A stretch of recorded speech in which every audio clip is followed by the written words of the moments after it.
Hello one more time, Duelyst crowd.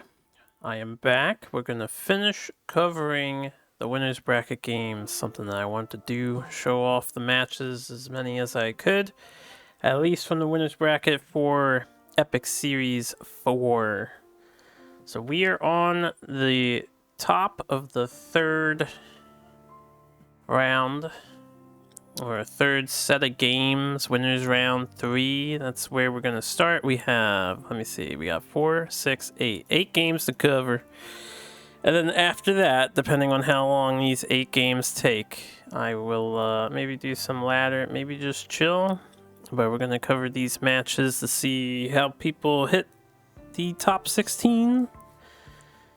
And then I think Calvin's going to cover some of the top 16 and, of course, the finals and such later at a future date.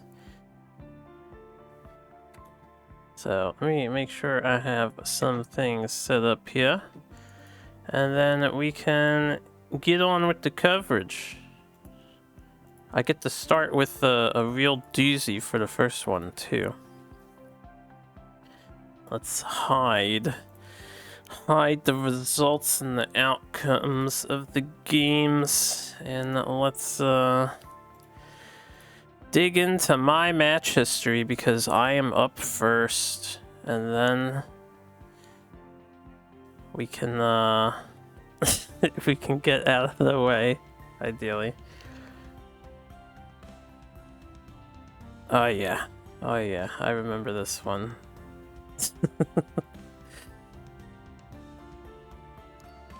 It's going to be Harpoo. Some weird dude called Harpoo who barely enters tournaments and has no notoriety whatsoever in the Duelyst community versus this Astari guy, right?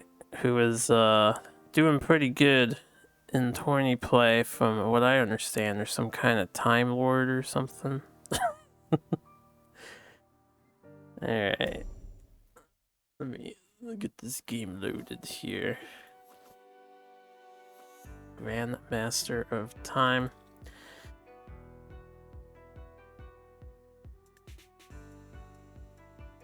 Alright, I have stuff loaded up, so let's begin with the first game for round 3 of the winners bracket. We do have Songhai versus Vitruvian.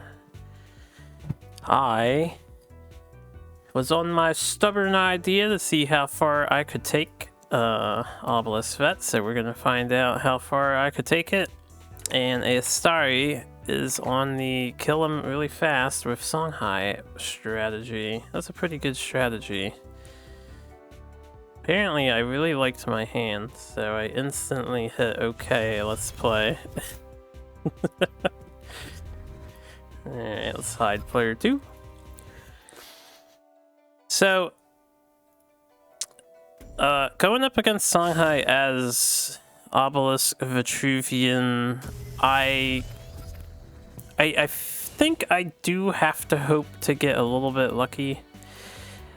I don't have a ton of healing, so I need to avoid, if possible, any truly crazy full clears of my stuff. And I have limited means of dealing with Chakri that gets out of control, for example. I only have the 3 Siphon energies. Once he gets past 4 or 5 HP, it's not easy to deal with. So I decided to not open Portal Guardian, but the double 2-drop. I felt like it would give me the best odds of keeping something on board that I can capitalize on.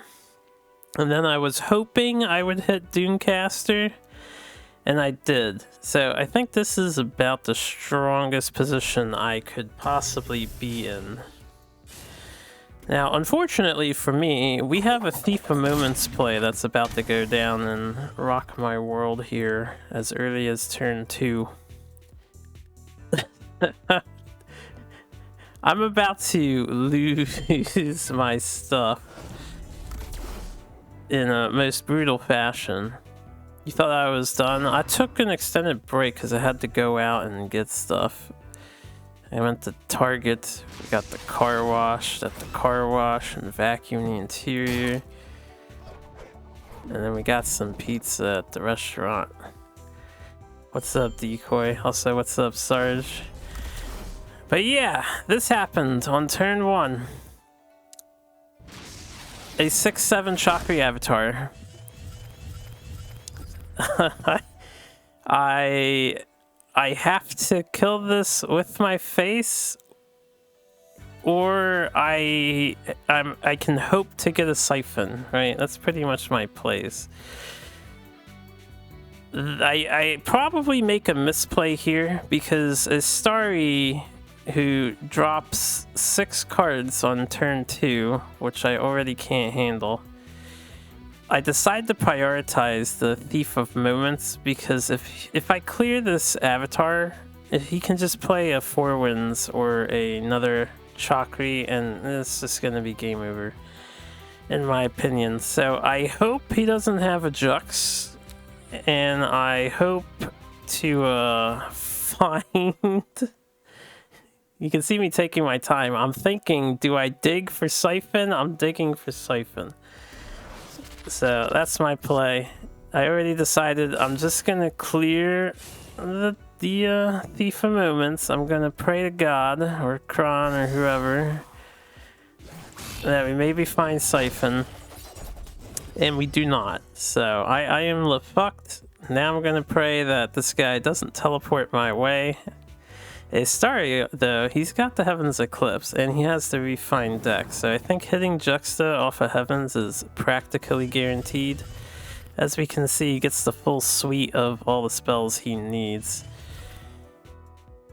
And he can send my 4/1 into Oblivion, or the 2/1 if he wants to punch the 4/1. Which is a really good play for them. And then the Chakri avatar can grow to a 9/10 with the Mana Vortex cycle. And just hit me in the face. He actually hits me for 8 here. And then conserves the Mana Vortex. He has the means to burst kill me with Killing Edge and Chakri avatar, so... You know, I didn't know he had it in hand, but it makes sense to hold it back. He doesn't need to do anything else. We're already dead. And with this replace, I do not find what I need. I go digging again. It's my only out to this Chakri is to find 1 of 3 siphons, and I do not find it on this turn either. So we are dead. I forget what I do with this Dunecaster. I think I just try to set up a barricade here of hopelessness.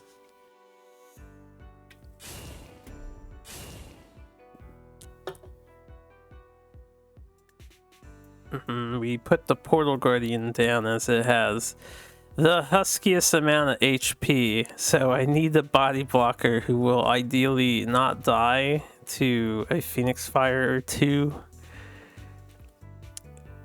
or something like that. And that's their turn. I only have 5 mana to play with. I cannot afford to do anything else. On a Starry's end, he has a pretty nasty couple of things he can do. I forget, he doesn't do the second Chakri. Yeah, he goes in for backstab, I think. With Killing Edge, this is a second threat that I now will have to deal with. It cremates the Portal Guardian. I think he hits the Portal Guardian with it. And then Chakri Avatar gets the punch me in the face. He might just hit me with the KE. Yeah. I just get Kaido'd. That's 8 damage. It's pretty much the exact same as if the Chakri hit me. So, we're dead here. I can't do anything about this guy. I have nothing. I decide to play it out, I think, so I walk up to. And I do a double block on Kaido. Sacrificing the Fire Blaze and using the Chronomancer as well. I cannot prevent the Riva from reaching my face here, so it's pretty rough. I'm just gonna cry in the corner. Poor Xerix. Bro, I use double Doomcaster, I guess, so I can buff the other guy up.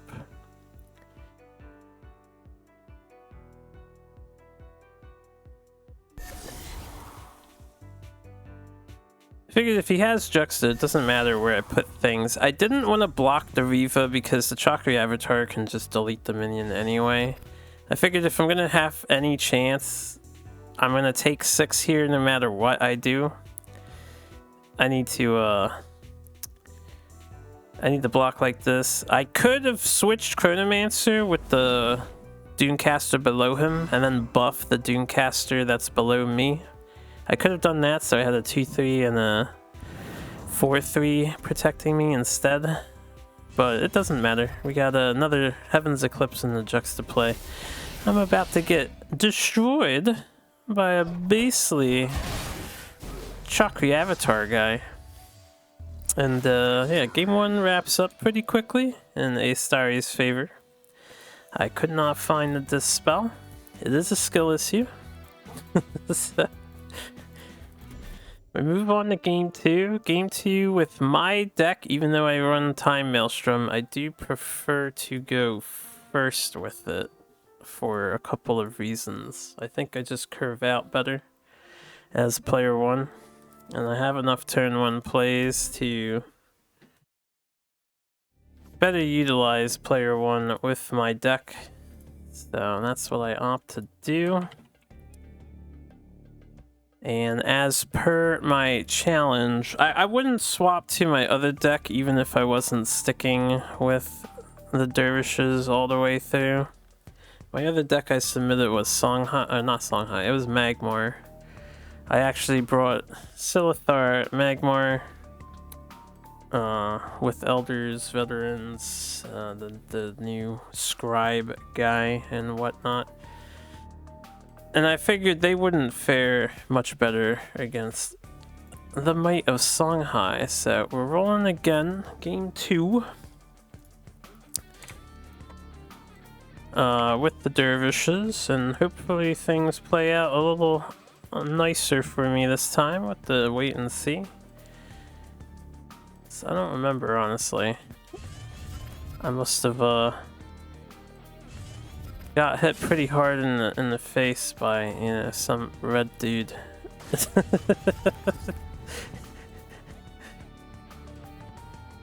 Middle tile play against Songhai. Oh, look what's in their hand. A Tuskspore. Holy shit. You know, just saying.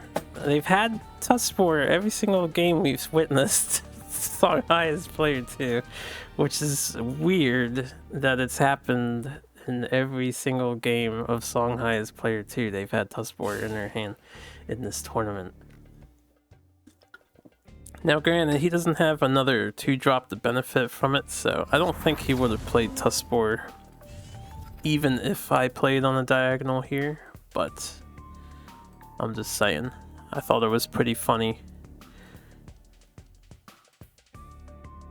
Because I did watch the replay afterwards. I watched my set over just to try and learn if there was anything I could have done. I think in the first game I was pretty much doomed for participating. I think I was doomed for participating. I needed to replace better for Siphon. that's all there is to it. For this game, Astari isn't off to such a hot six cards turn 2 start, so we have a bit of a chance here. We get our Portal Guardian set up, do a little first wishing on our Dervish guy. I don't mind putting him in range of the Fox. I figured I may as well just let him get 2 Phoenix Fires. Even if I found a Dispel or something, I wouldn't use it on the Lantern Fox. I'm gonna be saving them for the other 2 problem cards.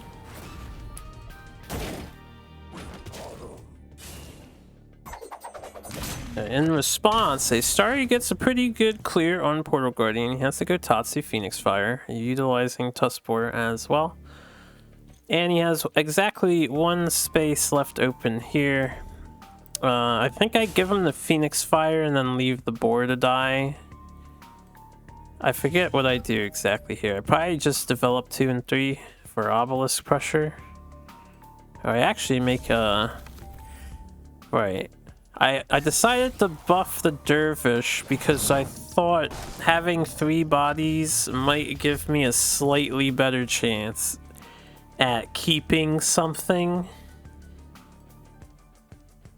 And looking at Astari's hand, if I went 2 obelisks, I would have lost probably one of them. I would have lost the Fire Blaze for sure. I don't know if he could have killed both. Not with 5 mana in this hand.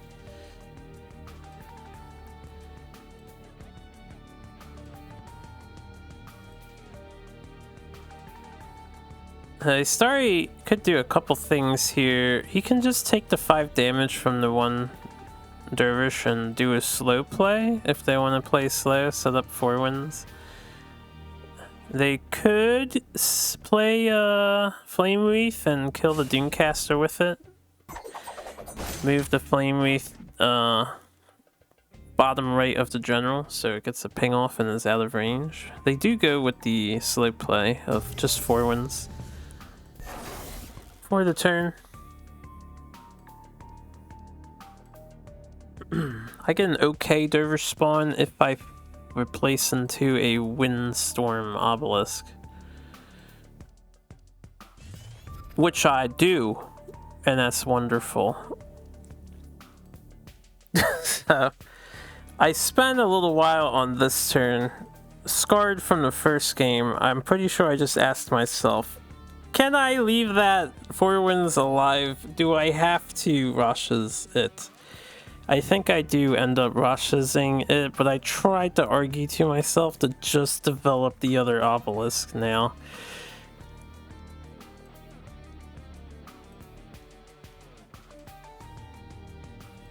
I was also thinking of being more aggressive with the Windstorm's positioning at first, as if I put it below the Doomcaster, it's guaranteed to hit Astari almost no matter where they go. I decided to put it away from him though because the extra movement's going to be very important later. I decided to prioritize the +1 move staying on board.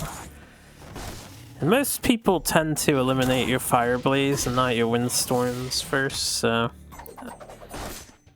we did this. I back off, so I'm a little coward. Afraid of the big mean Songhai guy. I mostly just, if any Juxta stuff happens, I want to be near the other obelisk, because I'm going to need assistance in clearing what gets developed.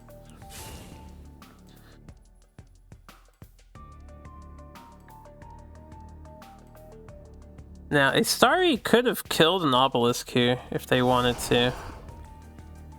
I think, do they? Or do they just send that face? They send that Phoenix Fire face, and they keep the Flame Wreath back there. They could have cleared and damaged me a little bit with the Jux play Flame Wreath and Phoenix Fire on an obelisk, and then just attack an obelisk. So I was definitely okay with getting Phoenix Fired in the face. I think that might be a bit of a mistake on their part. It's just too passive for Songhai, which is exactly what I need to, you know, maybe do something. And on this turn, I decided to just bring the pain and drop him to 1. I don't have a second Rasha's in my hand right now, but I have pretty good odds of drawing either one of my 3 artifacts or one of my other 2 Rashas, or the other Mirage Master, so I was pretty sure I could reach Astari. And I do get 2 ways of getting to him. I end up dispelling the Flame Wreath. I didn't really want to do that, but I figured let's just make sure he has to really struggle to clear this stuff. So I'll dispel the Flame Wreath and we'll hopefully draw well enough to kill him. I decided to just gamble on that. It did pay off. A-Star is down to 1. They're in a pretty rough position here. They get a nice set of clearing done.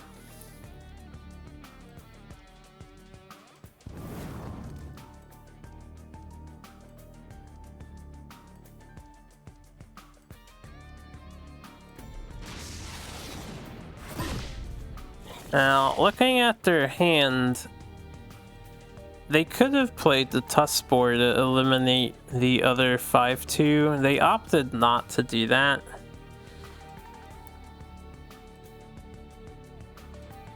Yeah, they're just doing a Jux play now, which is totally fine by me.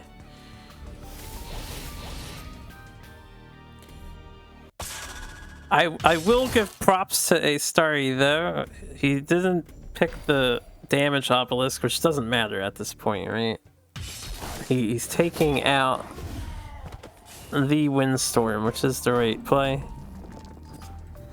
So yeah, that was a really good clear on his part. Unfortunately for him, I have rushes, so we can get to him and finish this match off. And I just copy the 5-2. That was mostly a make me feel better moment because, you know, I got smashed for 13 damage in the first game. So I just wanted to throw in some extra face damage of my own. Okay, that's game 2. We got 1-1. We have one more exciting battle between Dervishes and the Red Menace, that is Songhai. And as you will probably expect, A-Starry takes first back, as it is their choice to do so. And that is a seriously crippling thing for me, but we'll do our best. We will do our best. Alright, I have to go to my profile for this.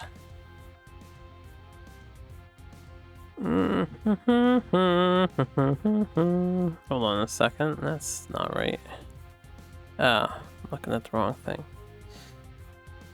Okay, game 3. Give me a moment, I am being contacted by a person about a thing. Alright, we can deal with that later. Let's transitio. Bada bing, bada boom. So game 3, a heated match between two of Duelyst's finest players to ever grace the gaming scene, surely.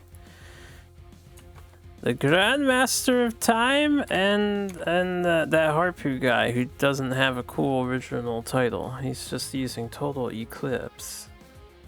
Which, by the way, I had an awesome Total Eclipse kill, which I sent to Sirocco, and it's in the general Discord. So if you haven't seen it, I would check that shit out. I nailed the crap out of Scientist with Eclipse. Anyway. They open Rhythm Weaver here, which is nice for Songhai. I open Portal Guardian with Turtle Opener, which is nice for me. Doing Turtle Opener because I don't want the Rhythm Weaver to turn into an extra spell on the first turn, which is a little oppressive for Songhai to get 5 cards so easily. So I decided to do this, hoping Portal Guardian might stick around. I have the Siphon this time, so we can deal with a Chakri or a Thief of Moments, and I would prioritize possibly a Thief of Moments. It really depends on the situation.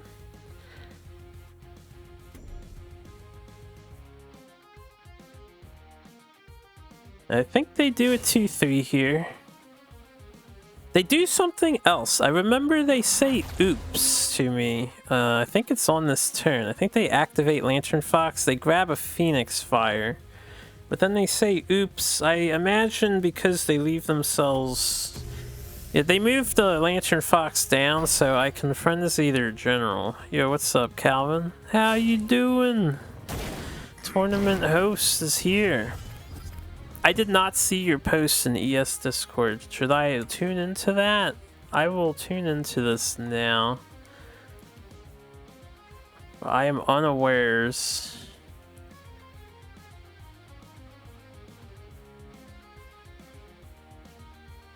You're not going to be able to cast because of school. Damn. Too busy because of school. It's cool if I want to do day 2 stuff. Are you sure? I'd be happy to. I would be happy to do the day 2 stuff. That will help you out. If that is the case, then we can chuck on through the winners brackets at least. Or maybe I'll save the day 2 stuff for tomorrow. We can do winners and losers, top 16.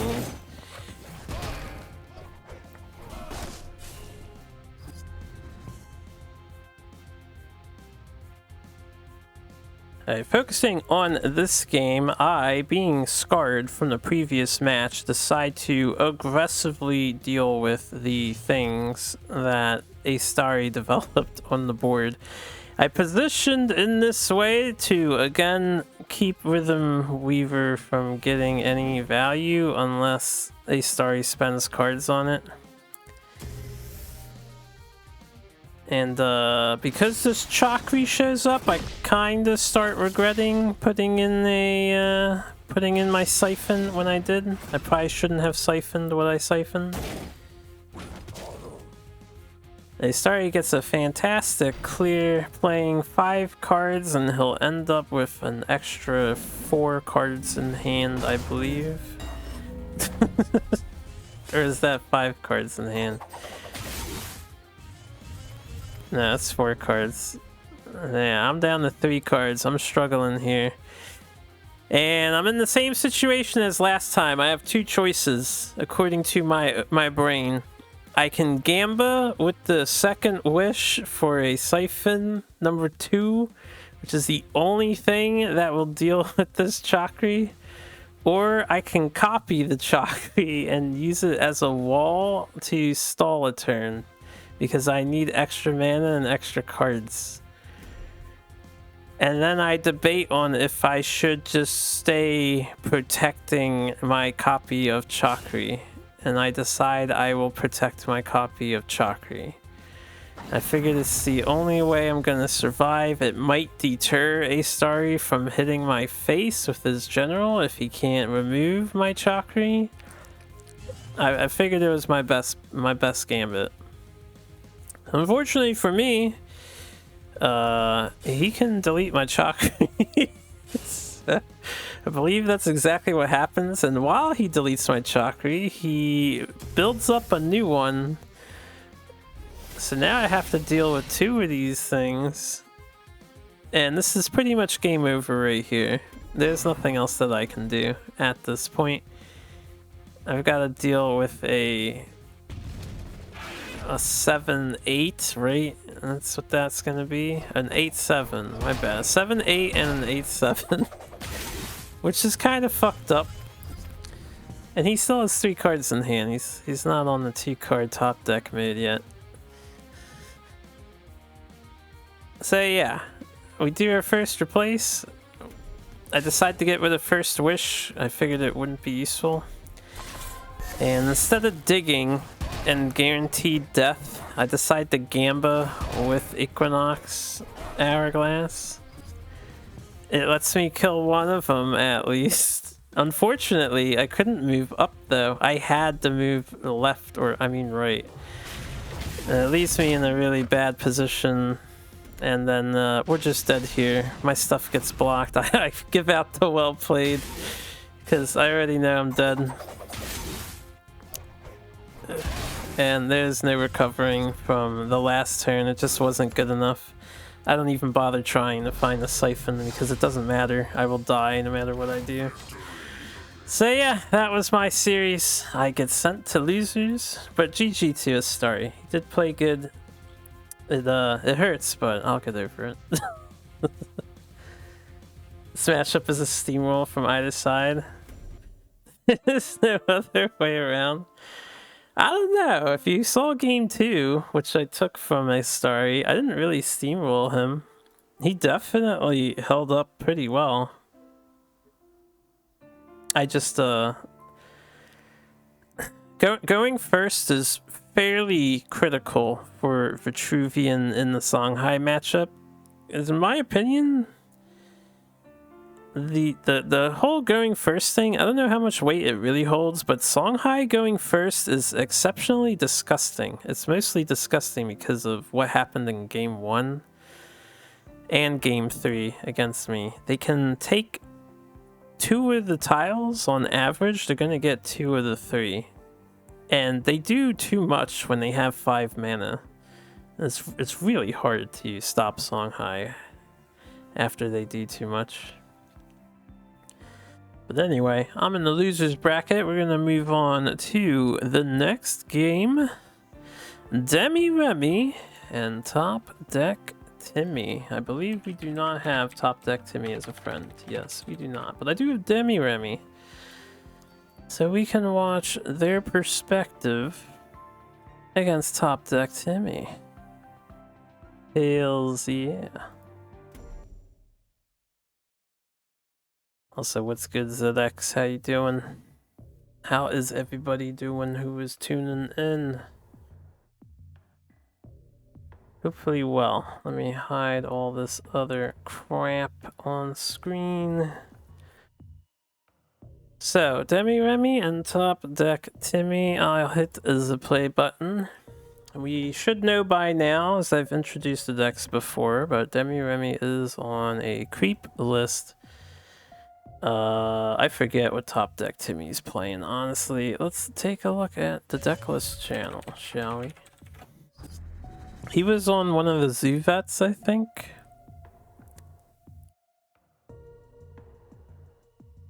Yeah, he's on one of the Zoo Vets with the triple Sloth, triple Archon at the top end. And then his spells are First Wish, Syzygy, and Oasis as 3 ofs. Everything else is a minion. So Creep versus Zoo. I think last time we saw this matchup, Creep kinda wrecked Zoo. We'll see what happens this time. I think we saw this matchup earlier in the tourney. In the winners brackets anyway.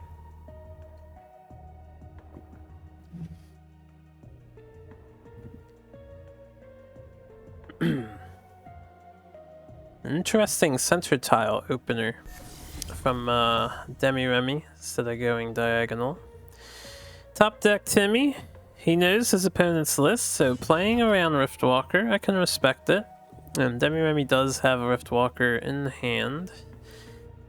I would say you might want to play it now, even though you're only going to hit one thing, just because looking at your hand, you don't have anything better to do for starters, and if you wait to capitalize, you might get screwed over by Chronomancer Oasis. So I would probably Riftwalker one of the 2 Dreamgazers just to get them off the board. You can play conservative, I suppose. Oh, we're thinking about DT? That's interesting.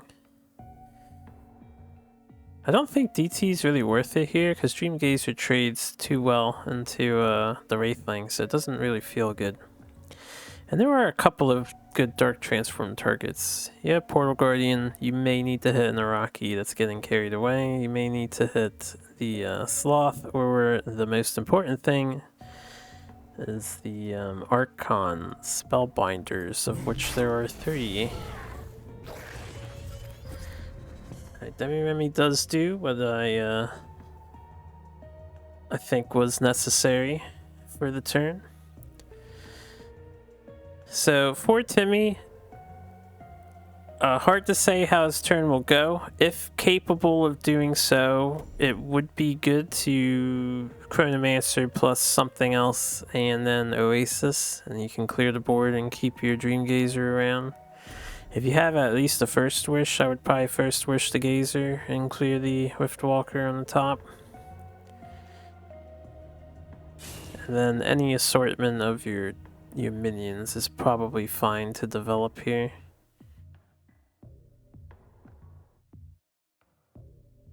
Now, unfortunately, he can't protect this stuff from a Night Sorrow. So if that's like a backline Portal Guardian, it's not backline enough. Since Demi-Remy controls center. And, Gazer isn't going to survive the turn. Alright, it is a Rocky. It is Chronomancer and probably Inner. It's kind of amazing they actually had this card in hand. Like, we called the play Chronomancer Erases with some other T-drop. That's a really good play. Very, very nice.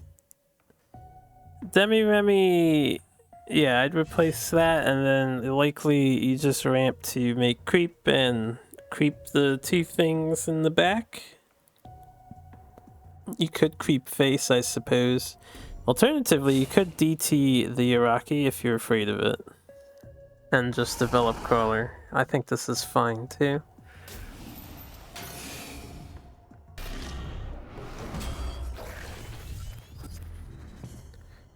Is even if Timmy just plays one Gambit minion to put that guy at 5 and then blasts with it, it'll probably be kind of annoying. I don't think he would Syzygy on this turn, but considering you're gonna get hit by the Chronomancer as well, it would be pretty annoying.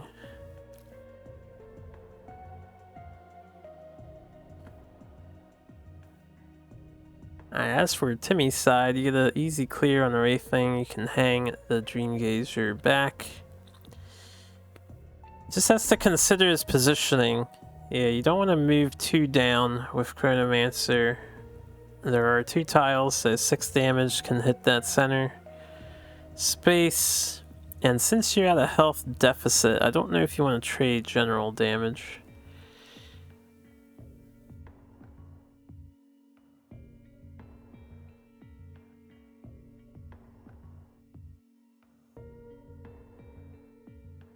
You could make like a diagonal here.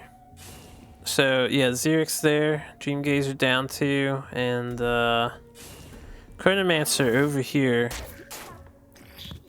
And then stick a minion in the back corner if you wanted to keep it safe from an assassin play. This works too. Just another Oasis turn with Chronomancer, this time on a Jaxi.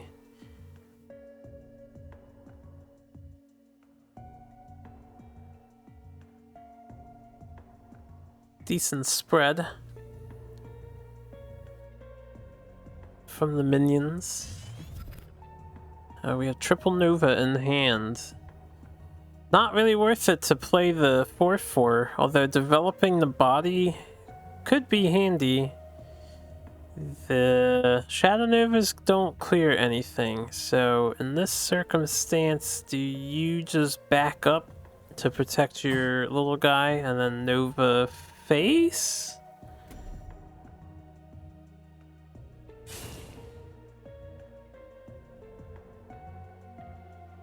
I think this makes some sense too, moving forward. This abandons your 3/1 though, so it's probably dying on the next turn.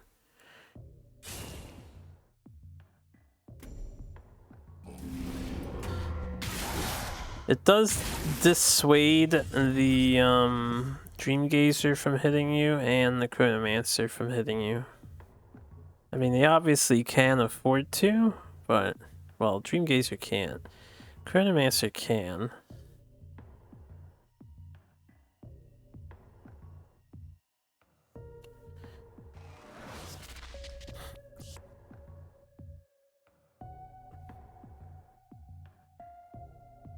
Digging for cards with the first wish.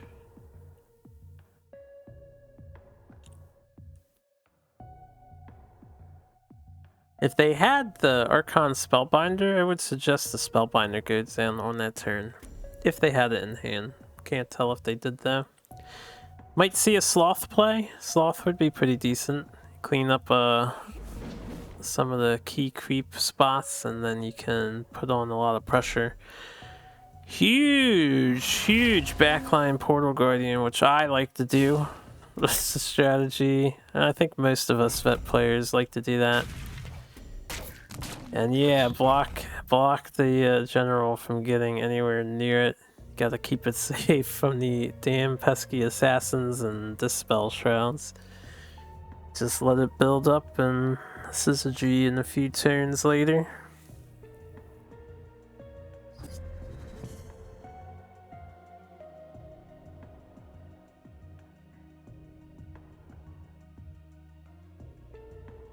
That's gonna have to get Demonic Lord, which means we can't afford to play another Shadow Nova. You could wait on it for a turn. I don't think it's gonna get too crazy immediately. Replacing one of the Demonic Lords. You could Shadow Nova here instead, but I don't know what you Shadow Nova. Like, do you just go face and stay aggressive? Maybe punch the one Chronomancer so it's not alive anymore? The 3-1?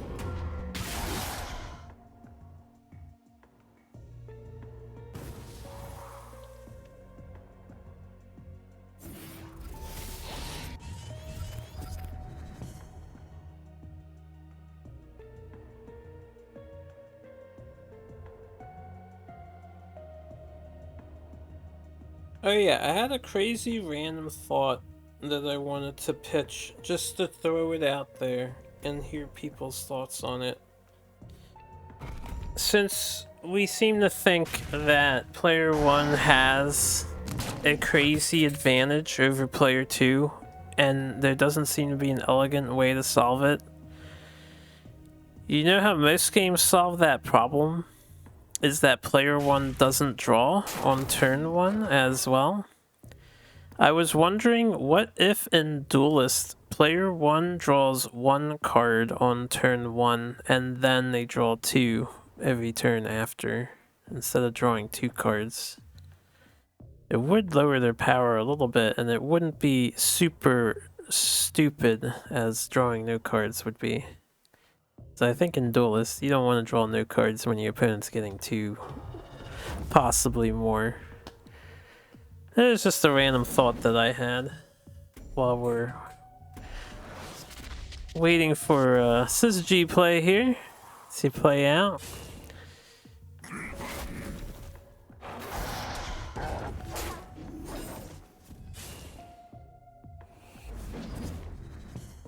That is a pretty impressive board setup. The syzygy itself wasn't super damning. The problem right now is the sheer strength of Top Deck Timmy's board presence is kind of nutty.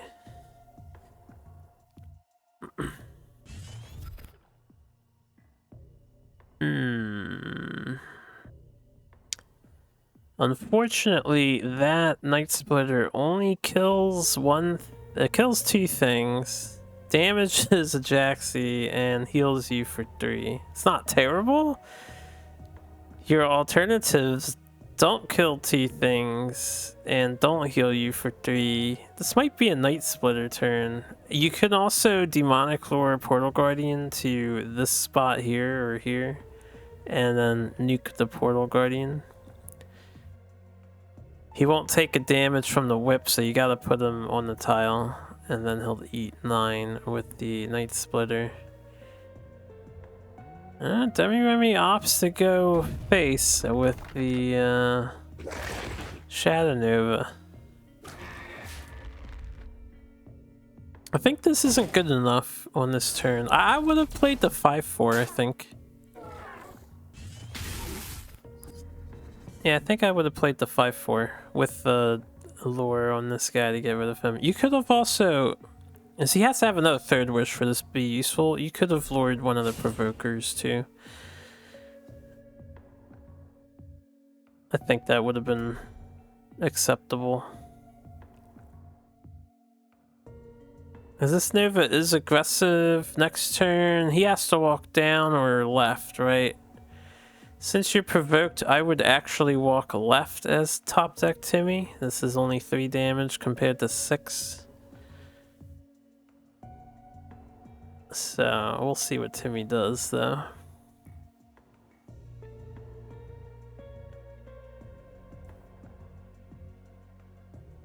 He could be counting for lethal. As far as damage goes, he has 10, 12 damage, so he needs to find 7. Probably doesn't have it. He did opt to go down. He does have a healing mystic. I'm not sure about the Lady. Okay, well now it's no Ace's turn, so I guess it's better. I was gonna say I'm not sure about Lady Lock position because she's gonna blow up, but it's fine now. She's got lots of HP. It's all good. It's all good.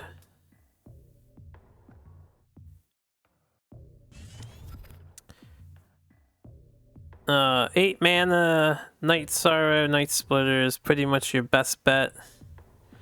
As survival, it doesn't kill anything, the Night Splitter, so that sucks. Alternatively, you can DT Night Sorrow and then walk to the right too.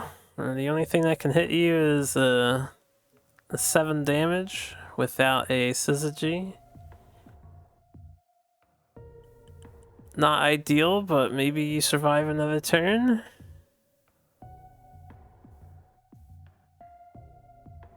I think you need to heal for 6, even though the Night Splitter doesn't kill stuff. This is a difficult one for sure.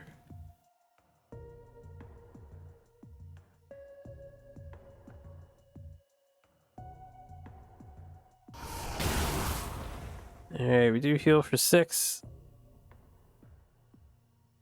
I guess that's fine too. It's basically doing the same thing Night Sorrow would have done, except you're putting a little more pressure on top deck Timmy. Like if he doesn't get you now, you can get him maybe. If you're gonna do Riftwalker, might have been better if you put it to block Araki, so one of these had to kill it. It would have saved you some damage.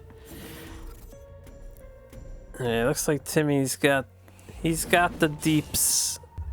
We're pumping Araki. It didn't matter.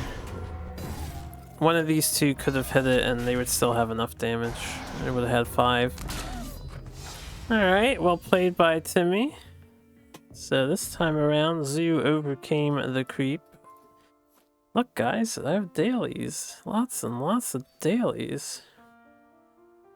Oh, I need to hide the thing and then look.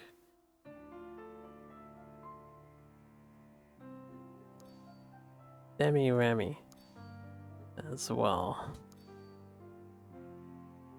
Alright, moving on to game 2. Let's see if there is any deck changes. There are not any deck changes, no? Okay. So back to our regularly scheduled dually programming. What's this? Top deck Timmy is in first place. That's actually a little curious. Maybe Demi Remy feels stronger going second with his list? Does Timmy... I have to look. Let me unpause this so it can load. Where's Timmy's vet deck? Timmy doesn't have Maelstrom, so I would think you want to go first, but I'm not sure.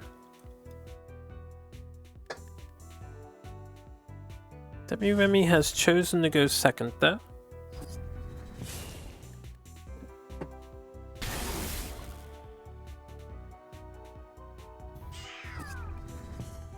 Pretty decent opener from Timmy. I remember a while ago there was some debate on whether or not it's worth doing Dreamgazer turn 1. I think what was the consensus is if you're running Lady Lock, you may as well hold on to it because you can get a strong... If you ramp the 5, you do 2 and 3 with Lady Lock and then play your Dreamgazer, play your 2-drop, you get 3 Provokers.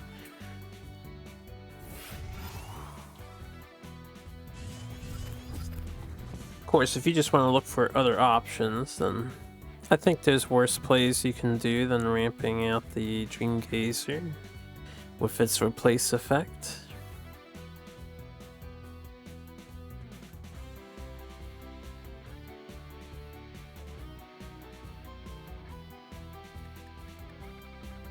Hey yo, it's me.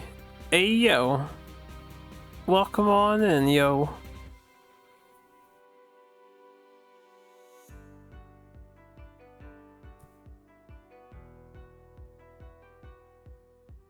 Wait, when you say it's me, you just mean it's me, I'm here in the stream, or you're one of these accounts? Because I don't know everybody's alternates and stuff.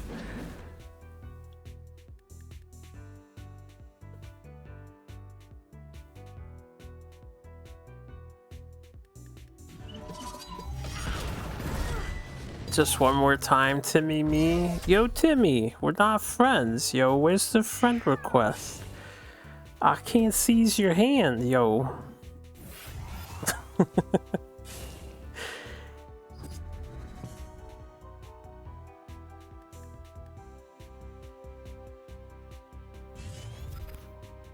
Alright, Timmy has a solid establishment of minions, control over the 1 mana tile. And I like the fact that the Jaxi is next to the other one, because it makes the Riftwalker not have a fantastic way of getting both. Now, Demi-Remy can Rift up here, which they're looking at that space, and then they can Void Pulse. They can Void Pulse the remaining one and punch the other one. So they have a pretty good clear. It's going to leave them with no board, but they have a good clear of everything except the Mystic. And I think you take it here. Your alternative is the Dark Transform something, which is not much of an alternative in this case.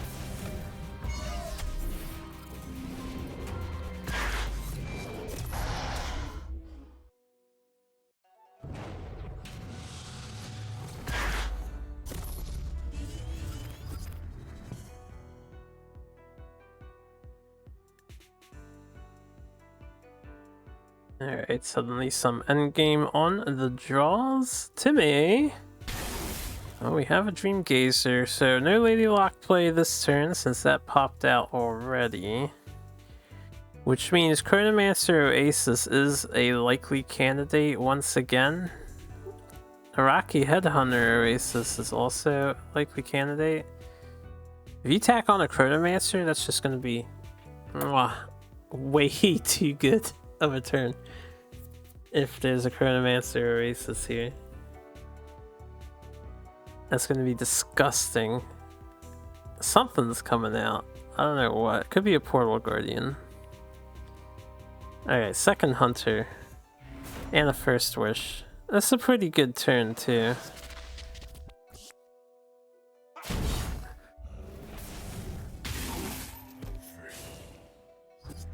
Alright, double Iraqi holding back on the Healing Mystic.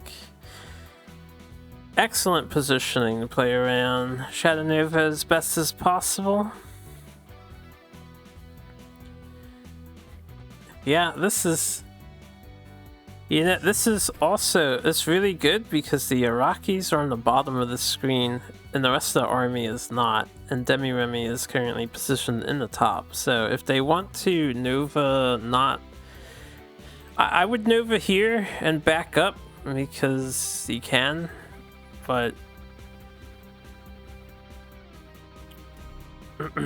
You could Nova these tiles, which might be a bit more awkward. We are prioritizing one of the Iraqis. I think that's fair.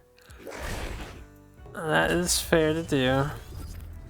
The only thing is that the spikes aren't thwarting anything else. That is all 3 Dream Gazers out of Timmy's deck. He's officially thinned. And playing 6 mana worth of minions for free is pretty good value, yeah? Pretty good? Oh shit. Here we go.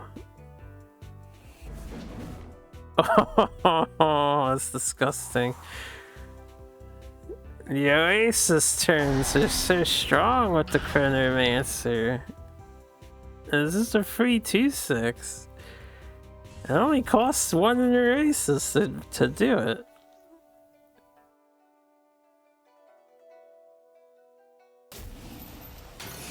Dark Transform on the other growing guy. The very realistic odds Timmy has 1 of the 3 syzygies in the hand at the moment, so I do think that's probably the right decision. Your alternative would have been to what? Assassin something, and Mystic I think was in hand? Maybe Lure something? This is not a good position for Demi-Wemi though. Oh damn. That's good for Timmy. That's not so good for Demi. Yeah, there's no reason to hold back here. It's time to start pushing in the damage.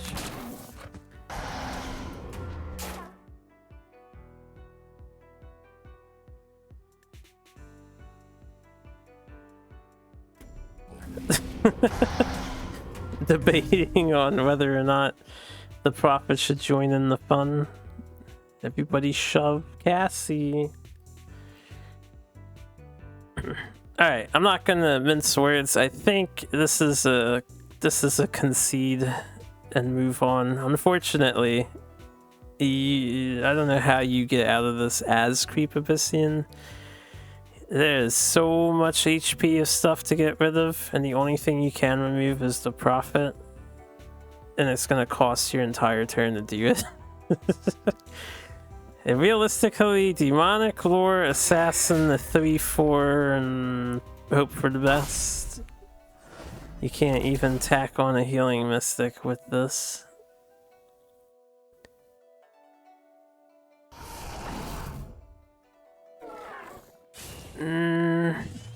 Yeah, that's about the best you got.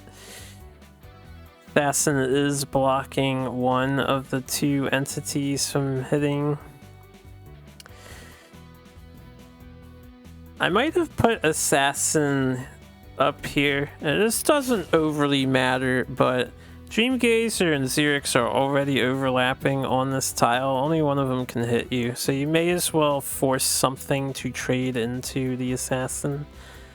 Although, I guess in that case, whichever one's not going in the corner would just kill it, so it doesn't really matter. Which means Xerix would just kill it, because the Dreamgazer would have to be here to reach.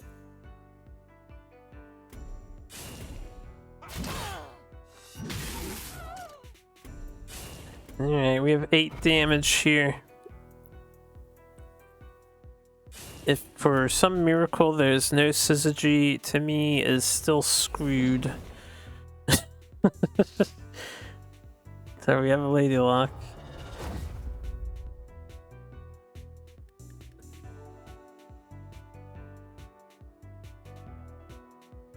Iraqi Headhunter.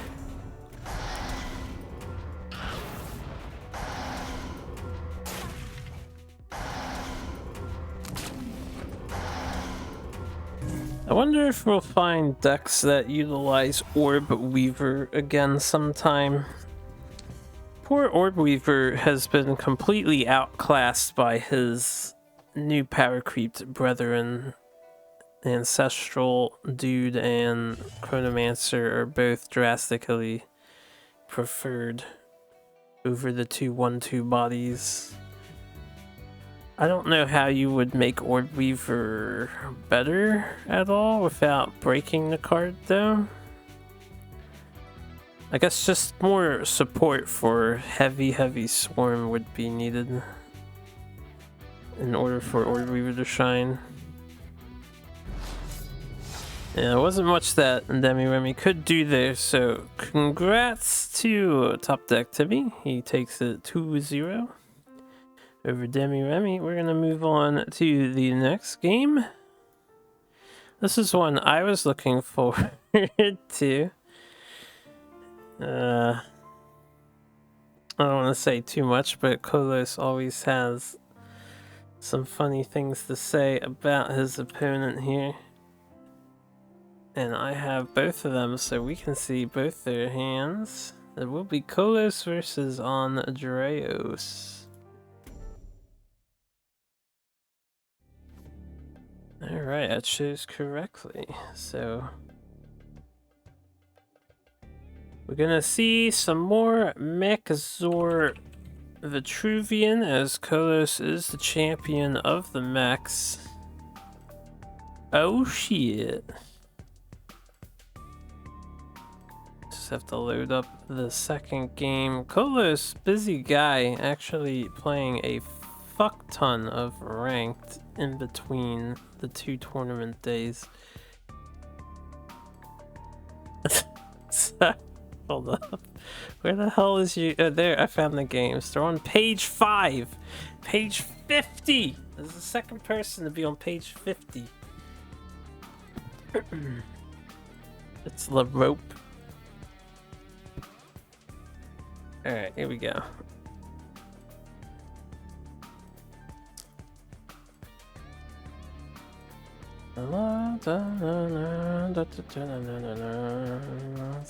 Throw off the hands, transition the scene.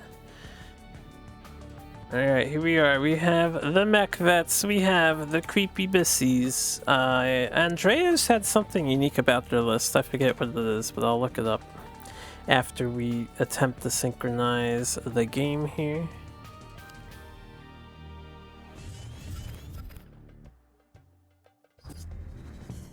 Okay, just gotta wait for... You know, Kolos, you say Andreas takes his time on his turns, but here you are still thinking what the fuck you're gonna mulligan.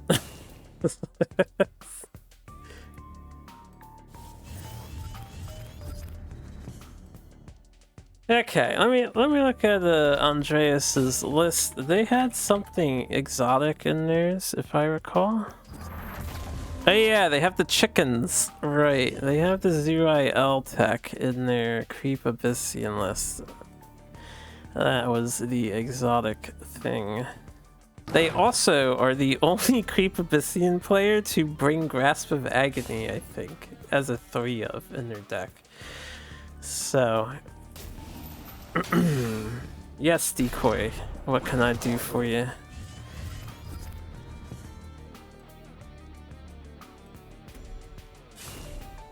What did we DT? Oh, Portal Guardian. Alright. I hope I'm enjoying the roping. I didn't think that was that bad on turn 1, but the replays are slightly faster than actual spectating in real time, I believe, so doesn't bother me any. I get to sit here, watch some Duelyst, and you know, maybe gain some viewership on Twitch or some shit. And maybe some kind soul decides, hey, this guy, I want to subscribe and support their channel and all that good jazz. And I'm tired of seeing these fucking advertisements when I come here or something. What do you mean I have ad blocker on? Anyway, Duelyst he's setting up some mechies. So we've got a Jaxi as well. Yo, what's up, Try Again? How you doing? Andreas can do an unfavorable trade with Ghost Links. And I'm not sure what. You could just do Healing Mystic New Moon. Start producing creep tiles around. So this is an interesting situation. I was actually hoping to see this matchup too. I'm doing good, thanks for asking. Hoping is optimal if you do it every turn. I was curious about the mech against new creep matchup because new creep has, unless you're carrying a shroud, they can't actually do anything about Mechazor. You can't whip it, you can't DT it. Your Revenant can die to it, I guess. But yeah, I was curious how the matchup would play out. I feel like Abyss would have a hard time answering Mechazor currently. Unfortunately for Kolos, he's skipping his turn. He can shroud the mana tile because that's cute. You don't want to play both shrouds though. Kolos draws classic. Yeah, that is unfortunate. You don't want to play both shrouds. He needs his shrouds to deal with Juggernauts. And, you know, it's open deck, so he knows his opponent has the Juggernauts. He also has a one of Archon Spellbinder, which will shut down Time Maelstrom by itself. So you need to have a way of dealing with that, too. Let me look at Kolos's mech deck here.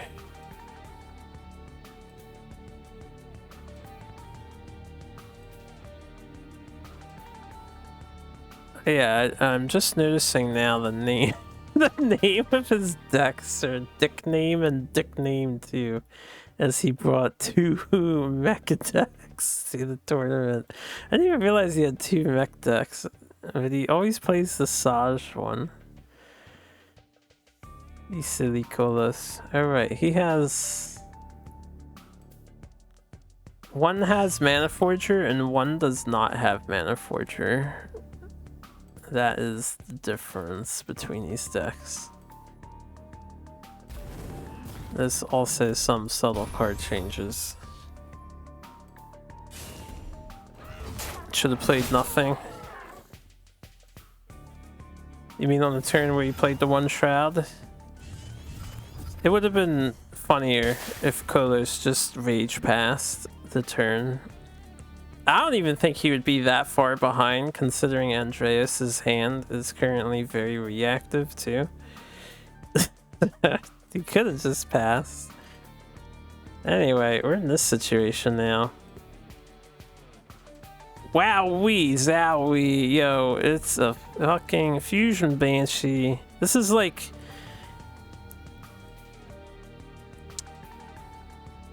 The Fusion Banshee, in my mind, for this tournament is going to be Kolos' signature card, as he's the only person who brought it. And he's used it in all of his matches to some effect. So, I'm starting to feel like this is the Kolos card right here. It fucking floats forward with the, it's got like the Naruto run sort of pose with the hands back. Or maybe like Superwoman or something when they're not going at very fast speed, but just their moderate movement in the air. Anyway, the Banshee can easily be answered by numerous things. I don't know if you want to use your demonic lore on it though. Maybe just creep up that area with a Shadow Nova and then play a Abyssal Crawler. Yeah, Banshee cannot damage generals. Deals no damage to generals, Rush Blast. So if it's in range, you can just punch it and kill it for free. Which is, you know, it's good. This card would be stupid busted if it hit generals, but it's not busted because it doesn't. Thank you, Dreamslaw. We do see Nova on the Fusion Banshee. I'm a little curious. I would like to hear the story as to why it's called Fusion Banshee instead of just Incinera. What was wrong with Incinera? Fusion Banshee just doesn't roll off the tongue, you know? It's like two separate words. I know it's what's supposed to be like nuclear fission fusion or something. Doesn't necessarily make sense because Vitruvian isn't necessarily nuclearly powered. Anyway, I would be curious as to how much Dreamsloth actually thinks about the lore behind the cards they're creating. Just out of curiosity, not making fun of anyone, just curious. It's okay if it's a non-thought whatsoever. It's completely fine. I'm just curious.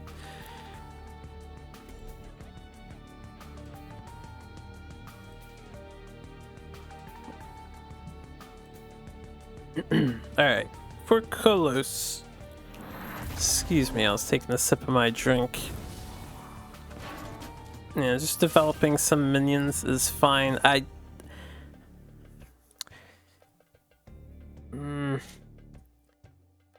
Portal Guardian dies to Assassin, which sucks. It gets dispelled, which sucks. Preferred to your dude getting dispelled, but your Mechazord dude.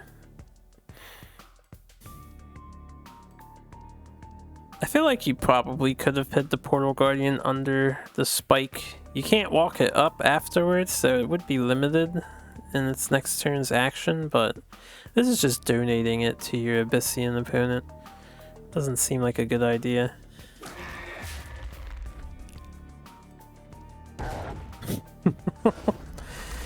I feel bad for Rejuvenator a little bit. He is like the #1 demonic lore target in the tournament. If Abyssian sees this guy, they fucking whip his ass on the spikes and then he dies. It is not a good time to be a robed knight guy who heals. Second New Moon hacks, expected Night Star Assassin, all this checks out, makes sense. A little regrettable that the Mechazord can charge up again, because this guy can trade in for free. Kolos is only at 20% right now though. It's not a huge deal.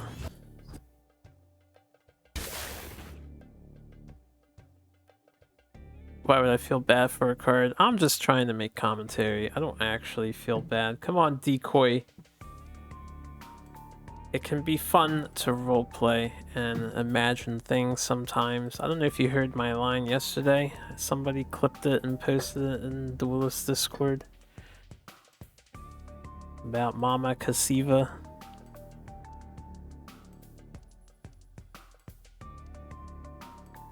Alright, Kolos is digging for cards.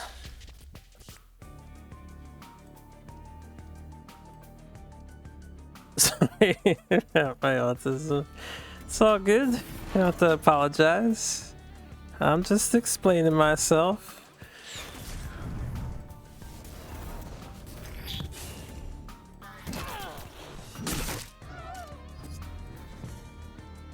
Okay, so we got a Fusion Banshee play to kill a crawler in the top right.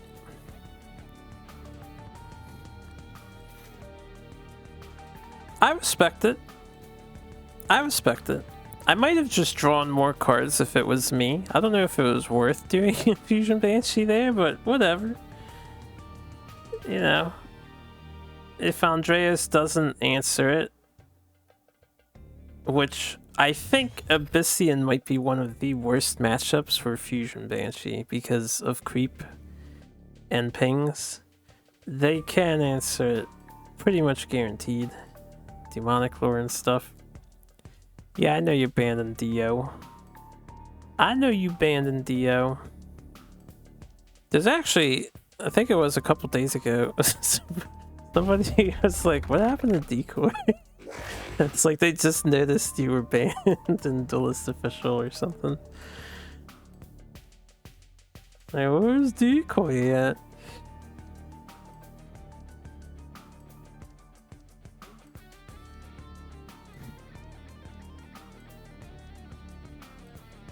Maybe one day you will be redeemed, Decoy, and they will trust you again.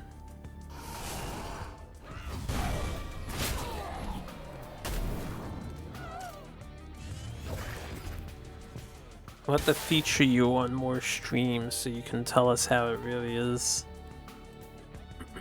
Andreas has that sexy 4-tile setup in the cross pattern. The D-pad of the Scorpion. Whatever his name is, I'm drawing a blank at the moment. Having a mental lapse. Night Splitter.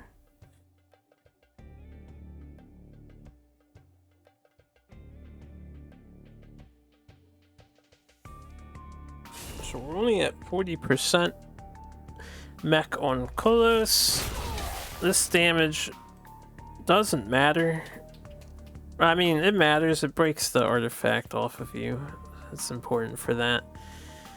Aymara Hila with a first wish.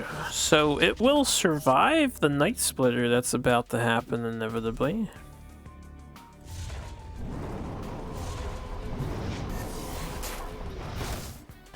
Interesting. I know, it's a 5-5 going to 6-6, not 7. It's not going to survive the Night Splitter. So the Aymara Healer is going to be a 5 HP tax. I would Night Splitter here. Yeah, I think it's still value. It's honestly pretty good. You get to heal for 7. You do 6 damage to Kolos, so he doesn't heal at all. It'll be 1 damage to Kolos. And then you can surround him with your Rejuvenator.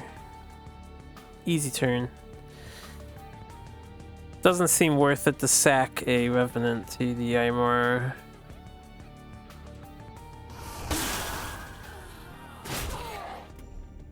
Oh yeah, that's pretty good. That's some good stuff right there.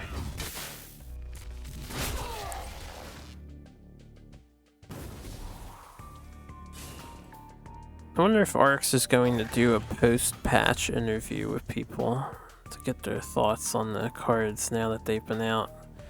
Now that ES4 has been completed. Alright, Kolos is looking for stuff. So he gets a really good Entropic Decay here.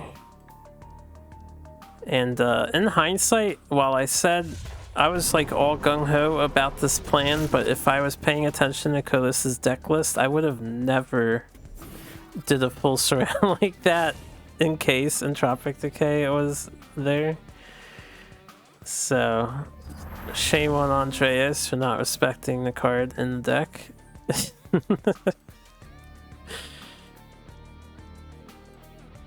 It's not like an awful thing. You lost your minions. I feel like for Abyssian, if you're ahead in this situation, you're just like, oh no, my minions died. Whatever will I do? And then you keep doing the creep thing.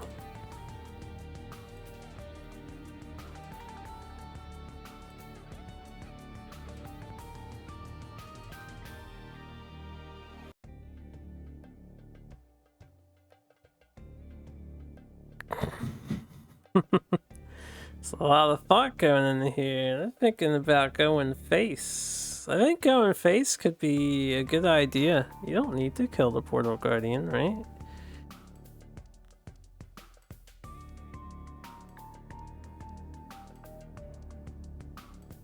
If you want to be absolutely safe, you could kill the Portal Guardian here.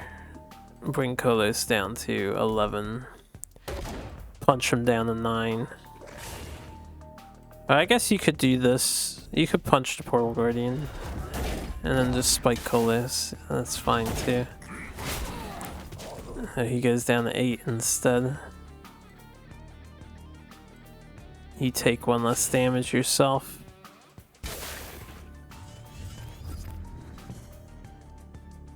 Shoutouts to this abyssal crawler. I think it's pooped out like 6 or 7 creep tiles all by itself at the moment.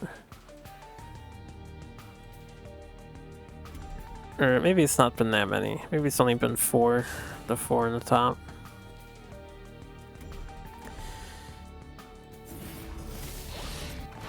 Alright, Shroud removing some shadow creep. Wings of Mechazor. And a Siphon Energy. We are getting desperate. Unfortunately, you are dead, Duelyst. So, GG. Game. What? Oh, right. Yeah, hold up. In my brain, I was maximizing damage. So, I was thinking general and crawler trades here. 2 Revenants do 12 damage face, but this is fine too. Calm down, me. Calm down. No miss lethal this time. We're already at 5. I would be astounded to see us go to 6. Surely there's no way we would have 6 miss lethals in the S4. Okay, game 2. Duelyst probably wants... Actually, Duelyst went second last time. Let me see if he chose second again. When last time he had a choice, he went second instead of first for his list. Andreas. Yeah, he went second again, so he thinks second is stronger for his list. Interesting. Where is Duelyst? There we go. Okay. Game number 2. No deck change. So Creep Abyss and the Saj iteration of the Mech Vet. Not the other one that Duelyst has access to.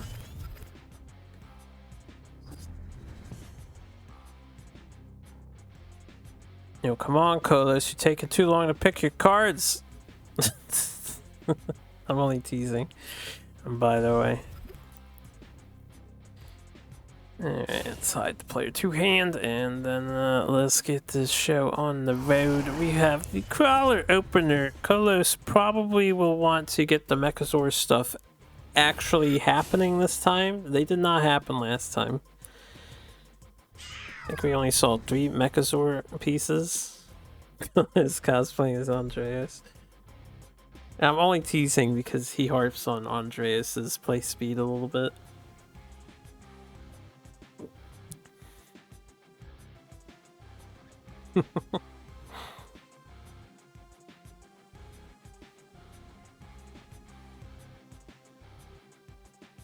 You could do 2 and 2 on this turn.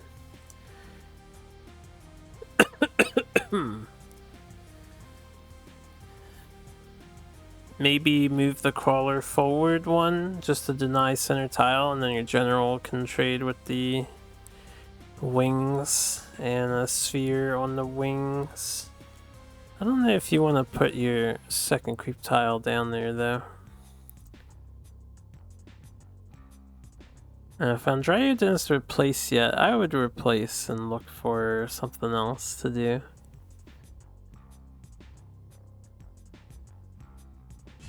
Actually replaces the lure. There's no guarantee that you're gonna ramp up the 5 on this turn. Or on the next turn.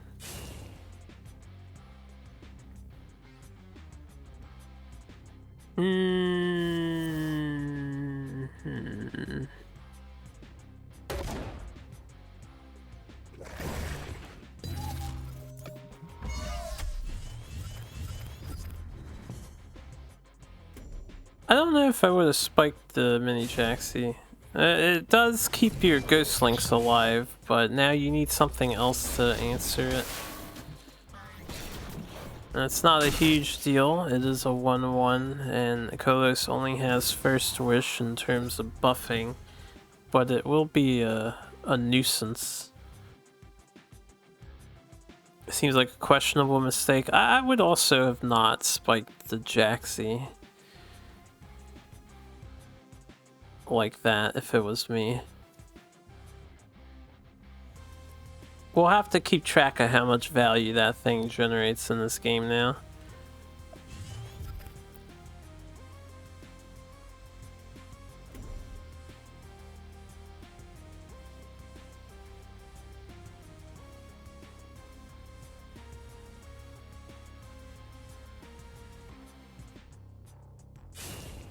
Unfortunately, we threw Whip away on the previous turn, so now we can't whip the healing guy.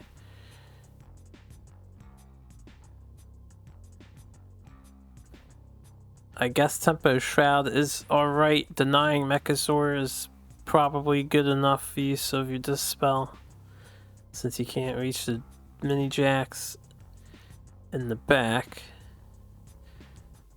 I'm sure Kolos doesn't mind this. He's built Mechazor in I think 2 of his games out of all of them that he's played so far.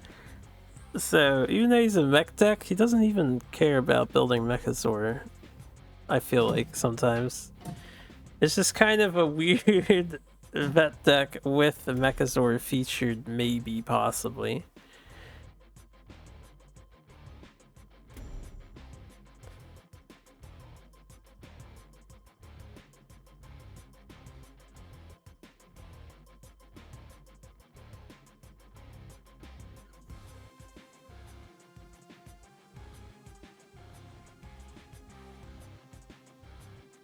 Now, when I get to crafting the Magmar deck I'm trying to perfect up, maybe I should give Jaxi a shot. I've been sleeping on that card a bit.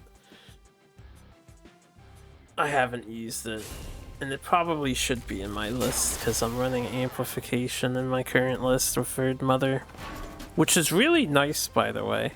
I have gotten people to concede on turn 2 by taking 2 mana tiles, playing Bird Mother, and amping it into a 4/7 that they can't do anything about.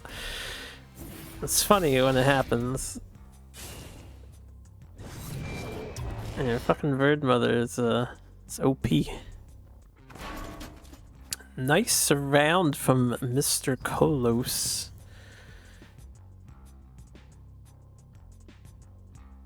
You know, I forgot to ask Kolos. I wish he would tune in. I thought he couldn't participate in this tournament. I also wasn't supposed to participate, but I had a wrong date in mind. It's actually the 17th, and it's coming up where I will be busy. I'm actually not busy anymore because my friends who are going to come down have canceled on me. They had stuff come up and cannot make it, so I'm free now. But Kolos was chaperoning for his school's prom or something. At least I thought he was, so I'm surprised he played in this tournament. He's East Coast like me, though. I was kind of confused since the tournament took place at 2 in the afternoon. I don't know what school has their prom at 2 in the afternoon. They're usually evening affairs, based on what I remember. At least mine was back in high school. Anyway, just random thoughts.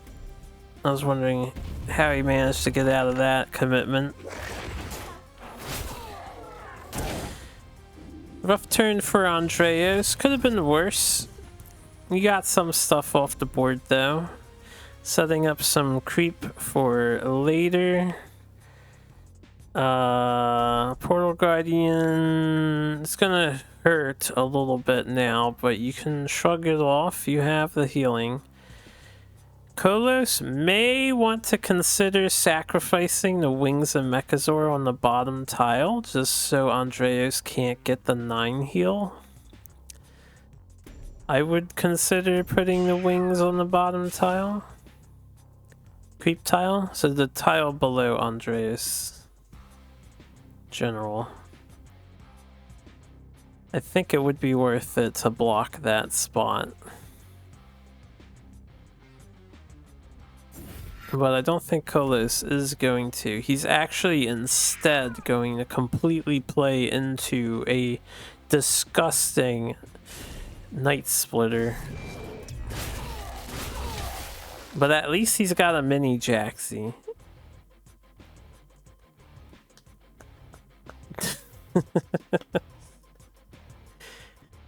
In the back.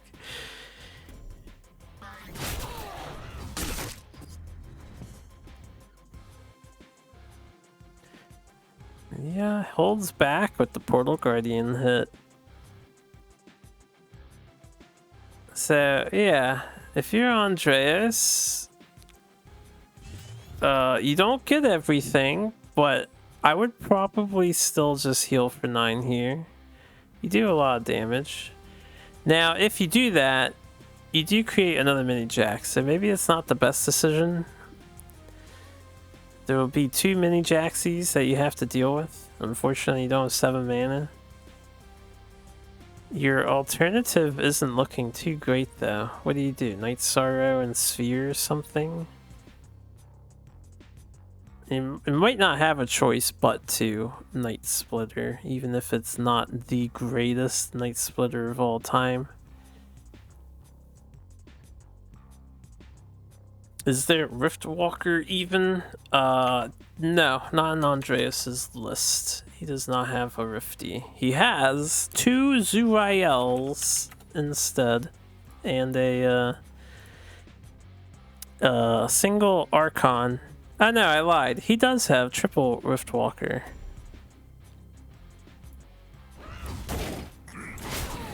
Also, apparently, based on the title of Andreas's deck, he's playing Ghoster's List of Abyssian.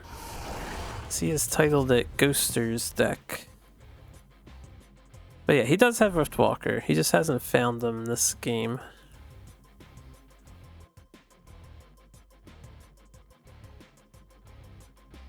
And I think I questioned earlier, There might be an inconsistency that I'm noticing. And again, I don't want to be that guy to raise the red flag. You know, the tournament's all said and done. But didn't Andreas play more than one creep crawler? Because his list says he only has 1 abyssal crawler in it.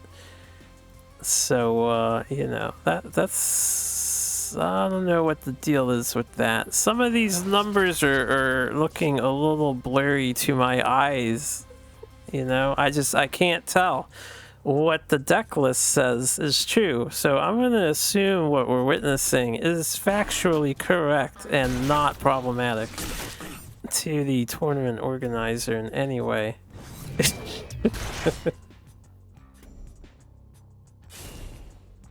It's a little too late at the moment, right? Another black box incident. Alright, Team Wars did have a little debacle as well. Decade 2.0. Alright, there was an issue on one other tournament, wasn't there? Anyway... Kolos is looking pretty healthy at the moment. The Jaxi in the back has dealt 5 damage now, by the way. So I'm keeping tabs on that thing.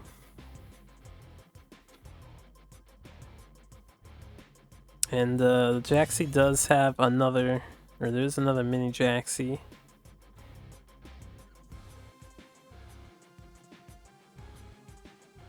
Have we seen Fusion Banshee yet? We have! Kolos used it twice in the previous match. He used it in his other games earlier too.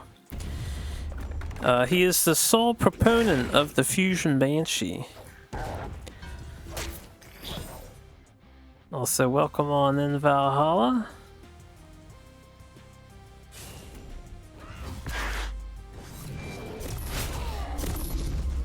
That was a pretty good clear.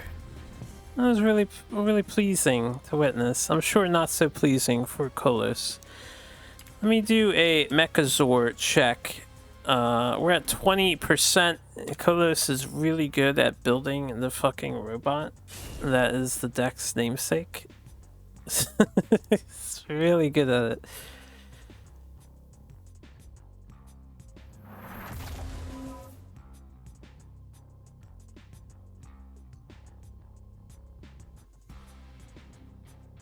Yeah, you could just put all these pieces on the creep, right? You want them to die anyway. I'm kidding, by the way. That would be a bad idea. We got a time maelstrom.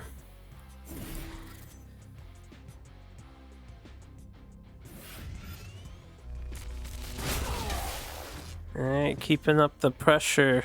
Portal Guardian is out of NSA range, and all those NSAs in hand are crying about it. Every single one. Yeah, look at that. We got 2 crawlers. 2 crawlers confirmed. Something fishy here. But we're not going to talk about that. Judge? I say this purely in jest, by the way. I got nothing against Andreas, and I am all in it for the good humor of the situation. I'm sure nobody cares that the deck is slightly inaccurate. But that ain't no one crawler deck. That's all I'm trying to say. Hold on, let me see something. Did he have 2 generals or the same stuff? No, he has Songhai as his other list, so I'm not like mistaking 2 Abyss generals here.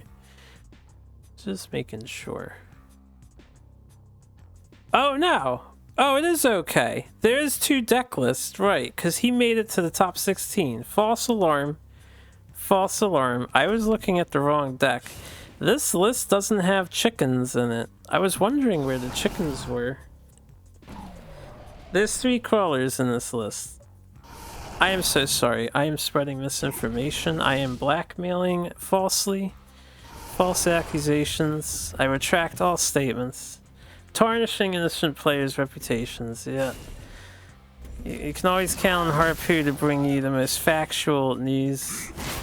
No deckgate. No deckgate here, boys. It checks out. Andreas is a good boy. He plays by the rules. And I'm issuing a formal apology to their character. Alright, classic time maelstrom finish from Kolos. In the meanwhile, we are 1-1. Yeah, there's 2 decks posted in the ES4 channel, so I was looking at the wrong one. My bad, my bad. Let me put on the break screen.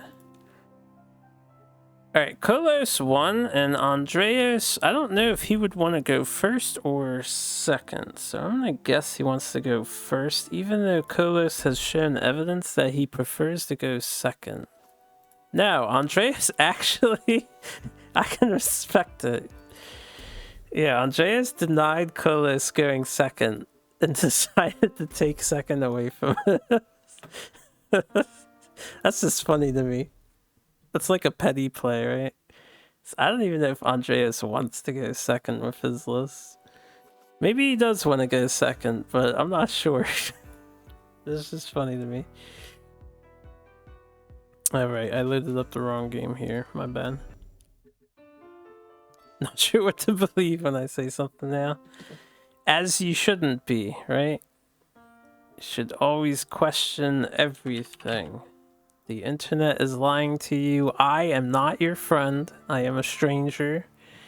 Stranger danger. Just like everybody else. The Duelyst community is corrupted, and yeah.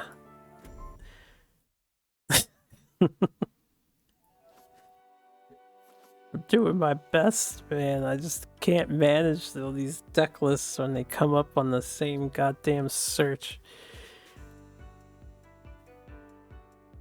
Okay, Kolos, alright, you're down on page 50. You can believe in the quiz, though. I don't know, you might have to double check some of those questions, because like the manuals are wrong sometimes. I do my best to verify things. Does the chromatic champion title change colors, by the way? Does it like load into different colors? So I think it might. No, we're missing the player 2 hand here. Did I? Oh man, I fucked up. Hold on. I gotta hide the screen because I have Kolos loaded as player 2. I need Andreas loaded as player 2. Alright, focus me, focus. Still have some games to get through tonight. Yo, Andreas is rocking rank 8 at the moment, by the way. On the ladder. That's pretty good. Okay, we have the correct hand now. There we go. Game 3. No deck swapping here. Still Saj, still Lilith, still gaming. Let's see who comes out on top. Yeah, there's a Fusion Banshee.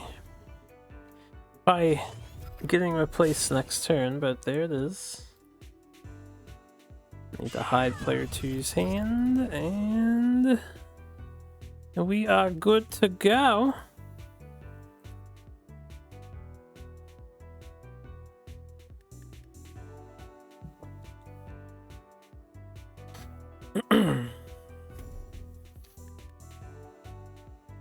Alright, so last time Andreas Kolos actually had a surprising amount of pressure. Andreas was surrounded and all of his creep plays were just too slow. It was like do one thing and then pass when he needed to do 2 or 3 things. We'll see if his tempo is a little more on curve this time.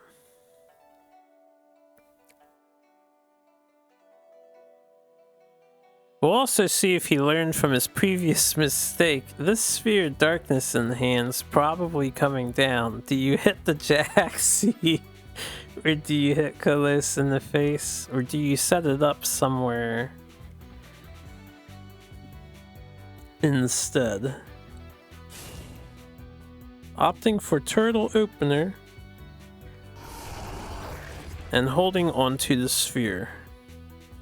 I think it's fine to hold onto the Sphere. I haven't seen this a lot yet, but if people remember Duelyst 1, it was common practice for player 2 to sphere the center on turn 1.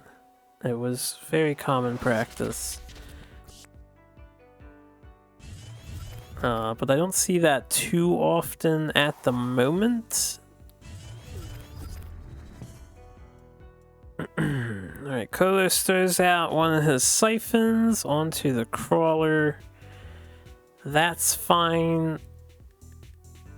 He has plenty of other dispel. He's a little heavy on the dispel.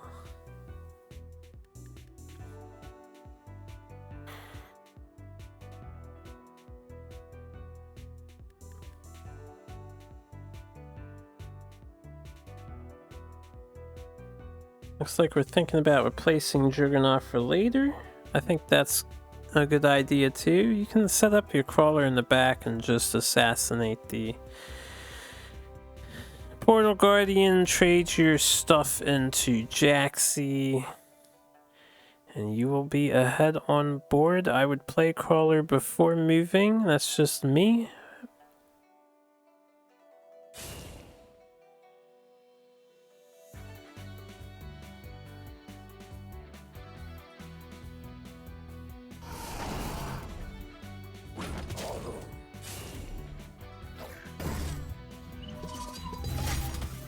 Crawler trading for Jaxi is technically a good trade for Andreas. It is a +1 mana. exchange. Not Kolos, Andreas, yeah. Technically good for Andreas.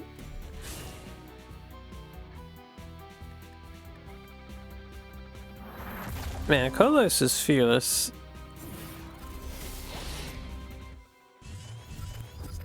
If that was me, I would have unironically probably just played the Portal Guardian and played it way far back. Just to dodge an assassin. No assassins in Andreas' hand this time, but he does have the DT. So we're gonna see DT come down.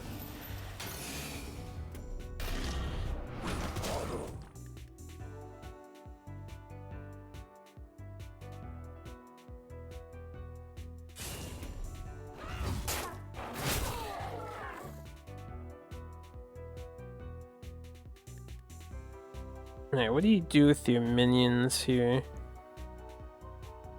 You can keep them back to have them hang around.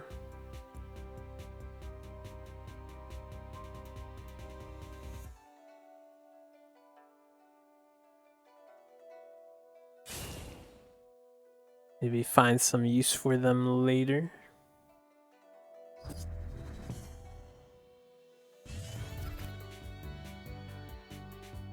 And we have another Dispel on hand. I imagine Portal Guardian number 3 will drop here. Yup. It will indeed.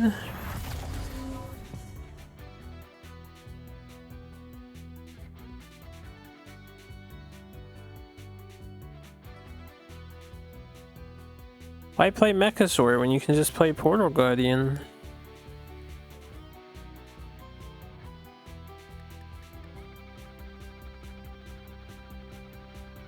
Highlighting DT number 2. If you want to keep the DT for Aymara or the other problem thing, you could lure this Portal Guardian and trade one of your units into it. That would do the job.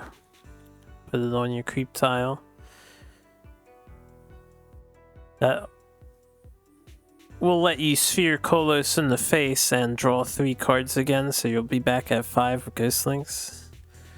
Actually replaced the Portal Guardian there. You can just assassinate it if you want. And then play Ghostlinks. This preserves your board for later. You get 3 damage chip. Established that Kolos is going to have to eat through later.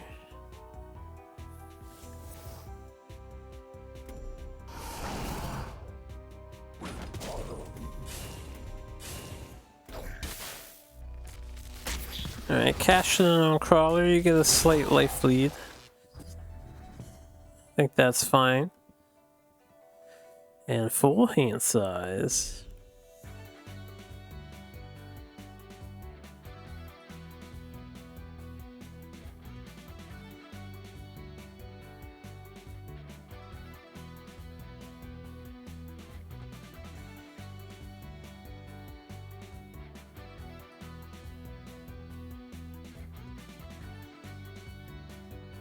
Got him.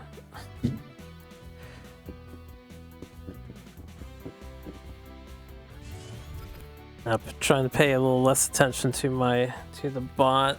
You guys are free to use it. That is for your entertainment.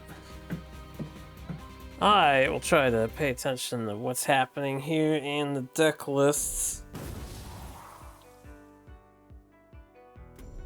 It was a pretty slow turn from Kolos. Offering the Rejuvenator, if you can get it to take a minion out for you. If you get it to trade with both minions, that would be really great if Andreas doesn't want to eat 4, but at least one of them. That's a good deal for you, right? Holding on the Fusion Banshee, I think, is smart. Fusion Banshee is unironically one of Kolos' best answers for Revenant. And we just might see a Revenant hit the field right now.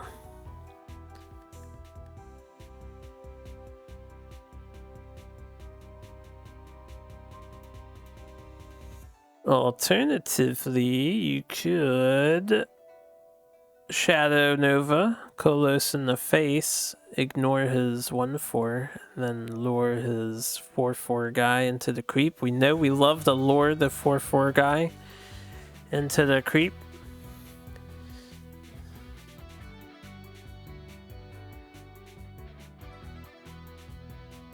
Yes, do it. Do it.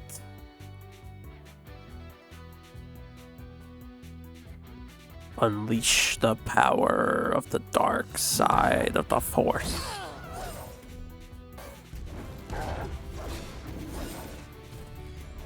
Alright, this is a completely different turn. So, Sphere and Rejuvenator instead of the other idea. I like the other idea more. You could have, if you wanted to get rid of the wings, you could have kept one of your dudes alive. And, you know, your creep deck, one of your major game plans is the Night Splitter. It seems kind of important to start setting up the Night Splitter sooner rather than later. Get some Fusion Banshee action. Somebody asked about this earlier. There you go. Did that, get your jimmies rolling? You got Fusion Banshee on the board. Unfortunately, though, it only cleared out a 4/4.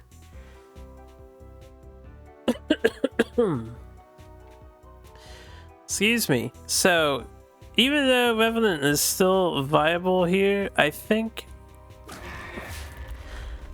I don't know if you needed to do that.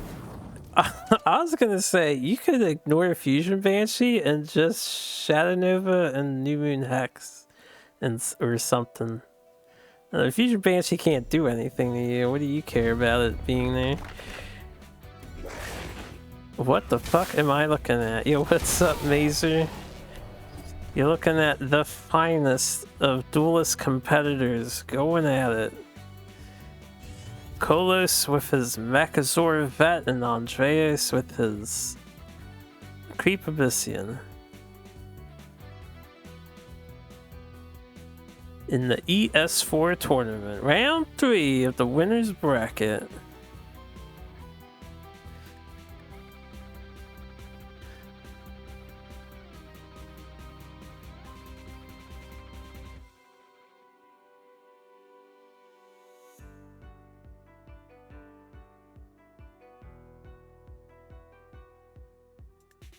How do you get to round 3 with a vet deck like that?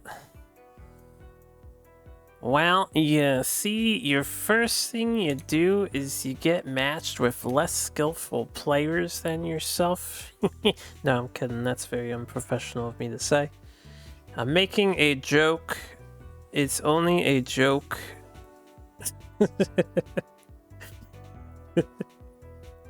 Kolos, actually, he went 2-0 in his first game. He went 2-1 in the second game. And we're currently 1-1. This is the third game of round 3.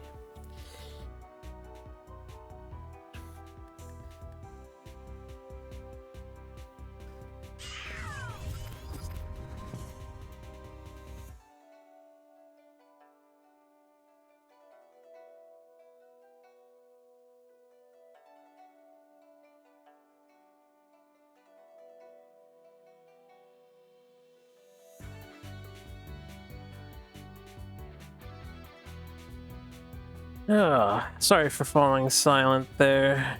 I was getting a little distracted. Kolos plopped down an Aymara. Aymara healer. Well, we're Abyssian, right? We can just send that to Oblivion in the corner somewhere. I would probably just Revenant face and send Aymara elsewhere. You don't even have to dispel it. I would put it in the bottom left so it can't walk onto the creep tile on the next turn. If it wanted to commit suicide for some reason.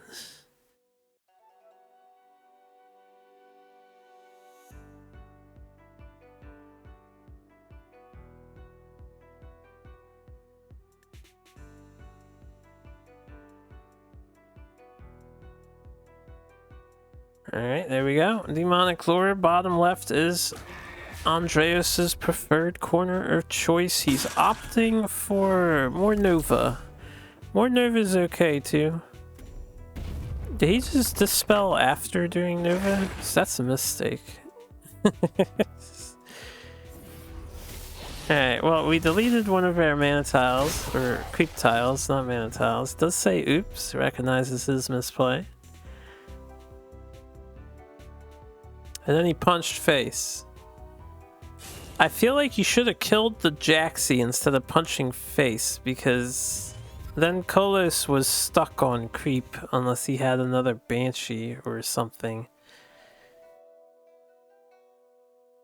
Or unless he top decks a Time Maelstrom, he could go for glory. Just draw a Time Maelstrom. He's actually thinking about not doing the Maelstrom play. To be fair, he doesn't have to do it. If the Jaxi was dead, he might need to consider it to get off of the creep. I guess he could dispel the tile he's on. That's an option too.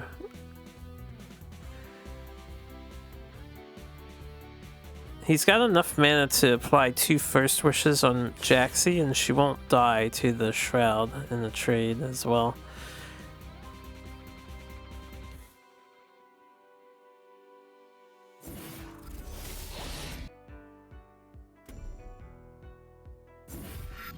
It looks like he's just spreading it out onto Rejuvenator instead.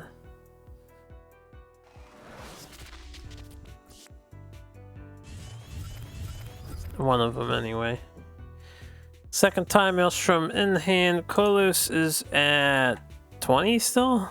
He's at 40% Mechazor. He don't need no Mechazor where he's going though. Meanwhile, Andreas is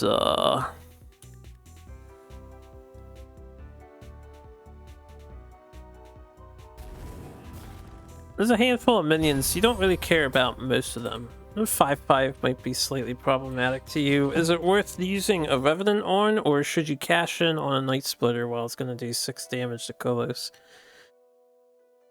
You could like attack Kolos, Night Splitter, and just put it here to block the 5/5.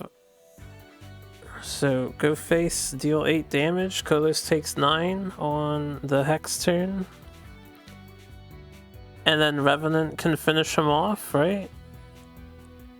This 9 and 8 is 17. I would go face.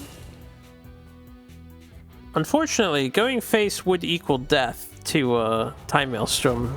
I don't respect Time Maelstrom all the time, I guess. This is probably the better play. If Time Maelstrom is a major concern, I might have walked 2 back just so you're as far away from Aymara reaching you as possible.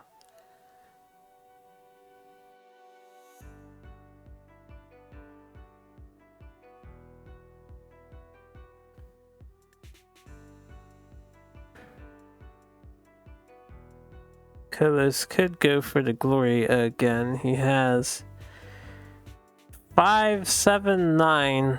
9 damage. 10 damage with the First Wish. Choosing not to cash in yet.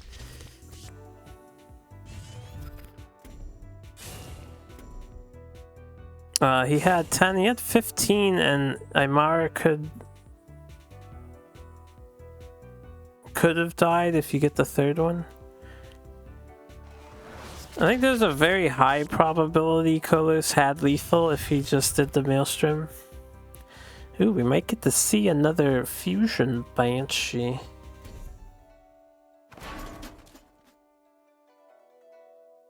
Nope, just a Siphon. And some Mechazors, so we're on the Mechazor plan now.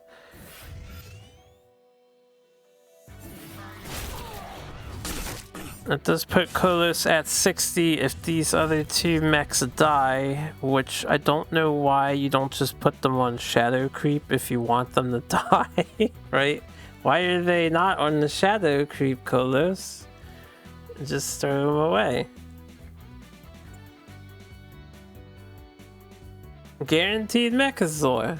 He won't dispel his tiles. That would be next level.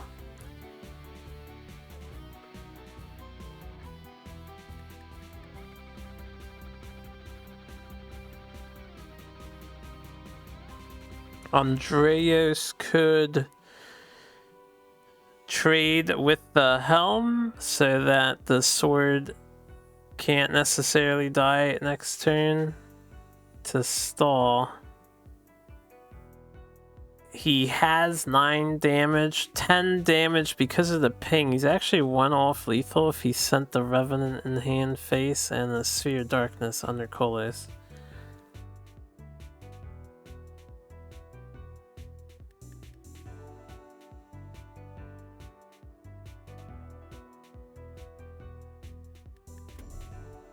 Grasp of Agony on Shroud. Oh, we doing I see. Alright, playing a dangerous game here. You do have 20 HP, but Kolos has triple Maelstrom Mechazor, so I think you lose this gamble.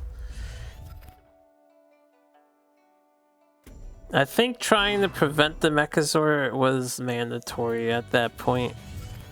Andreas has to hope Kolos doesn't have the cards, but Kolos only had 12 cards left in deck. Or he had 11 cards left in deck before the first Maelstrom, so the odds are pretty high that he has one of them.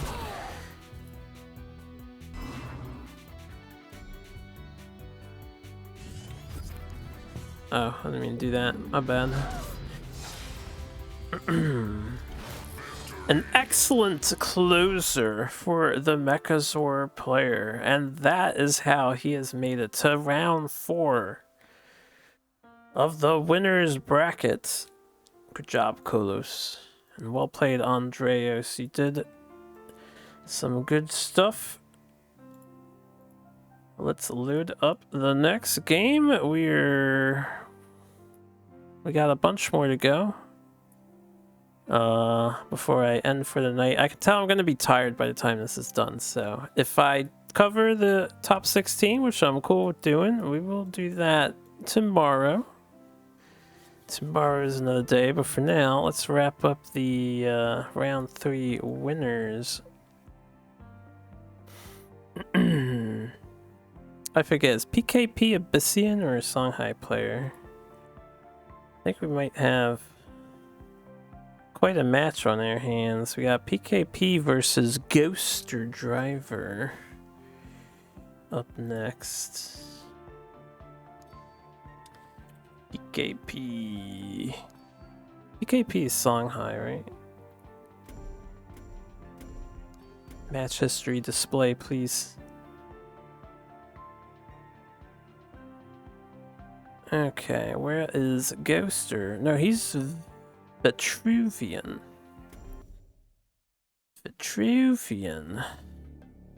Oh yes, one of the Zoo Vitruvians. Ghoster Driver versus PKP.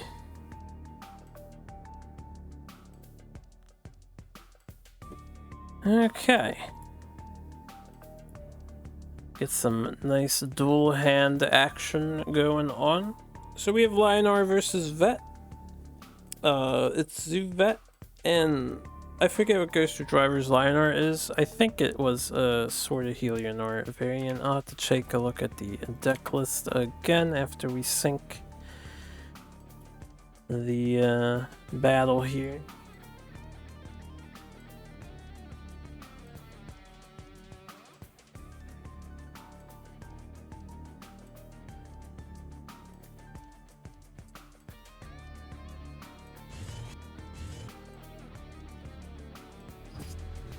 Okay, let's let that play, and let's hide the hand. Oh yeah, turn 1 pass. As a Zoo Vet, Right, with Black Locust, PKP was doing some cooking, as they say, if I recall. PKP, where's your Vitruvian list? Alright, PKP... Right, he's Zuvet. He actually does feature Orb Weavers. I didn't pay attention to that before, but he is the only Orb Weaver user. Nothing more than 4 mana except Time Maelstrom, and then he has all the usual suspects, except he also utilizes Cosmic Flesh and Siphon in his list. Ghoster Driver is rocking the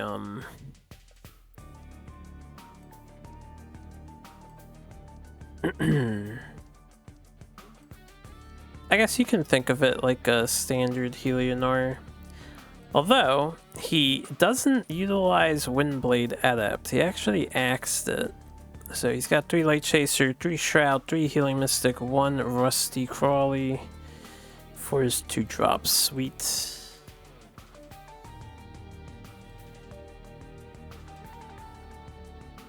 Alright, looking into this game. Bird Mother play, turn 2 for PKP, Light Chaser for Ghoster Driver.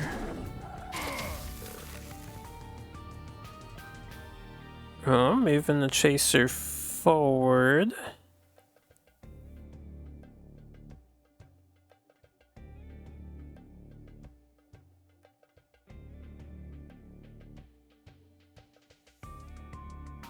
Just to deny the mana tile, perhaps? I don't know if I would move the Light Chaser forward. You're just donating it.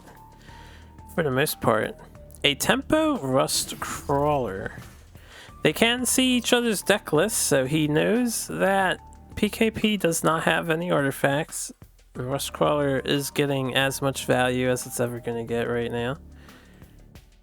I'm just a little surprised because the, the Light Chaser is being given away here.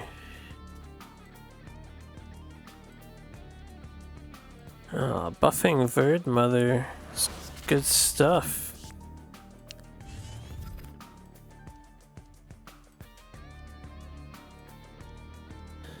Yeah, attacking on a Siphon could be greedy. You get a nice return right now if you do it. But you might regret it later. Ghoster Driver does have Echo Mages, so they're going to be out of range. You're going to want to answer them. Now we do go for the Siphon now to keep 3 HP on Bird Mother. If you want, you can trade into the Silver Guard entirely and only hit with the Bird Mother or Birdkin. Oh yeah, he just uses the Birdkin. For those who don't know, Birdkin does dispel when it takes damage. And it does that no matter how it takes the damage, which is pretty funny sometimes. It's like a ranged minion can hit Birdkin and it will dispel them. I think. Doesn't have to deal damage, right? It's just when it eats damage. Yeah, it's just when he eats damage.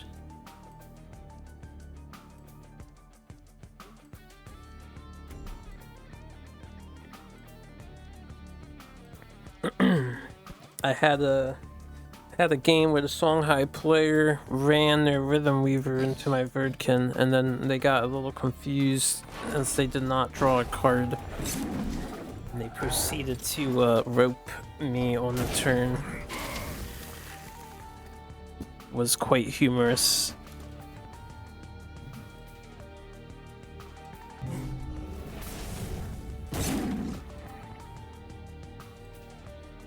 Ghoster Driver making use of the Lasting Judgment tech that Smarty was also utilizing earlier. Lasting Judgment definitely making some headway in ES4. pretty good return Riftwalker though on PKP's part. You get a second Portal Guardian established. Hope there's no martyrdom. So initiative is back in your end. Ghost Driver. You could develop Sloth, I suppose. You could do 4 and 2 and have Sunriser kill the 2-1 with the Healing Mystic proc.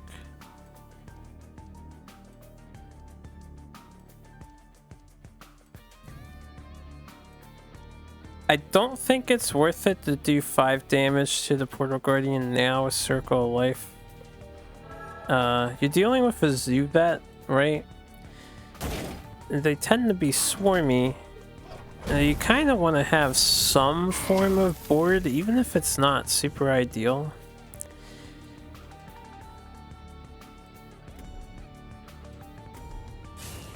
I feel like you could get overwhelmed if you opt to do a play like that. It's kind of like a do nothing. Yeah, the Portal Guardian's wounded, but your opponent's running this spell here, and now your spell to do 5 damage seems kind of silly. It's basically healed to full health again. That's all it is.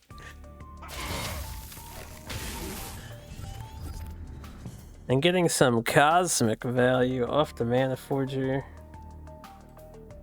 Yeah, that's a pretty good Vitruvian turn. They played 4 cards and then ended up with 4 cards because 2 of them cycled. That's good stuff. 2/8 Mana Forgers, kinda husky, and they have a 4/6 Portal Guardian.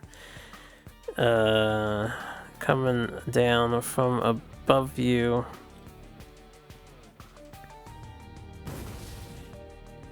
I don't like that Silver Guard positioning for the obvious reason that you are going to get frenzied and it's going to die. But I guess Ghoster kind of has no choice, sort of. I mean, the Silver Guard Knight could have just been above you instead of diagonal of you.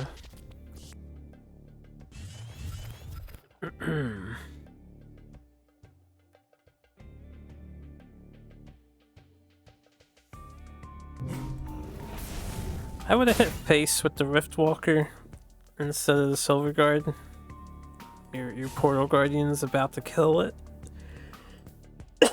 Excuse me. There's really no reason to not hit face. Especially with Syzygy being the play.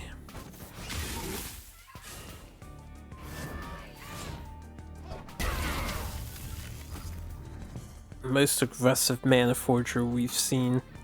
He is a warrior on the front lines of the battlefield, holding the opponent down with his provoke. The manliest Mana Forger whoever did walk the earth. Ghost Driver's kind of dead. I hate to say. He can heal for 4, and it will kill the Portal Guardian. I actually think you should probably put the Sunriser behind you. You do 4 damage to your opponent, you get rid of the Riftwalker too. You're not killing the Mana Forger unless you punch it. Maybe it's fine to kill the Mana Forger off. I guess killing the Mana Forger might be necessary because it's 8 mana. The Time Maelstrom that is in the hand is active on the next turn if it doesn't die. So you might not have a choice but to do this spot. Just to buy a turn.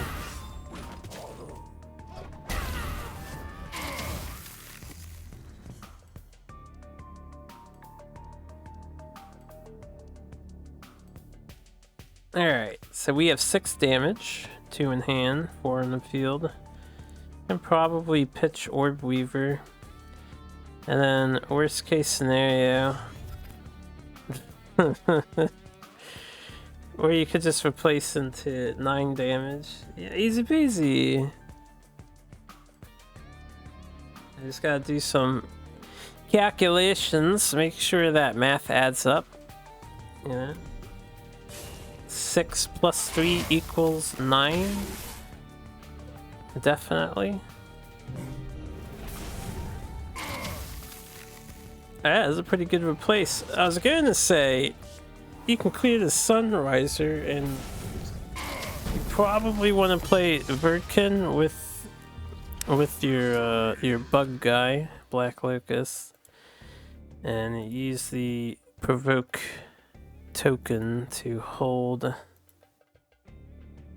him in place. But you know, replacing in the Syzygy works just as well. So, going on to game 2 between these two. I imagine Ghoster wants to be first, but I'm not 100% sure. He does. I think so far Kolos and I forget who it was, but Kolos is the like one guy who wants to be second with the deck he was running.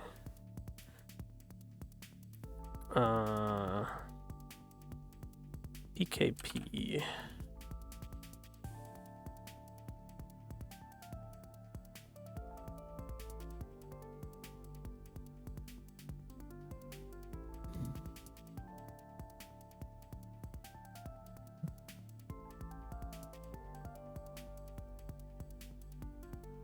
Alright, that's 1, that's 2. Let's transition the screen.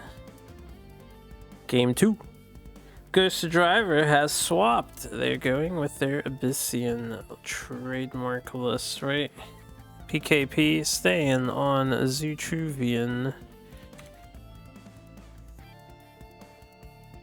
Let's get the play button going. Let's see how this one turns out for the two of them.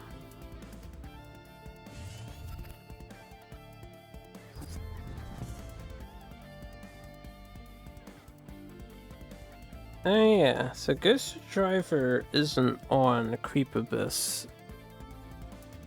I have to look at their list again to remind myself, but they're on a Big Abyss or something. They're on a Ghoster Driver Abyss, clearly. Where's your Abyssian list? Alright, so they titled it Creep Abyss Phoenix. They do have creep stuff. They have the one of Crawler. And then they have like two Zuriels and a Singleton Archon, which we just saw in the opening hand.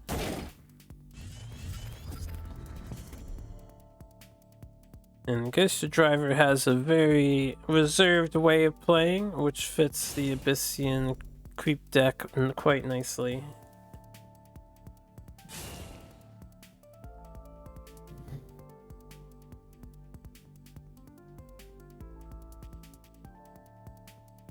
And it's gonna come down this.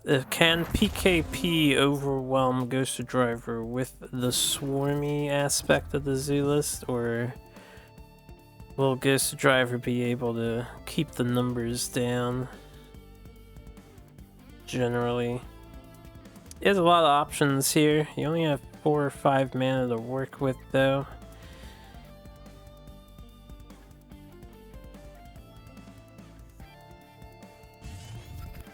Placing DT, keeping the Archon, interestingly enough.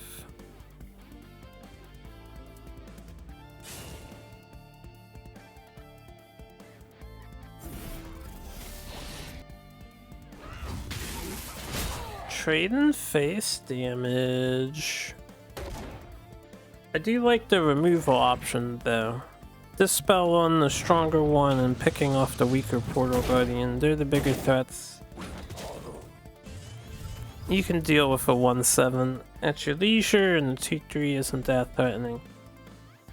Now, this play, to make it happen, you did put yourself in the bottom corner, so you might get stuck. And depending on how exactly PKP plays this out, if we see an inner oasis, it could be problematic. You might be forced to rely on the demonic lore. So this play came with some risks for sure. Alright, just a Rift Walker into a Primus Fist.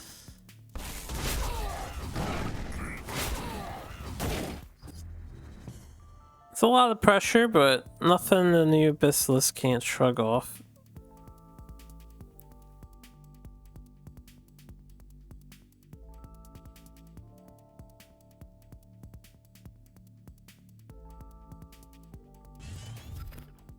Healing Mystic gets pitched away, or sent away.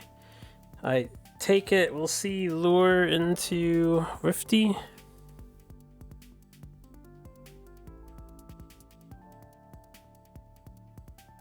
You get a nice Rift Walker here with the Demonic Lure. 4 targets hit. And then get out of the bottom board edge. Probably trade with the other Rift Walker.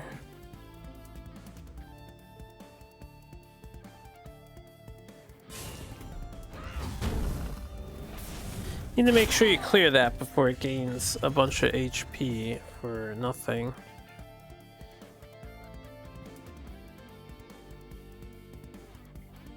Alright, so PKP has an opportunity to set up Locust.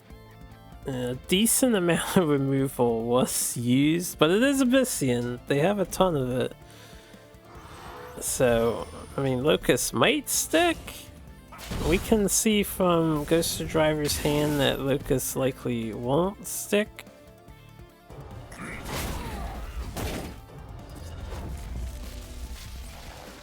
The Cosmic Flesh definitely helps to make this a more awkward decision, but Dark Transform, Punch 1, and Sphere or Lore, probably Sphere the other. You can clear the board if you so desire. You could also not Dark Transform, you could Demonic Lore and Rift Walker instead.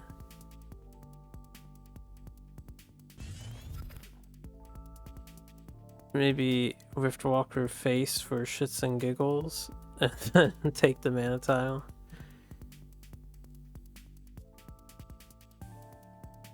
Place in the NSA. NSA seems like it's the more preferred choice for Ghost of Driver's tastes.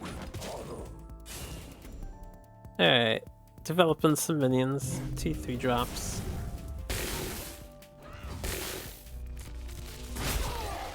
HP is a little precarious, but Vitruvian Zoo needs a board to capitalize on their biggest damage plays. Ooh, double Syzygy is not helping you at this exact moment in time.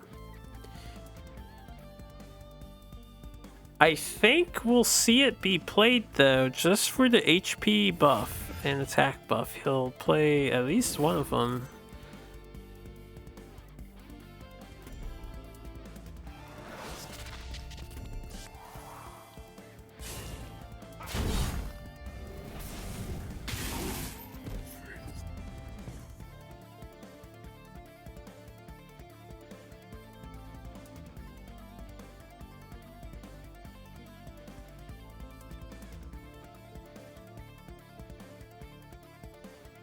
No, there's a 2-5 and a 5-3. It's pretty good. 5-3 can be deleted though. Looking at the offensive, we have 5, 8, 9 damage out of 13. Revenant Replace would be 11 damage. I'm not sure we bothered to replace anything.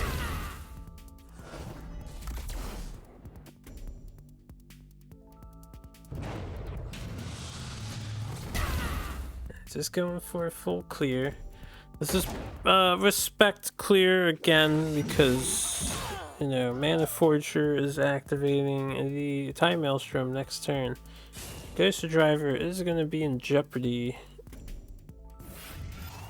after this if he can't close out the game.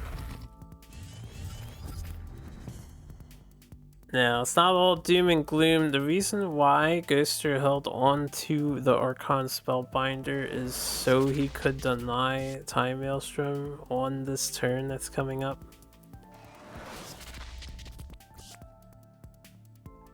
This is why he never replaced it. It's good in the matchup. It's going to serve its one purpose. Yeah. PKP did a lot of digging, had nothing to develop. Unfortunately, we don't need the Archon to protect us, so we can just kill you instead. 2 first wishes, Inner Oasis on no minions just for the card cycle, and couldn't find anything, resulting in your death. If he had found something, and if Ghoster didn't have lethal, then Archon would have dropped down just to stop the Maelstroms from happening. And I don't know if PKP had... he has Siphon, right? I don't know if he had a solution for an Archon. He does have Siphons in the deck, so he would have needed to find one. Anyway, it's 1-1 now. On to game 3. I imagine PKP wants to go first. So Booster is likely second now.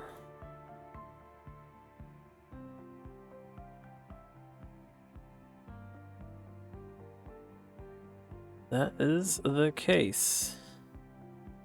How did I ever guess?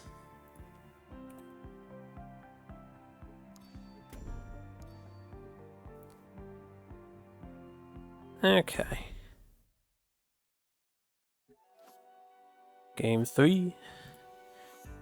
Almost set up here. Alright. No deck changes. We are committed to the very end. So, do or die, heaven or hell. You know, duel 3, let's rock.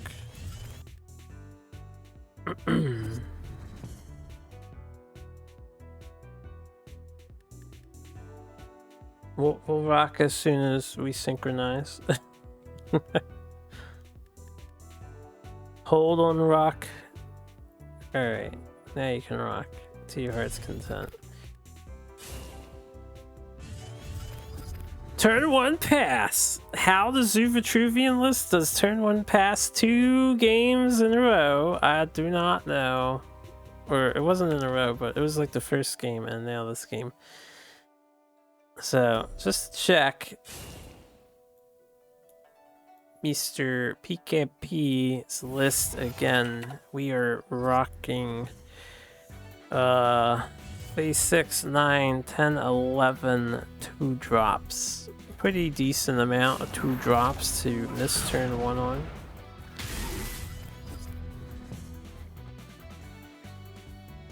And I didn't see any of the Orb Weavers. They have 2, unless I'm looking at the wrong deck again. Oh, think I am. But didn't see any of the Orb Weaver guys at any point.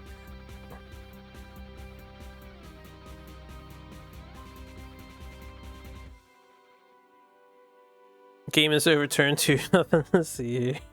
Just a flop. Wait, over for who? Over for who? Over for PKP? This is not a good looking situation for PKP. There. 9 HP in the red. Shouldn't have spent all their monies on Dogecoin. It did not go to the moon. I don't know what I'm trying to suggest with that line. Don't mind me. It's getting late. This is about the hour where I start to get weird. than I already am.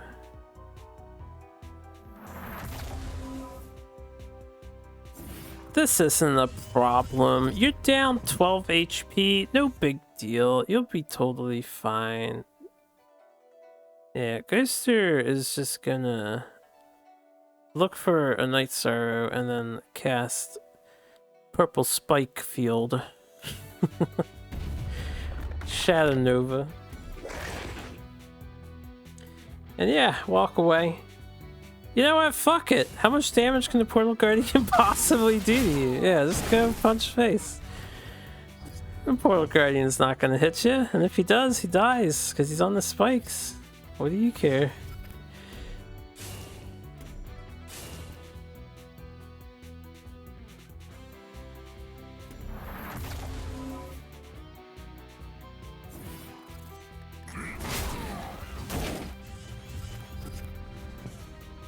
So I'm thinking we replace Uriel, and then we... Is there a lethal here? Not quite, right? No matter how you do this. I would demonic lure the healthy guy and into the corner, and then you can either play it a little conservatively, maybe develop the 4/4. He's actually gonna put him on the spike. That's fine too. You could Rift Walker, do some damage to things. You could continue going face with the idea that you'll kill PKP next turn before they kill you.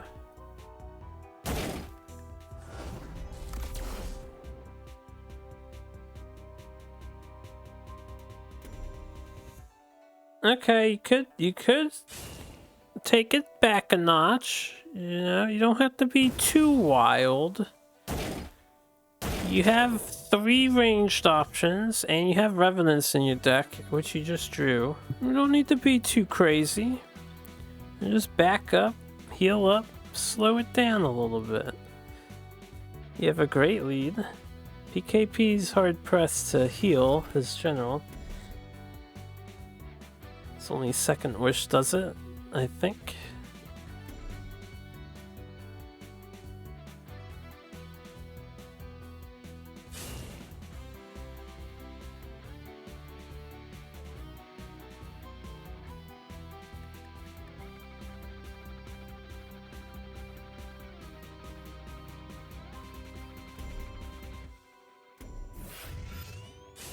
Alright, developing the Mana Forger.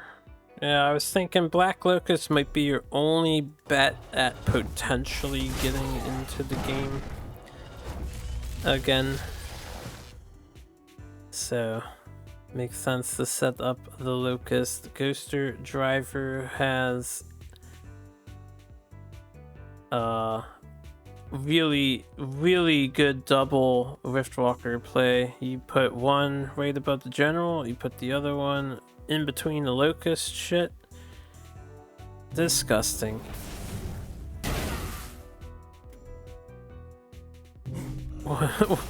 For bad Locust to Rift, yep.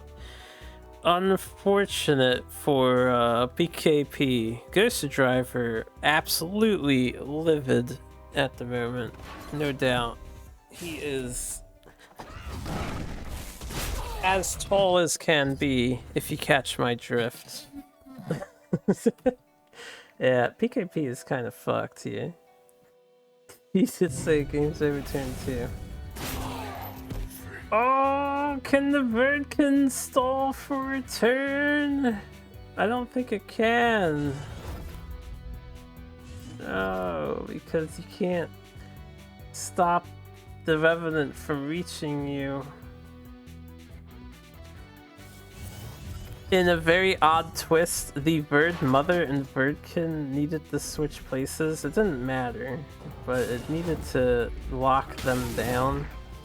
Alternatively, you could have played the Birdkin near your general. Yeah, you could have played it at your general, and it would have prevented Revenant damage because it dispels. when it gets hit. I'm not 100% sure if the Revenant's damage goes through or not. I haven't seen a Revenant punch one of those things. Yeah, it would have been way too over, but you could have bought a turn. And you never know. One turn could make a huge difference, maybe. A commanding victory for Ghoster Driver there. Well played to both players. He takes it 2-1. Alright, who's next on this list here? We've got 1, 2, 3, 4. 4 more games to do. And then I will probably call it a night. We have Project 2L versus Skirtle. Do I even have these players? I do not have Project. I do have Skirtle. So we are going to watch Skirtle. What the hell? Sorry, I got confused because it's just like an entire page of Gale Force Weston matches. Project 2L. Hopefully this is the right game here.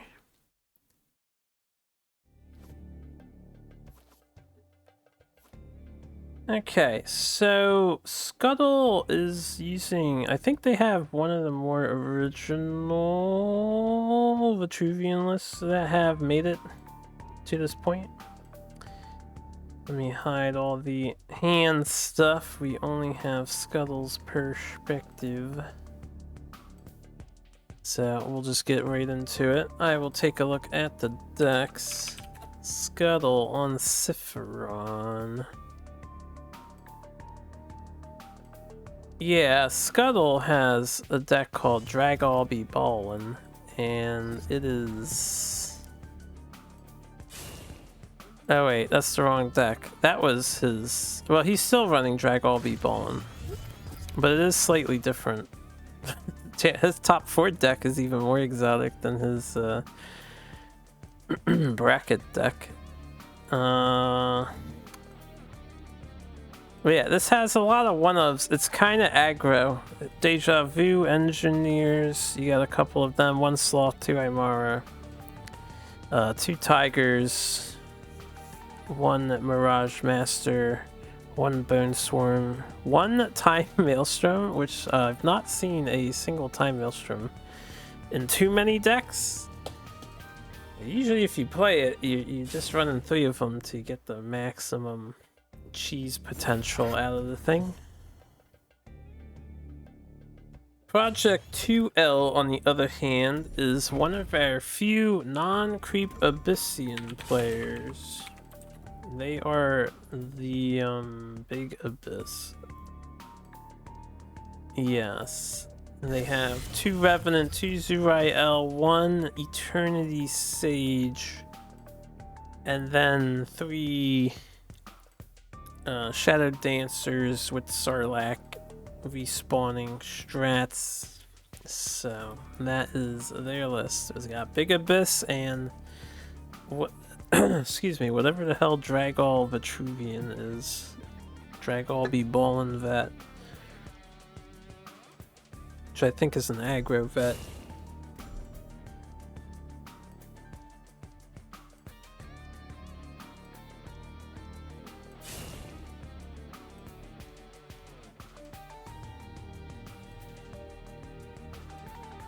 Turn 2 Wind Strike from Scuttle will provide a lot of pressure.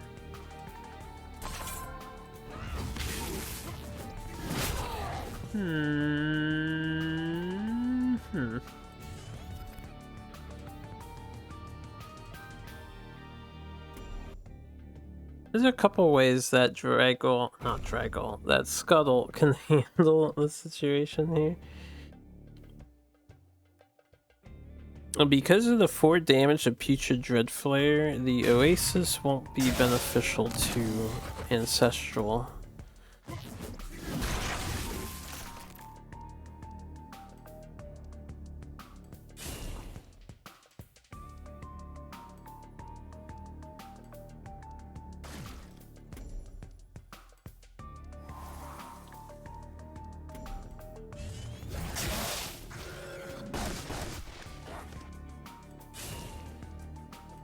think Chronomancer Oasis is pretty good though for the turn. Windstrike gets a nice hit in without dying to the Spectral Blade.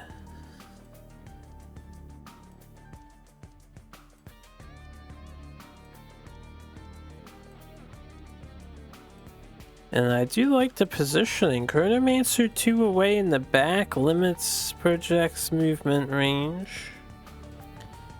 from just flat out retreating.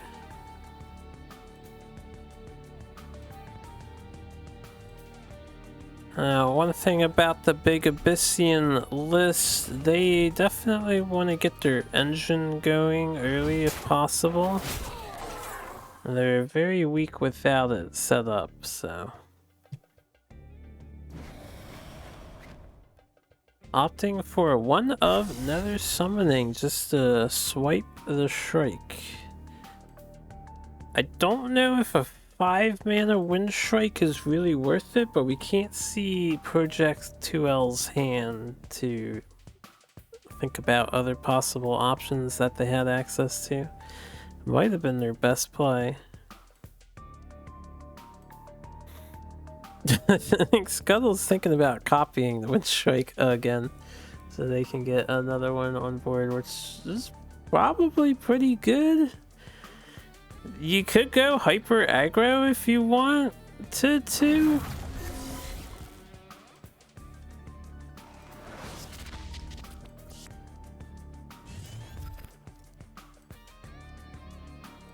I think copying the Windstrike's fine. Yeah, make a trade here.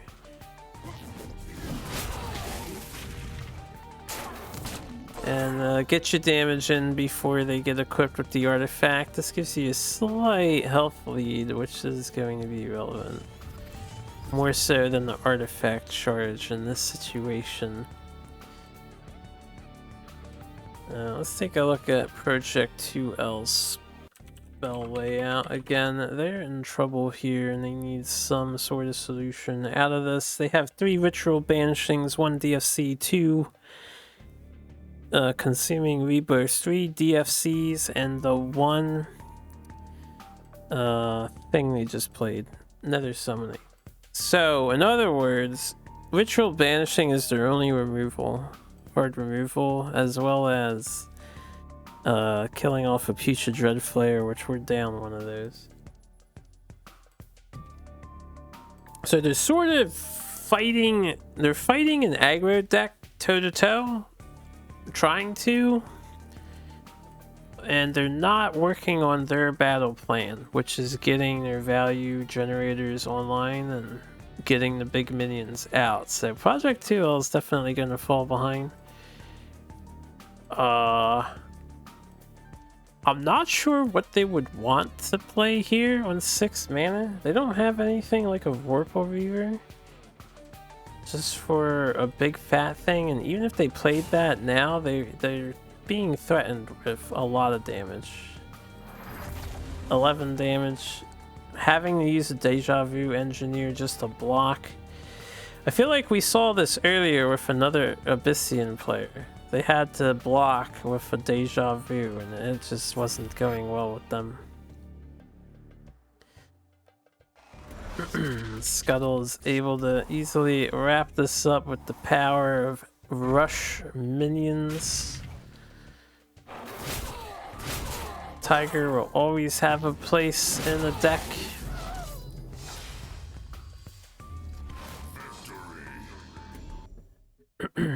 In my opinion, Tiger is actually a little slept on at the moment. As far as ladder play goes, that thing is being underutilized at the moment.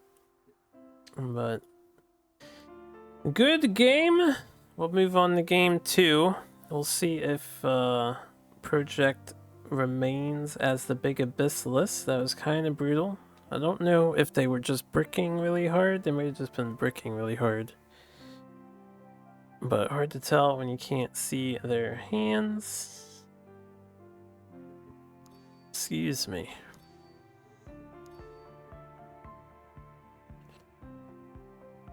Alright, game number 2.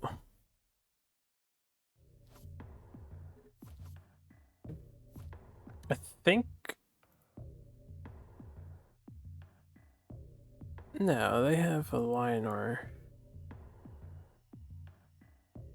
Call me crazy, but I think they swapped to the Mark II skin of Lilith. Were they? They were the Mark II skin. Never mind. I'm crazy. I'm crazy. They weren't the normal Lilith. I think it's the same decks. It should be the same decks. It's game 2. Tempo Engineer sounds like a hard brick. Yeah, it definitely does. We've seen another... there was one other game that had the Tempo Engineer, and it did not work out well. Turns out a 4-mana 3/4 is really bad when it doesn't do anything. Primus Fist opener for Scuttle. Not ideal, but yeah, you'll take it. It's a T3. People are happy to have it than to not have it. Let's see if Project 2L can get something going here. They have a Healing Mystic. Played defensively. That's something.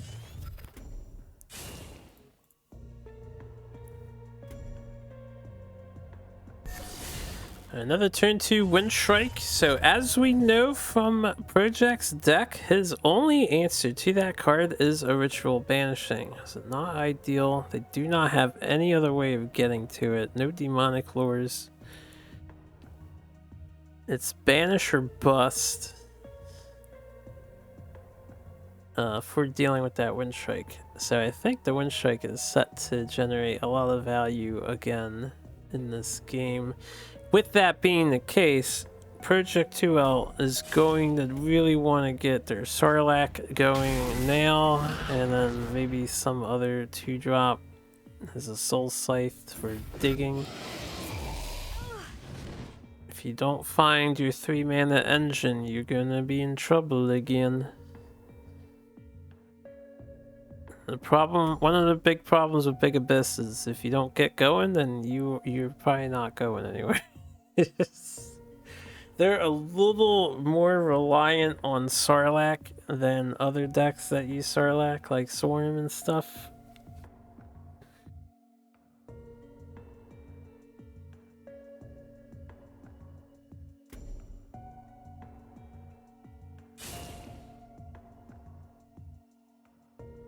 Okay, we have a Horned Shaman, DFC.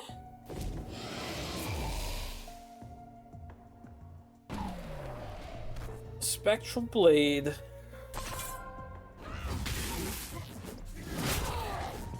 I would have held back from smashing face there.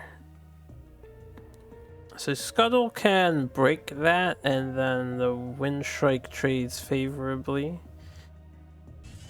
If he wants to. Definitely an option. He could first wish the Shrike. And then maybe kill the Soul Scythe off. Yeah, definitely play your Chronomancers out for tempo no matter what spell you're doing. You're gonna want a Chrono first.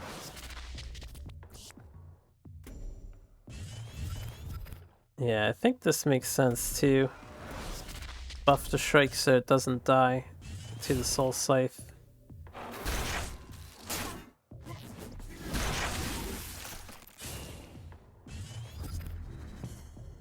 And it brings up the Primus Fist. It is in range of the general, but so is the Chronomancer. You know one of your minions is going down. You probably don't care which one. If he hits face, you probably don't care about that too much either. You are the aggro deck. You will out damage Project 2L. So for Project, he has a health lead right now. I don't think Smork is the answer because it's not the deck's natural battle plan. You're gonna lose the race. You're ahead now, but you're gonna lose the race. That's all there is to it. So he needs to, again, he needs to get his big engine thing happening. Alright, a Shadow Dancer is something. Scuttle will want a Dispel for that. And that's a discounted Shadow Dancer. We still had DFC or DFS on the stack. Horn Shaman as well.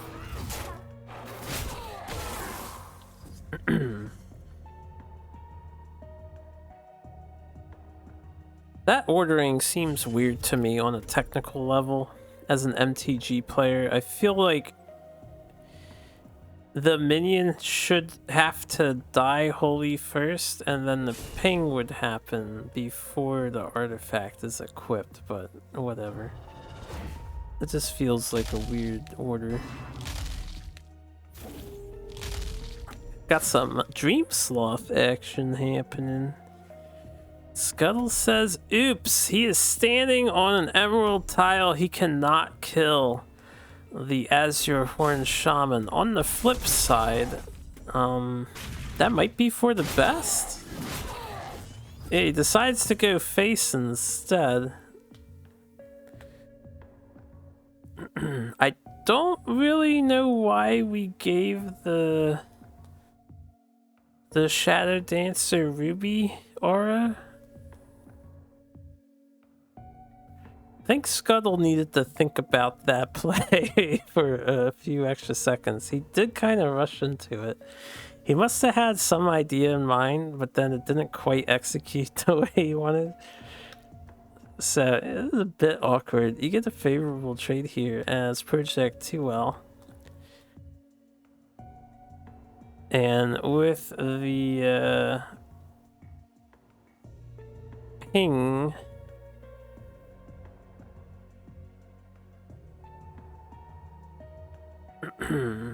depending on the card that you play, you can actually get a little carried away here as Project 2L.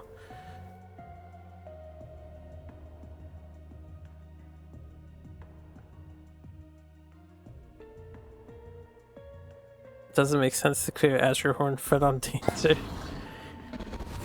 Yeah, it was fun. It's fun to see the play, but it is that is one of the plays of all time, you know? What we just witnessed right there. I'm not sure what the strategy was, but I don't think it worked. Did he just DFS his... what? Oh, another summoning. Or Zuriel. Okay, that makes sense. That makes sense.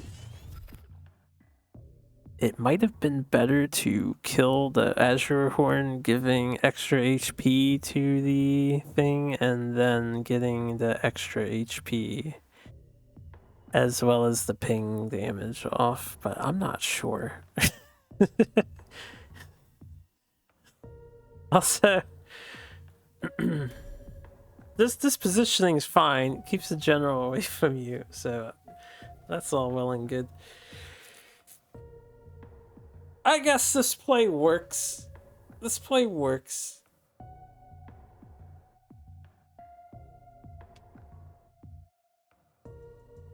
There was a non-zero, probably greater than 50% chance that the Shadow Dancer spawned in range of Sephiron to punch it. But never punished. Always lucky. Skillful Zuriel.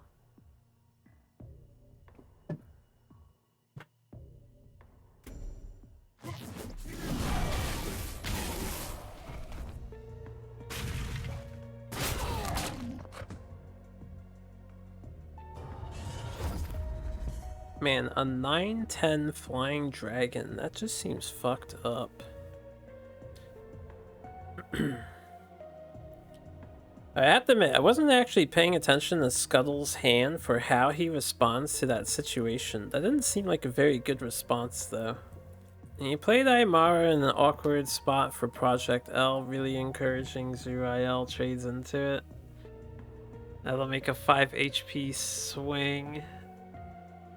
He has the light bender, though. Do you do 8 face damage here? Do you trade? He's got Ritual Banishing. Never mind. I think this is over for Scuttle. It is only the 7 mana turn. And while Emerald Aura is saving them from Shadow Dancer damage, Project 2L is healing. He's not in an unreachable health threshold yet, but you need to kill this dragon, and you do not have enough mana to kill the dragon.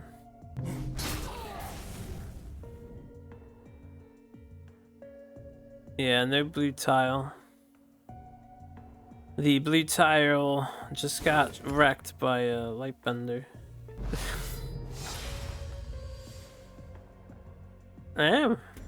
That was pretty nice. It just it was looking pretty bad for Project 2L, but that Zurael play was too much. We're going on to game 3, 1-1 each. Let's see if there's any changes.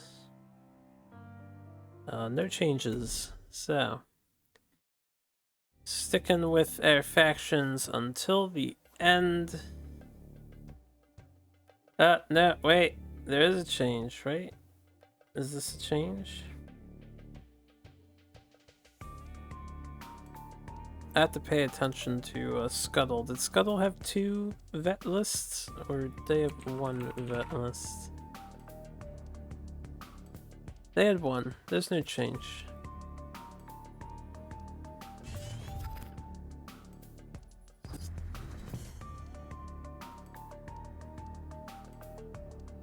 I keep thinking I'm seeing the Mach 2 General turn into the Mach 1 General in the next battle. That is how bad my short-term memory is getting. So I'm like, huh? Something's weird here. Something's different, yo. Nothing's different. Turn 1 Ancestral Vessel. Hitting the field. Classic diagonal opener for Scuttle. You'll love to see it. It looks like he will, for the 3rd game in a row, ramp into a Wind Strike, which is pretty good against Project 2L's deck. As we have already discussed, he has limited means of answering the Wind Strike. Man, Project 2L has 3 copies of Sarlacc, and he hasn't played a single one so far. What gives?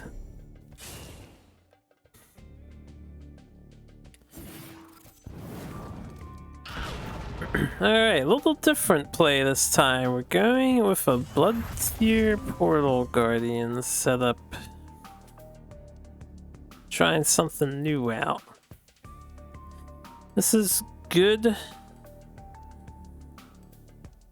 It's the same situation as the Wind Strike.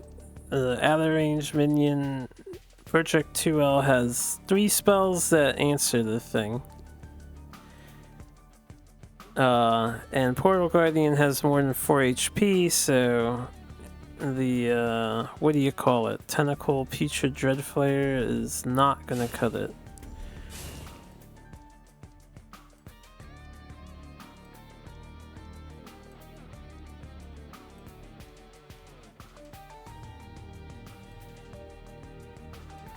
I think it's a little weird when Lilith is playing a card in the Mach 2 skin. She shakes her chest, but the back piece doesn't shake with her body, so what is it even attached to if not her back? You know? Like, what's going on there? Putrid Dreadflare getting some screen time. Saber Spine Tiger about to sacrifice his life for the greater good.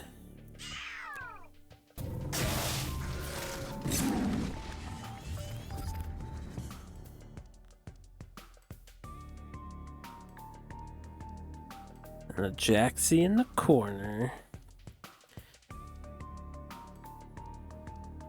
Alright, Project 2L is already surrounded, and he can't kill any of these minions entirely. Vessel's gonna make a Dervish, Jaxie's gonna make a mini Jax, Portal Guardian is way too healthy. You see the mouse cursor spinning around. They just don't have answer tools to deal with this kind of pressure, so it's gonna get a little awkward. They're gonna need to develop something pretty good here if they want to stand a chance against Scuttle's aggro list.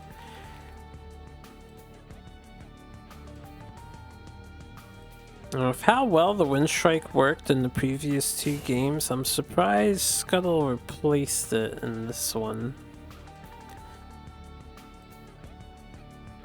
I mean, he did lose the last game, but I don't think that was because he played a Wind Strike. Okay, the Light Bender was decent. It was decent. It's not the hero that you need. Also, I think it should have been played where the general is standing, and the general should be up 1. This Deja Vu engineer is here to ruin your day. Portal Guardian's back, baby, and he's stronger than ever.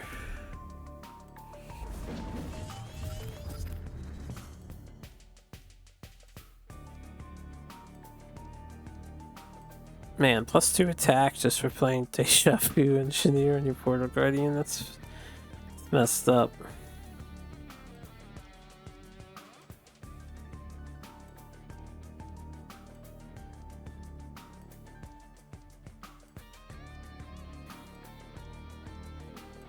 I like my Mirage Masters, but I should test this. I've been thinking of trying Deja Vu in my Dervish list instead of the Mirage Masters.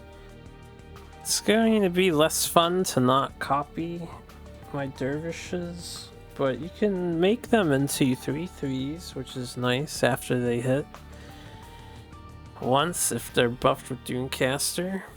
And you can revitalize all the crap that gets dispelled, so I've been debating on it.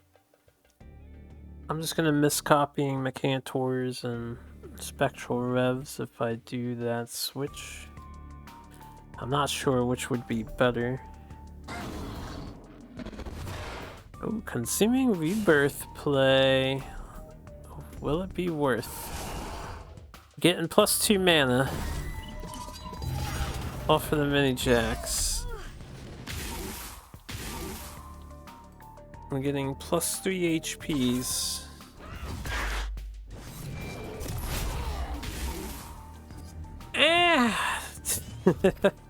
I would have equipped after. Ooh. And this is another thing I like to do. I've won games because I've copied Shadow Dancer with Mirage Master. I don't know if I want to lose that ability.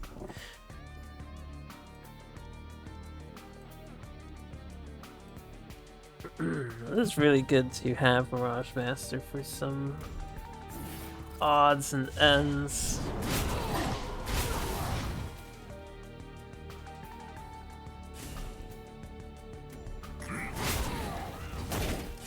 That's a big chunky hit right there. And he's at 6 HP, just out of range of your Shadow Dancer sacrificing itself.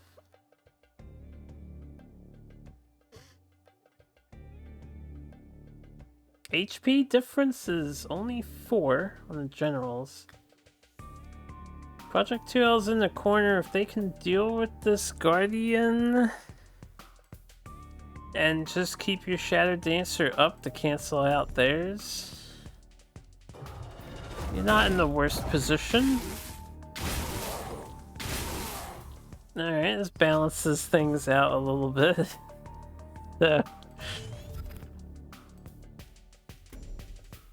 I guess you just do an Inner Oasis play here.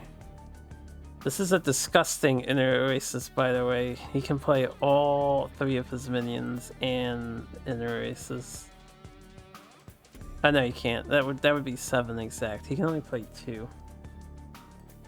We watch my cast of your games against Solar and you're angry again.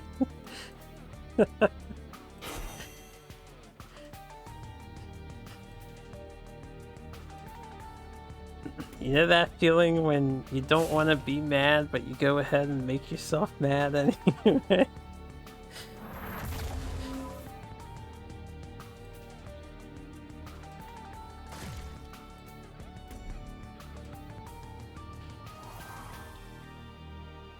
Yeah, one mana shy of getting the Ancestral Vessel in there too.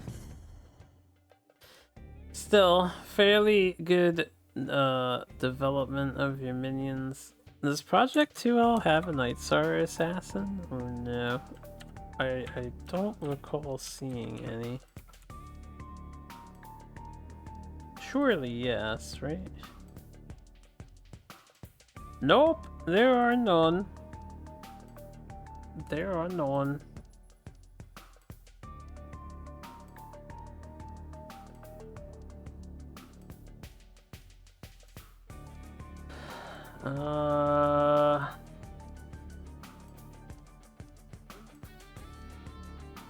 I mean, if they have another Revenant, they can answer the Portal Guardian, but they're gonna put their Shadow Dancer in danger.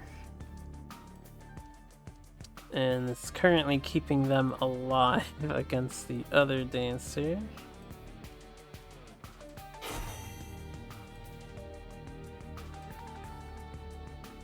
Oh my goodness, it's a Sarlacc. It's a little too late for you, buddy, but...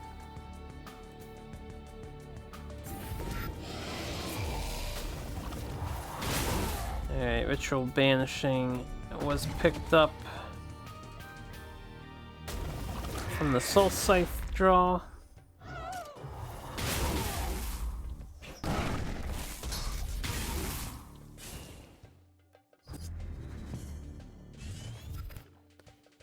I do think they did what needed to be done, and it's unfortunate they couldn't answer the Portal Guardian though. So Scuttle has 6 damage. He has 8-9 damage. Alright, looks like he doesn't have enough. He had... Depending on what he draws from First Wish, he could have got lethal. I think it's possible if he draws this as a G.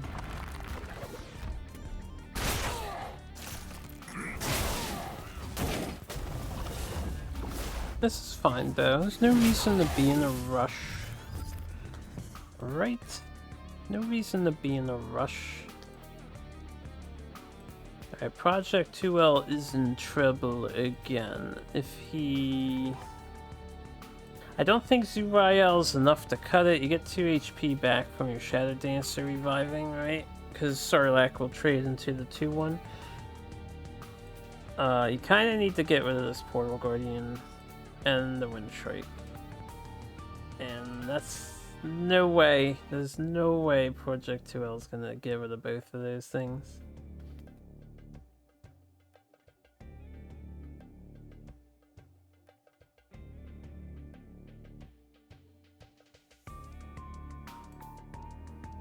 They only have 2 more Ritual Banishings. They have 2 more Revenants.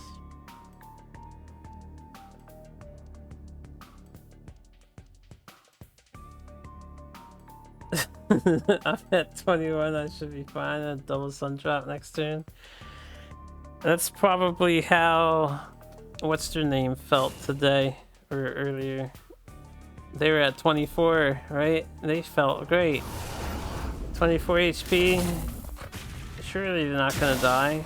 And then they get OTK by fucking Reaper the 9 Moons into double Night Splitter.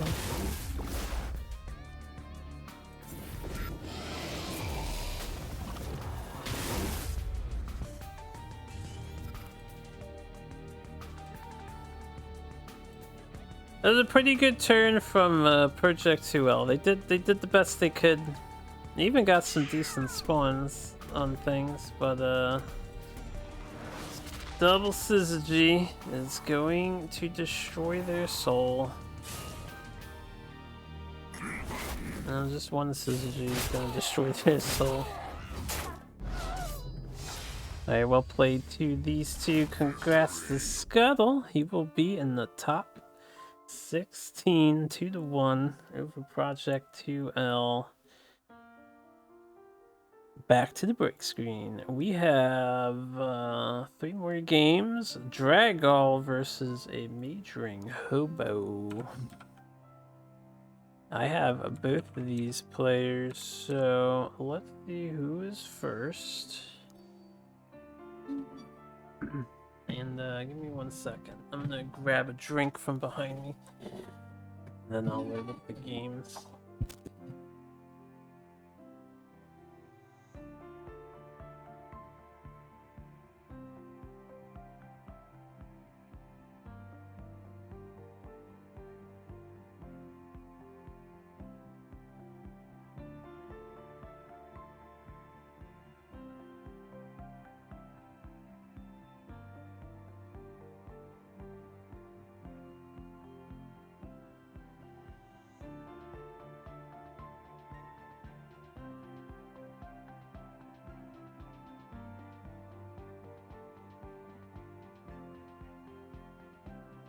Okay.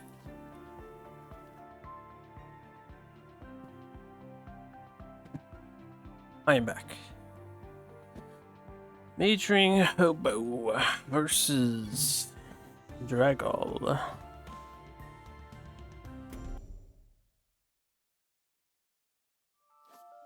Okay. So, Hobo. I'm in the collection screen because I chose the wrong person. Hobo is our Deathblighter Abyssian player who has made it to round 3 of the winner's bracket. Hails yeah.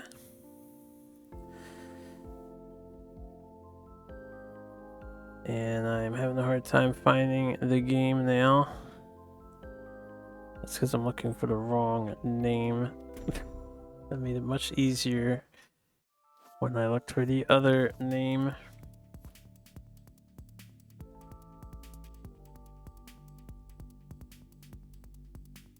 Okay.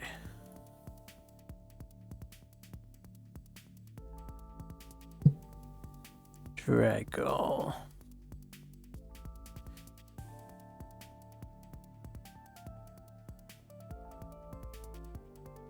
So, for those who don't remember, Dragol is on Aggro Vanar. They had a very strong run in their previous match, and they had a bye in round 1, I believe. And then the Majoring Hobo's been doing a pretty good job with their creep list, somehow surviving against healing Lionar. And they've made some minor usage out of Deathblighter, as we can see here. So let's see how they fare against each other. Deathblighter going to be kind of just a big beast. He's not completely dead, but not useful against Dragol, who doesn't heal.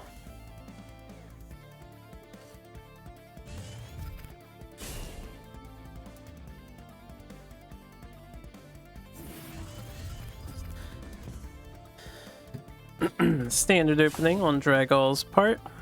Severe Darkness coming out of Hobo's side. I think that was a Crawler. Yeah, Crawler coming down too. 2 creep tiles, turn 1, not bad. Likely Fenrir Warmaster up front. No, looks like Flameblood Hearth Sister. Nope, changing your mind again. Yeah, I would think 1 more creep tile shouldn't be that problematic. Juggernaut immediately ditched for a demonic lure. I don't know if that was worth.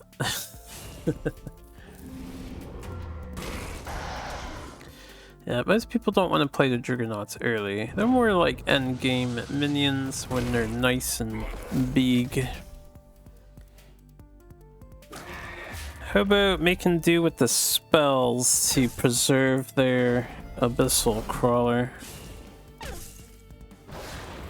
If they're aware of what Dragol's deck was, which they should be, I do like this play.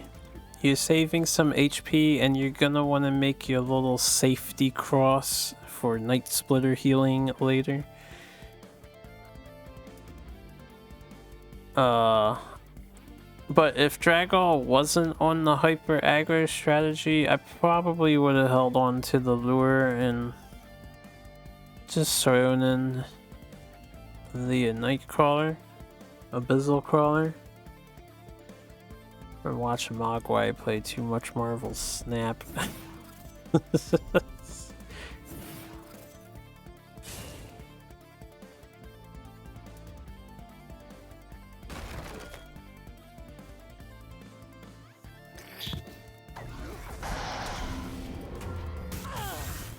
Alright, couple of Primus Fists, Chromatic Cold. In response, Shadow Nova to clear out the Primus Fists. Pretty good. 23 to 22 HPs. Dragall can either take this really slow or they can just do a Phoenix Fire basically.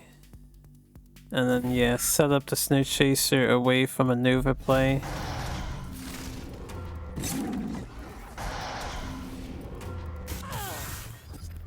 Considering their deck's battle plan, I think it's fine to use a Phoenix Fire Tiger here. Just send it in. Get you 3 damage for 3 mana. Hobo can totally set up a Juggernaut right now. It is fairly husky in size. A 6/6. You can play your Sphere to make it a 7/7.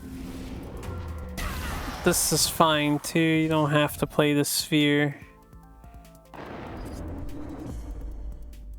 If you wanted to avoid getting hit, could have walked to the right 2 spaces after playing Juggernaut and then kill the Snow Chaser.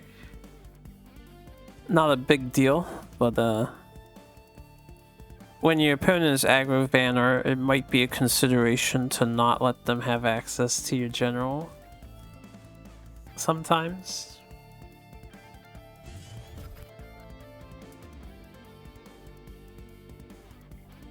I think for safety's sake, Dragall's gonna need to consider Snow Chaser or Hearth Sister just to move the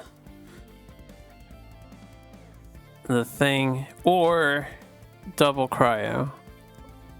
I don't think you take 7 here. You're going to... That's probably too much damage.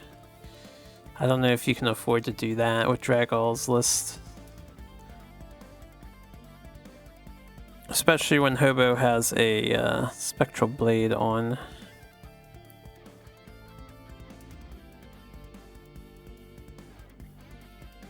Alright, we are seeing a Hearth Sister play, so this plus Snowpiercer makes sense to me.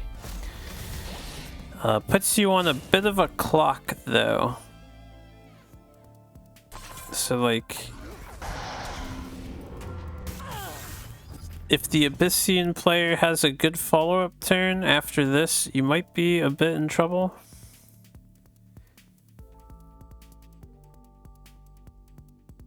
Now, as for what Hobo does have, I would replace Lure. If I drew Night Splitter, I would Sphere Night Splitter, but now I would just walk diagonal left and... Or I would walk down too, so that the creep tile's protecting you, and just play Revenant, hit the Hearth Sister of Revenant.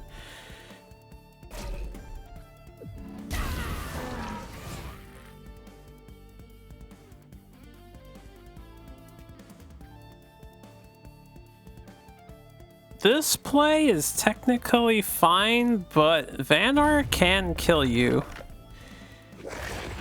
You're not breaking the Snowpiercer. I think Dragall has Spirit of the Wild, which would have been 10 damage alone, and they have a Snow Chaser you just put back in hand. So I don't like this play for that reason. If they had 1 card, you would be dead.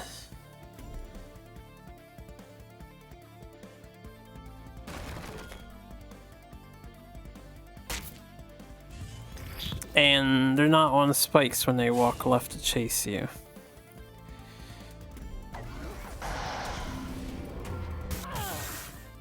You're also not near a triple spine to heal more HP. Now, you can make a triple spine, which is pretty good. Can you kill somehow? 8 mana here?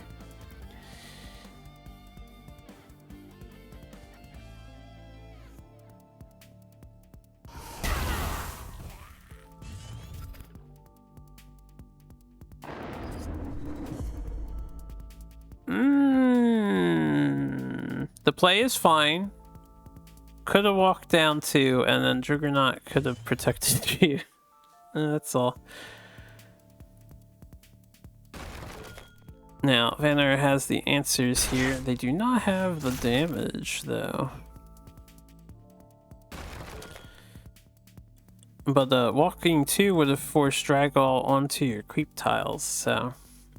I don't know why you didn't walk 2.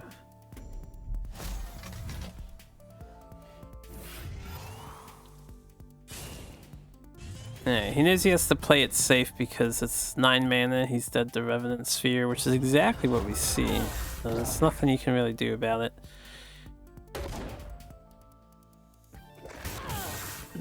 Overall, good aggression from Dragall. Couldn't quite pull it off. I think Hobo could have done some slightly better positioning there to be safer, but he made it through. He won the game, so, you know, he didn't do anything wrong. If you win the game, you're playing pretty well, I'd say. Let's see how game 2 goes. I imagine Dragall wants first again, especially as an aggro deck.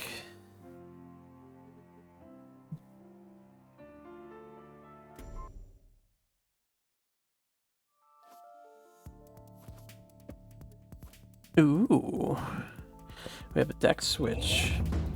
Dual track coming in with the 7 Raiders. What's up, dual track and Raiders? Hey kids, how you doing? Ew, what's good, Pasty?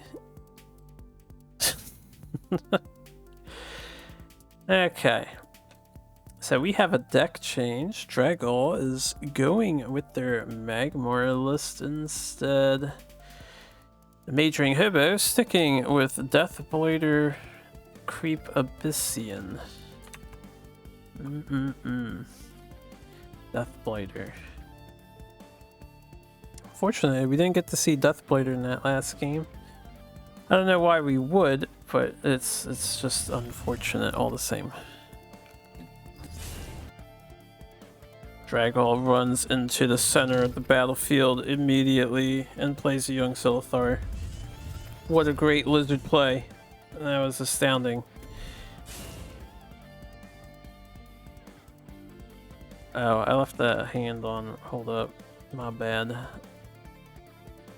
A Majoring Hobo Fearless of the young Silithar plays their 2-drop on the opposite angle, threatening the mana tile.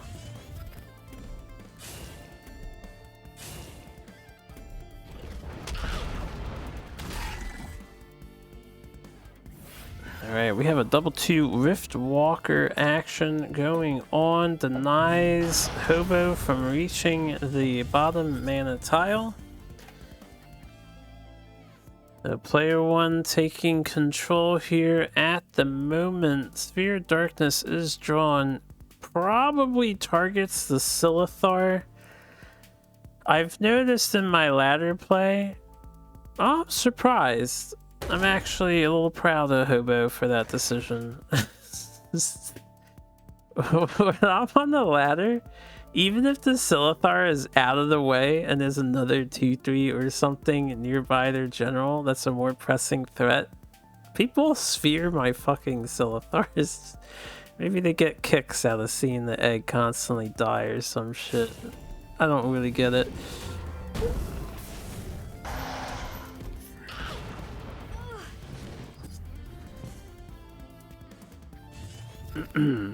But I think this is the correct play to do.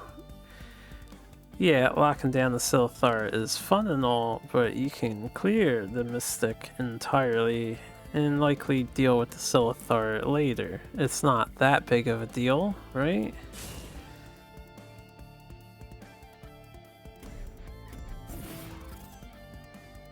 Alright, I like the spread from Dragall, keeping up the aggression.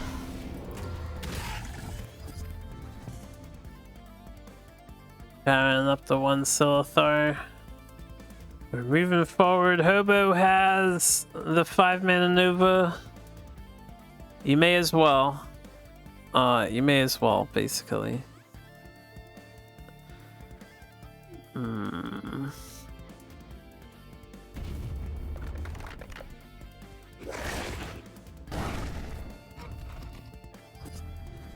Fearlessly standing his ground, too.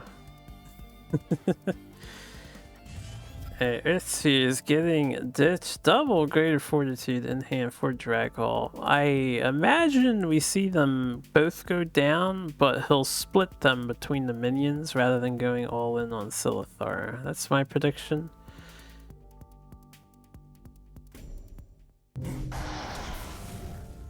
Or he'll save one. Saving one makes sense too.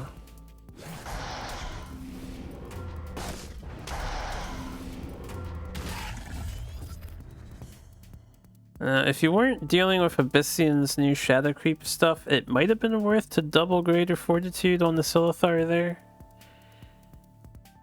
But I think holding one back is a fine play. Nothing wrong with that. I want to take a look at Dragall's list real quick. Does he have any scribes? If you're running Silithars, even if you just have a one-of scribe, I think it's worth. Getting the egg off of a creep tile is a pretty big deal. He does not have any scribes in this list. This is like a pretty classic Magmar list. He's even running a Dancing Blade in there as a one-of. 2 fractal replications, says WinCon is Trilucidator, but I don't think it's supposed to reach the like the big wombo combo play. I think he just wants to get the 15 damage out of it, not the 21 damage. Granted, he can get the 21 damage.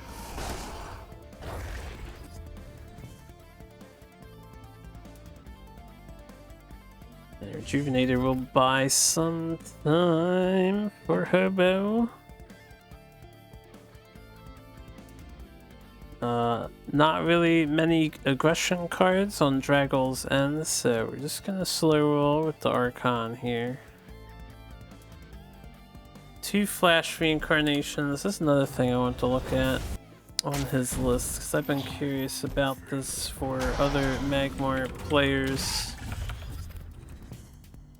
I used to run 3 flashes, but I found myself cutting it down to 2 recently.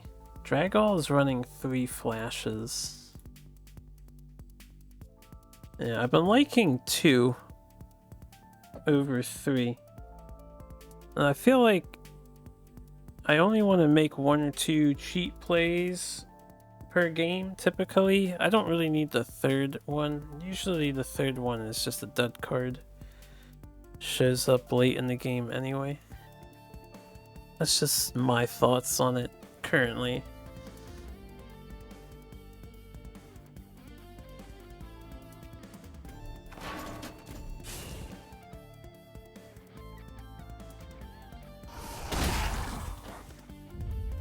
Holy.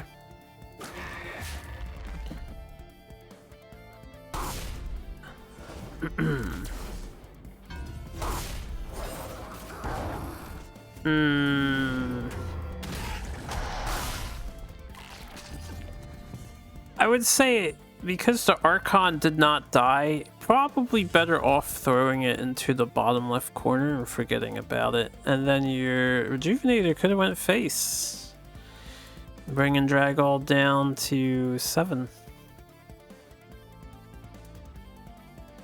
But Leaving the Archon up, that's 8 damage. He only needs 10 to kill you. If he had, like, 2 Elucidators, God forbid, 1 Elucidator, Tiger, and Greater Fortitude, you are going to be kicking the bucket for doing what you did with that Archon. Maybe Hobo thought it would die. I don't know if they just miscounted by 1. Might have miscounted. It's all good. Ooh, do it, Dragol. Do it. He wants to do it. Flash the Healing Mystic. Greater Fortitude it. Fractal Replicate it.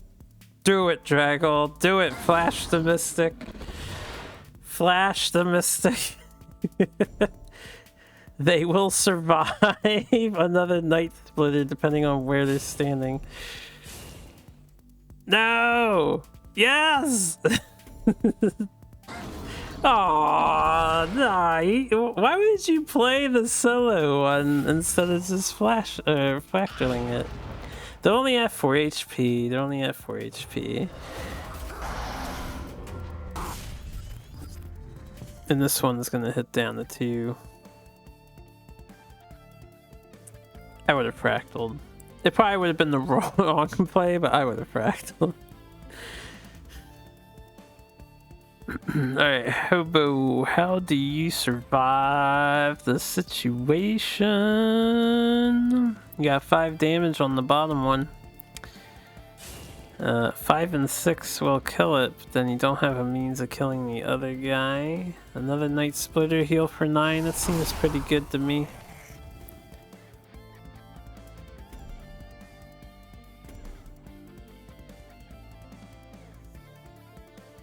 I would, I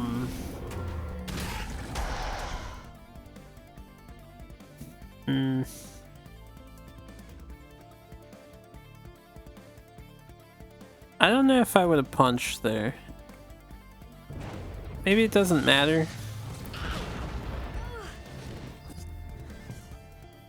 If I knew Trilucidator was a possibility, that's 15 damage. You're just dead anyway. If he's got Trilucidator, your play wasn't good enough.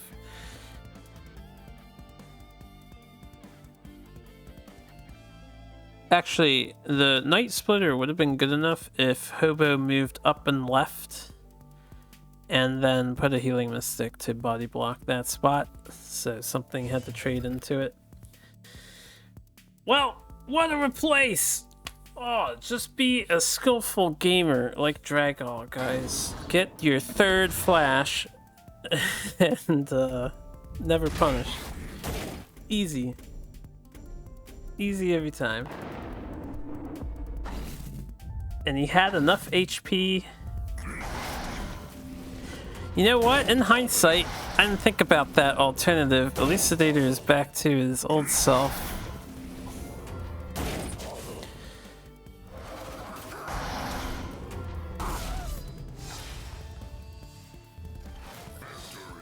I wonder if Hobo could have done a play to put him at 4 HP somehow. In fact, if he didn't Night Splitter to heal, but used the Revenant to clear the guy and then body block with the Healing Mystic, I think he would have been okay, because he wouldn't have died to that play right there. That's an advanced call though, so I do not blame him for it whatsoever. Nice replace on Dragol's part there. We're going into game 3. It's 1-1 currently. That wasn't even that stupid. It wasn't that stupid, I suppose. All right, we have. I gotta back it out here. Hobo wants to be player 1, not player 2. Compared to everything we have. I mean, Trilucidator is totally tame compared to the other stuff, right?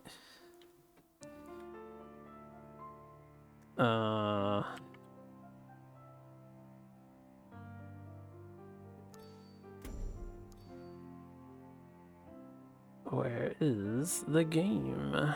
There is the game. So we had a faction swap again.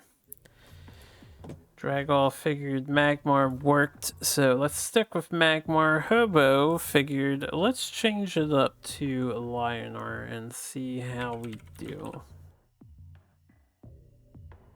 So we're going to have some Lio v Magmar. Now this is aggro mag, and it is, I have to look at Hobo's Lionar list, but I think they're a Helionar variant. I would say Magmar is typically slightly disadvantaged in this matchup. However, Trilucidator Magmar can break through Lionar that keeps healing. This is not Helionar. Hobo is playing the that list that you guys call some kind of school, Harvard, except they're not really Harvard, they're like Albonk. I think they're the Albonk list, if I remember now. Okay, let's bring them up and bring up player 2's hand. Here we go. And then I will get this started.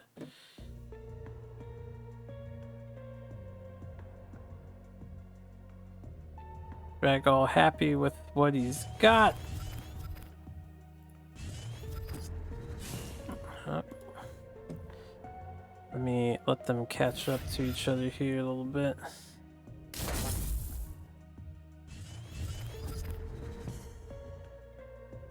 Okay, yeah, they're Albonk. We have the turn 1 stun.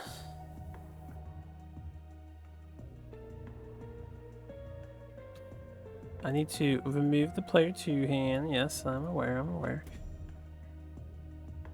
Should probably think of, if I really wanted to try hard, set up some hotkeys and then have a scene switch that's the same thing, but doesn't have that hand.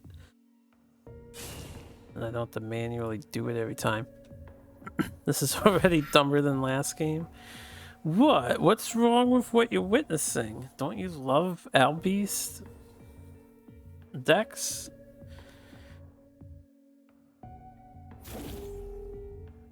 Huh. So it's an Albonk deck, but they prioritize protecting the Mana Forger. You know what? Isn't that kind of genius?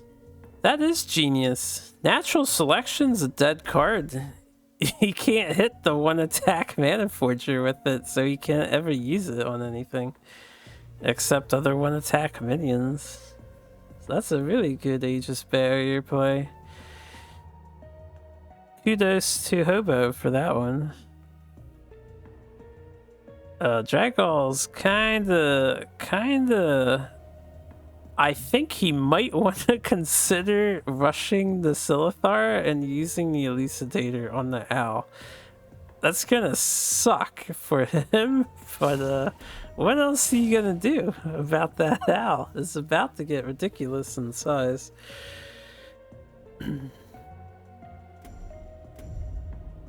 Alright, he's just gonna kill the, this works too, I guess. He can kill the Mana Forger.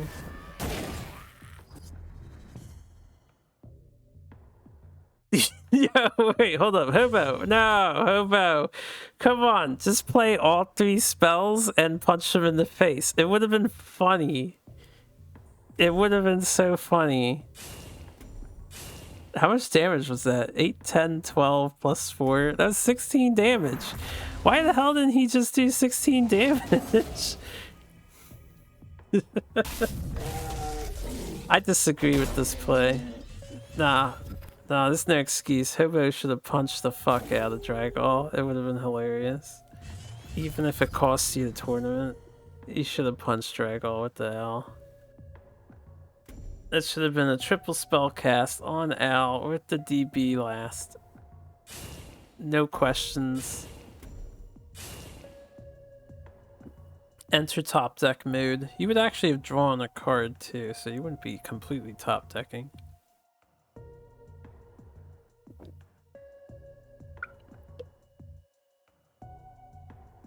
If I was playing Albonk and that was my hand on turn 2, you better believe I'm bonking the fuck out of you.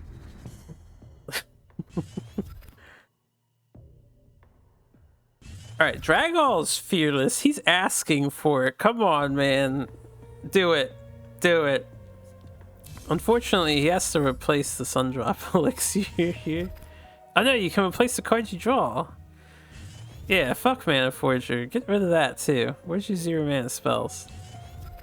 You tried. Punch him. It's your second opportunity. Fucking capitalize on it. Isn't that lethal? Because he gains attack first, or he gains health first, and then attack, right? God damn! Alright, I don't even feel bad for Dragall in this case. It's an open deck. It's open deck. It's open deck. He deserves to have that happen to him. He disrespected the fuck out of the owl spacing. Trilu's not that bad. No, it's not that bad. There's a reason why people hate that Divine Bond card. It made for good entertainment, though. I was rather humored.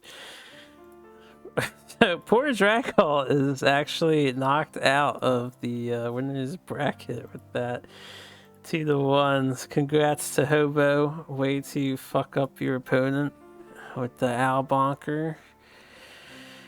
Alright, 2 more games for tonight, and then I will take a break. We'll do the top 16 another day. But we should have a really good one here. This one ought to excite most of you. We have Mezzalg versus Solo Bruiser. 2 of the bigwigs in the Duelyst community. Alright, who went first? Solo Bruiser. Oh yeah. I'm not gonna hide it just because I can see the matchup. We're in for some good times here. Go on. You know what we're about to get, audience. What are we about to see? The beautiful existential dance that is Songhai versus Songhai. With 2 powerful Songhai players going at it. Fat Mag Mirror? No Fat Mag. I don't think Mezzalg brought Mag. I think he's got Lionar as his secondary. Okay. Now, it's one of my favorite mirror matches, this Songhai mirror match, because if they're gonna do that Songhai thing, it's just so fun to see them kill each other off, right? I know some of the people that play Songhai actually do hate Songhai. That's really funny.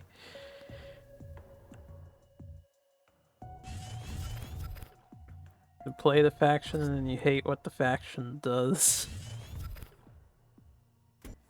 Alright, this is almost a strict mirror match. I will take a look at the deck lists here, starting with Solo Bruiser. They have 3 of the Senju fans, 3 of the Blood Rage masks, and then your typical Songhai suite of things, including the Thief of Moments. Mezzalg, on the other hand, is rocking the Owl Beast variant of the list. He does not have any artifacts, but he's got the owls. He has the Rhythm Weavers, and you know, the 4 Winds and Chakras. So, who will come out ahead?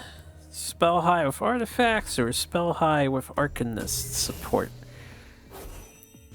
Songhai Mirror is such a clusterfuck. I really like how they have to respect each other's boards to such a high degree. So in the Songhai Mirror, they tend to not smash face, because you can't risk smashing face. You gotta clear the board instead. And some weird twist of fate. Unfortunately for Solo Bruiser, he passed his first turn.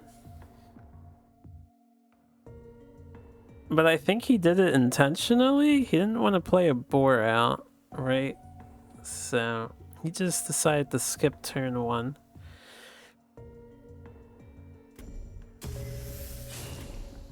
Alright, here we go. Song of Moments. Tuskboar is coming in for that other Thief of Moments over there. I said Song of Moments, I mean Blink. He's not making songs, he's blinking people. Actually, Katara is a she, right? She be blinking people.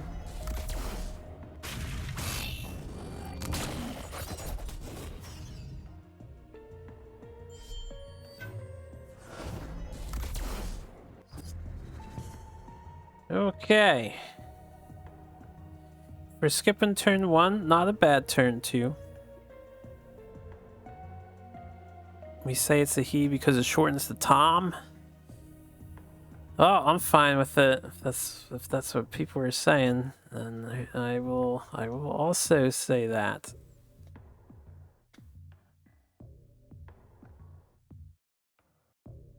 So Tom's hiding in the corner. We got Kaido in the other corner. Tuskboar is just chilling. Mezelji is processing and calculating. Seeing the Phoenix Fire get flicked with his mouse might be replaced. Probably getting used to kill Tom over there. No, going with Tuskboar instead.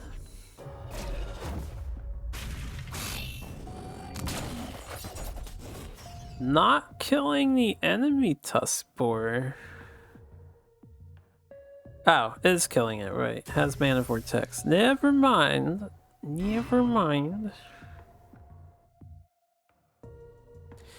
So this is an interesting setup. This would be under the advanced strategies. I think most people would suspect, oh, the Tuskboar should have went left, you know, be out of range of Solo Bruiser's general. And Chakri Avatar should have also been left, very out of range. But they can see each other's deck lists. If they're over there and they have the Phoenix Fire ranged removal, the other Tuskboar, doesn't matter, right? So you may as well offer the damage to your opponent, and Chakri will be there to completely wreck his face in without a Juxtacast if he decides to take the board. It's actually a pretty devious set of positioning from Mezelji. I like it.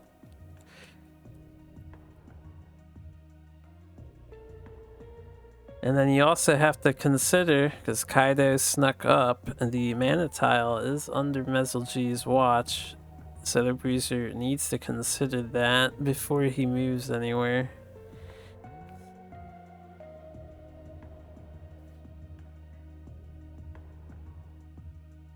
Now, realistically speaking, I was gonna say, it's not worth it, but do you Phoenix Fire and bore the Chakri just so it doesn't become a majorly huge problem? Alright, preemptive Phoenix Fire on the Chakri to lower his health a little bit. Mezelji is fishing for damage. Now, he knows his list best. He has a variety of spells. He actually has a lot of 2-ofs and 1-ofs. I'm not sure what he was looking for here. Gets his replace. We do find a Kaido.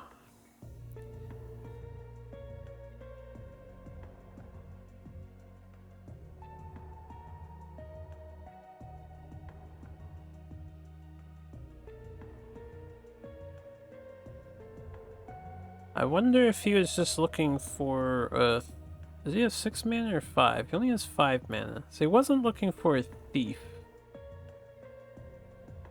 Maybe a Gotatsu just to kill the boar on the bottom. You get an extra card in a cycle.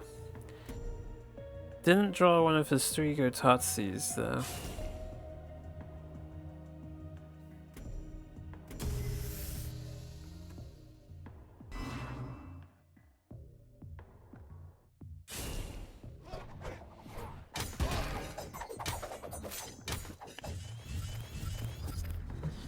Alright, well, the Heavens Eclipse play wasn't quite as explosive as you would have hoped, so just cash it in now.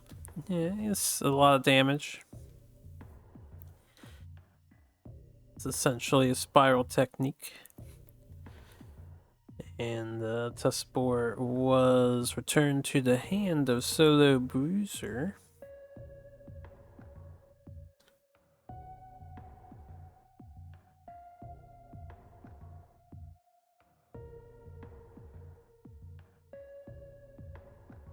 Bruiser could do, obviously you want to kill the Chakri. You could play your Tuskboar, kill the enemy Kaido, and then juxta your Kaido in to kill their Chakri. And then you just have board control generally. And if you want, throw in a spell in your Senju fan. You can also equip your mask too. It's not a lot of damage on their face, but you gain board control. You gain most of your cards back.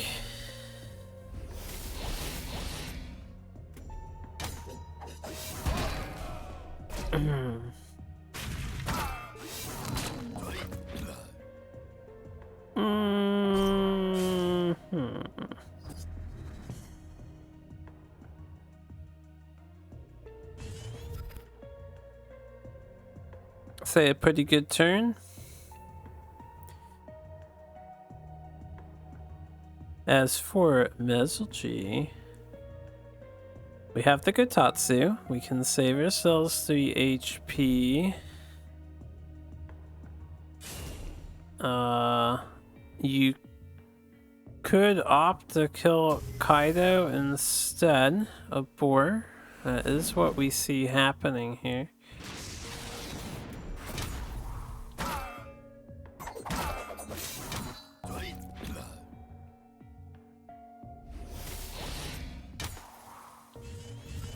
Alright, casting Juxta just to do a ping. Doesn't quite break the artifacts.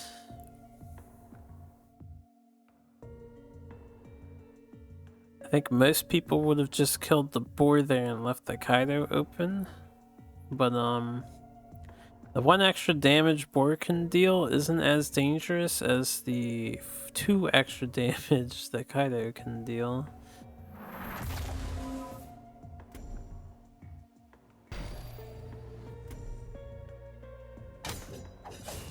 Alright, Lantern Fox play. Not aiming for face, so... So the Bruiser did have a lot of damage there. It was 12, 14, 15, 16. So the Bruiser had 16 damage. But once again, this is the Songhai Mirror. You have to respect your opponent's board. So somehow you end up in a situation where both of the generals are really close and they can't go for the kill on each other.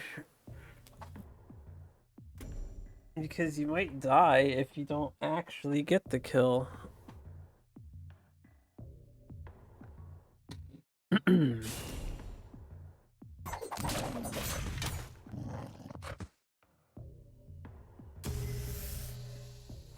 Oh, slight misordering. Yeah, Thief was supposed to come out first. That's actually a big deal. No, it's not a big deal. He'll pop both fans with the 1 blink. He misses 1 HP. I mean, that is a big deal.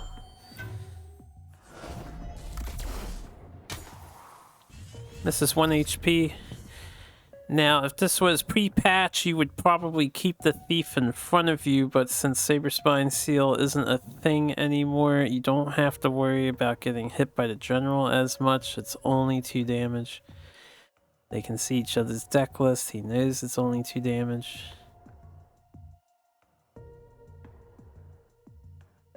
Now, the two damage can get you, but a...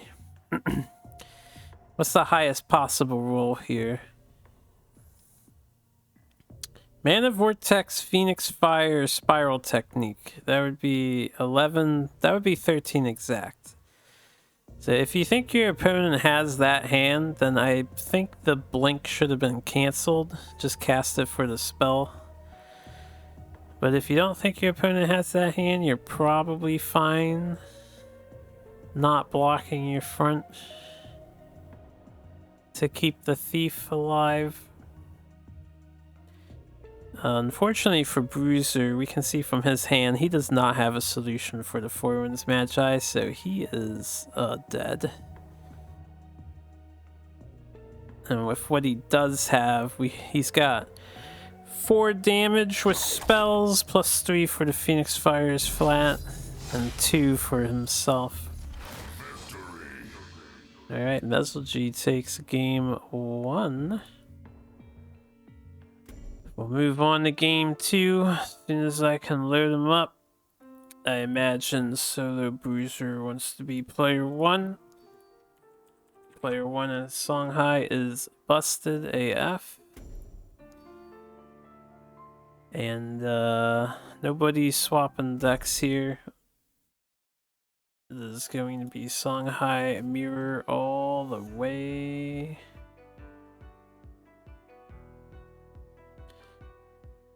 Actually, there might have been a deck swap.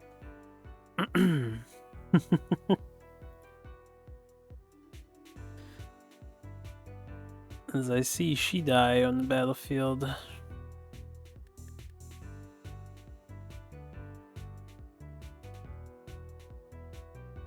Alright, let's bring it up for you first. No, I fucked up. I fucked up. No, damn it. Solo Bruiser is in first, yes, and Mezelgy is in second. No. Now! Alright, I'll reload it again. It's okay. It's not a big deal. It is no biggie.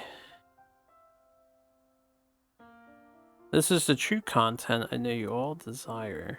Listening to me bemoan my incompetence. I think I'm starting to lose some mental focus here, but it's okay. We're almost done. Just a couple more matches. I cannot for the life of me find the game I'm looking for. Or Solo Bruiser. There it is. I found it. Okay. That's one. That is correct. Now for the other one. Okay. Here we go. For real, for real. I did it. I've solved the conundrum. Alright, game 2. Solo Bruiser, player 1, Mezelgy, player 2. Let's unpause and try to sync.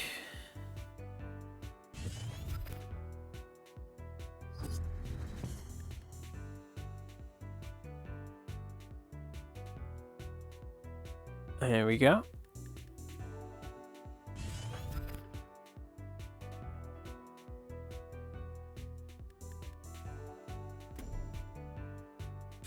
So, just to doubly check, Solo Bruiser.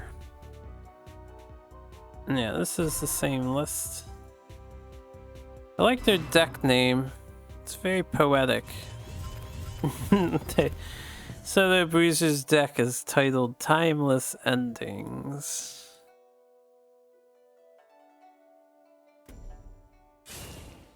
Meanwhile, Mezelgy is running like Songhai version 28 or something like that.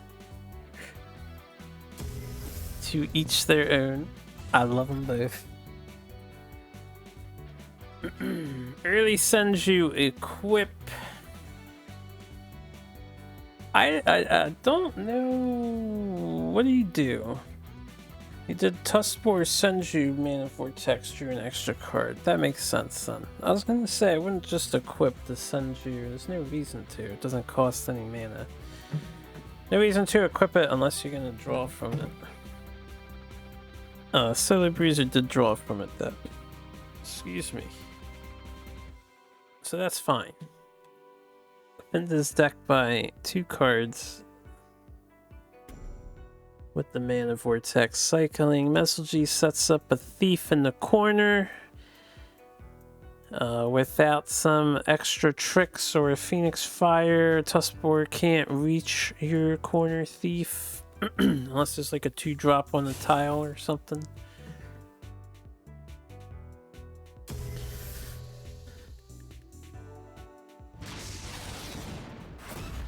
Alright, so the Bruiser establishes Chakra numero uno. Messalgy will likely kill it. Highlighted Al for a second. You could greed establish Al, I suppose, but I don't think you want to leave that Chakra alive for any period of time.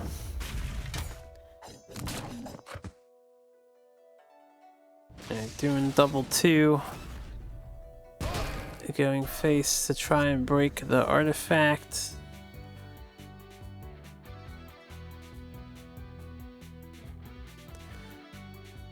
Solo Bruiser. Since you have a Senju fan on, right? You could either develop the 4 winds and waste a Jux just to proc the Senju. That's not, there's no reason to do that. You need to spend 3 cards, and if you do like boar inner focus on one of the boars so that they die, you'll still draw 3 cards and the second boar is going to be stuck on the field, so you kind of have to waste your Jux as well in order for it to not overdraw.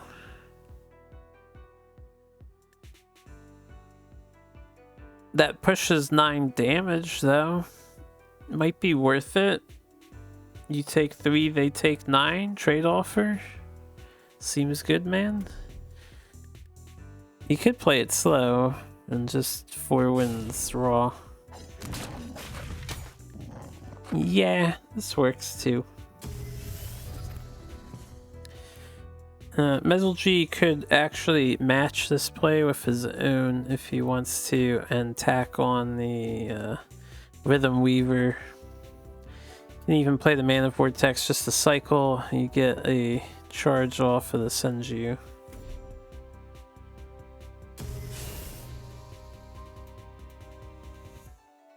And you have your Eclipse, so you are ready to go. I think saving Vortex for the Eclipse, you want that discount. It's actually a good idea rather than pinging now. You don't get a whole lot out of the ping now.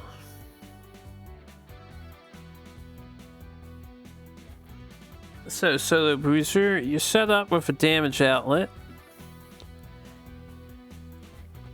Solo Bruiser could do 12 damage face. He can get the Mana Tile, so with the Blood Rage Mask, it can be 14, possibly 15, possibly 18, 19 damage face.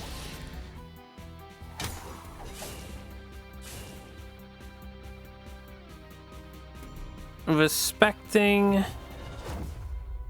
his Songhai opponent. He brings the 4 winds in, he's gonna clear it. Probably a good idea.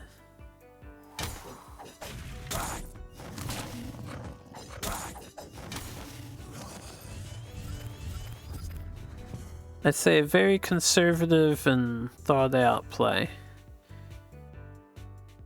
Alright, Messalgy committed to this strategy, so he's going to execute it anyway, even without the 4 winds. Go digging, refill your hand. No second Mana Vortex. You do have Mana Tile though, so can kill the enemy 4 winds.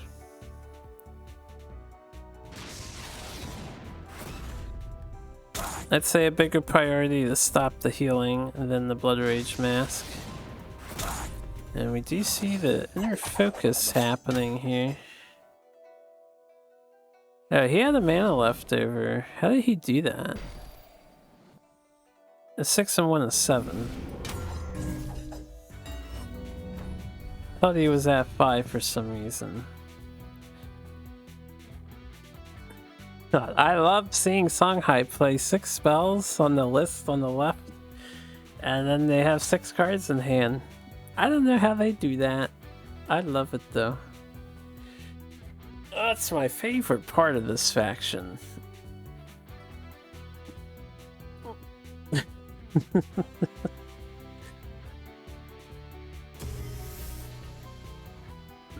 Alright, Bruiser's turn to Heaven's Eclipse. Vortex, 2 Inner Foci. Probably wanted something other than the second Inner Foci, but what are you gonna do? It's actually going in for damage. So dealing 8. Maintaining his HP count. At 13. Unlucky 13. Okay. Extra Juxta does solo have it. No inner focus to cheese out a Chakri victory here. He could fish for it. He could fish for it.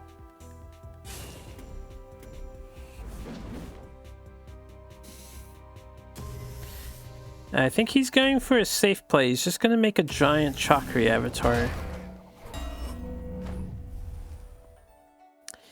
You died a Spiral Technique top deck, though. I might have gone for it here. So when I say go for it, before he killed that Chakri, I would have played Juxta. I would have played my own Chakri. I would have played Juxta on the Rhythm Weaver and their Chakri, and then I would have hit face with the Rhythm Weaver before moving my general. And then, depending on what spell you draw, you could have had lethal. As we can see, Chakri hit 7 attack. All he had to do was draw an inner focus off of the Rhythm Weaver, but he did not. If you failed to get the inner focus, you could have used your Tusk board to finish off the Chakri instead of going face. This, I think, is a minor positional error on Messelgee's part. He left the opening for Tusk board to come through. Now, Solo Bruiser has the Juxta, but, you know, you want to make him have it. So I think that was a minor error. The what was it? The Thief of Moments probably should have been positioned on that corner space. Did it matter if he walked upright and dropped the board? Was it gonna reach? I didn't pay attention. It might not have mattered. Anyway, game 3. We are 1-1. Songhai mirror match. That means Messelgee is likely taking that coveted first place slot. Should he win while holding the first player, well, I guess there's probably something to it, right? There's probably something to it. He is in first player slot. So good luck, player 2. Solo Bruiser. Seems like in the Songhai mirror, whoever goes first wins.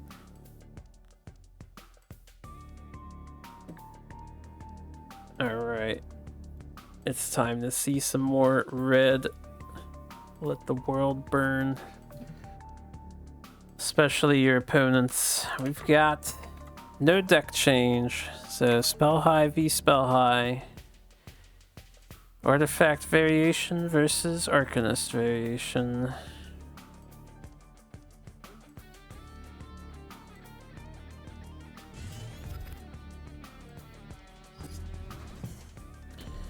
Okay.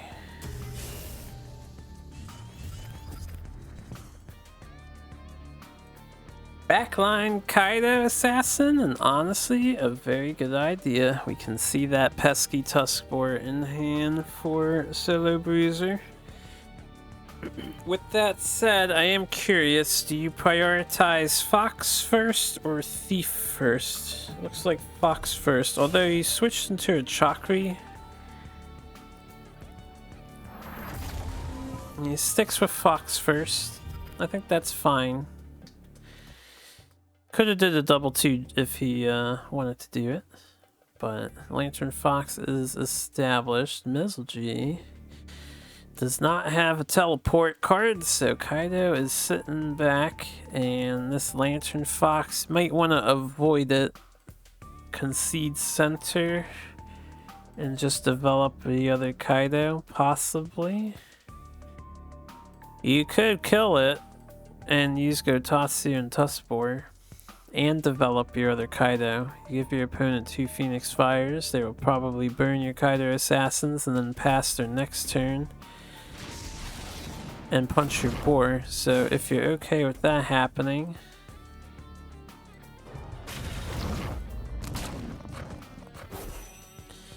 this play works too. Didn't take the mana tile, saving it for guaranteed 5th mana. Solo Bruiser can draw with Senju on this turn.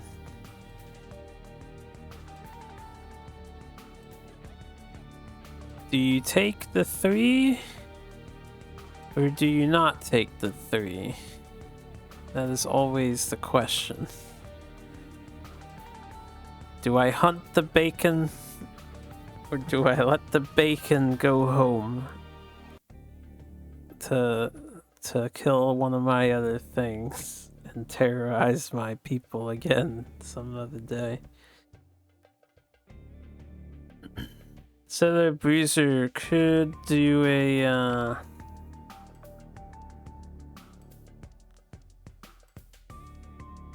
no, I guess it won't work. I don't think they can get both mana tiles. Yeah, we do see the Senju play. Phoenix Fire going on Kaido. Makes sense.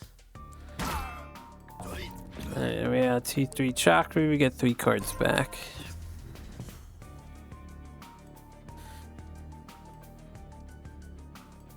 Mizzle, I think Phoenix Fire is a must, right?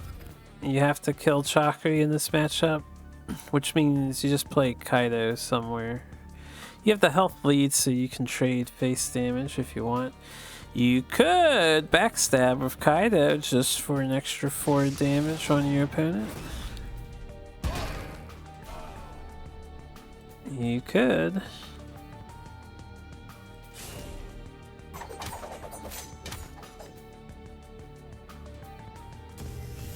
And there's another interesting point that I'm noticing. Decides to hold off on the inner focus play right now. Because of the Saber Spine Seal nerf, Sword of Mechazor has been dropped from Songhai lists. I mean, a 3 damage Frenzy is still pretty okay, right? I know it's not as crazy as a 6 damage Frenzy, but I'm a little surprised that there wasn't any Sword of Mechs in the Songhais.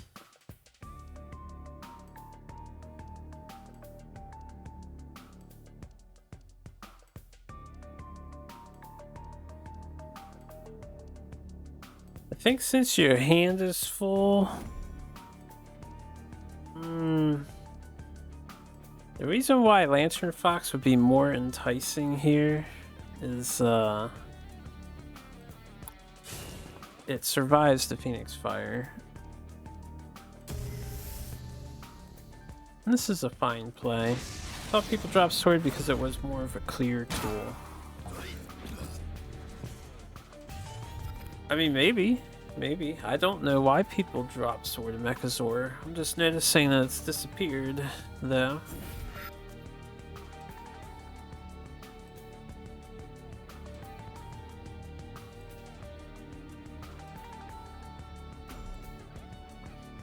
On the last turn, instead of playing the 4-1, Solar Bruiser could have taken the Mana Tile with a Tuskboar and then dropped the Phoenix Fire, hit with Tuskboar, and dropped the Lantern Fox as well. Or the Thief of Moments and then blink the boar. Thief of Moments and blink the boar might have been a good idea. Mesl sets up an owl. So the Bruiser's gonna want to kill it before it gets carried away.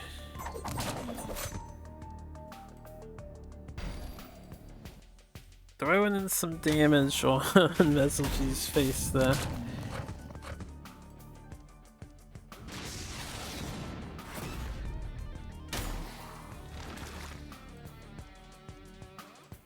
Songhai certainly has been averaging killing faster. We've seen evidence of that. I think we've recorded more than 3 games where Songhai is killed on 6-7 mana. I was in one of them. I was in 2 of them, actually. Me in 2 of them, go figure.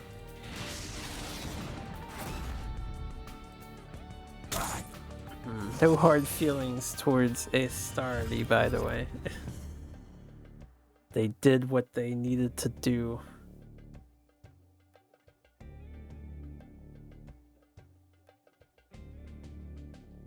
Second owl established and able to clear the board while establishing it.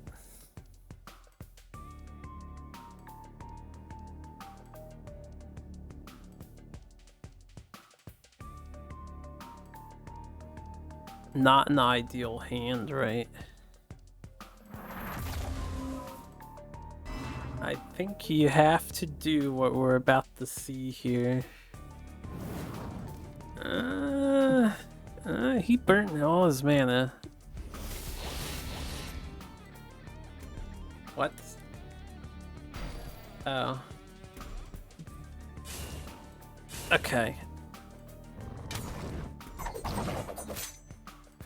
It's just an owl beast. His attack isn't getting any bigger, only his body. So the Bruiser's on the down with Mesl plan. I respect it. I was a little confused at the Jux at first because I thought he moved up, but he didn't move yet, so it makes sense to do the Jux so his general can get some damage in.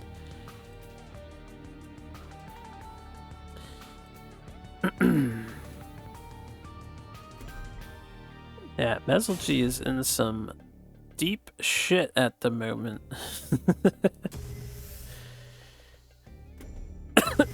Thief of Moments being played, you gotta generate as many spells as possible to heal as much HP as possible right this instant.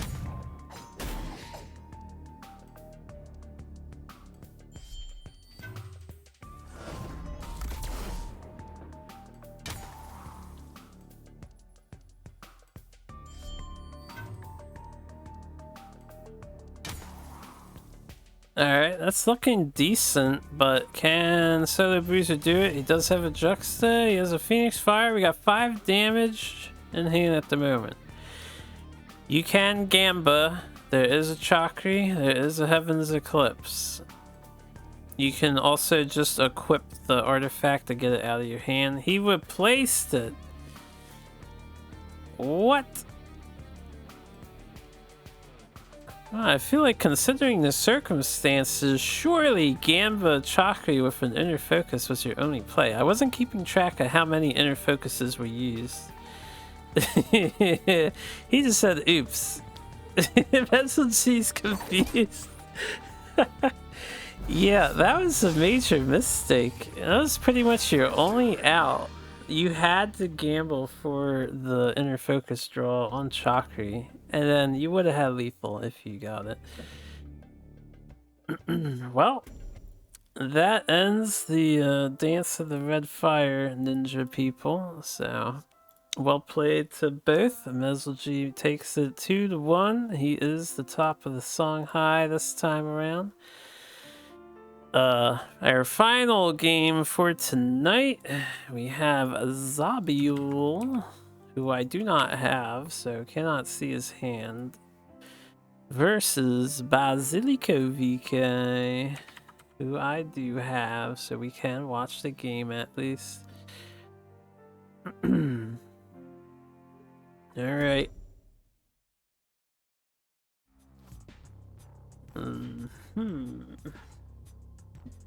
We have the not off-scene Vitruvian versus Lionor matchup here.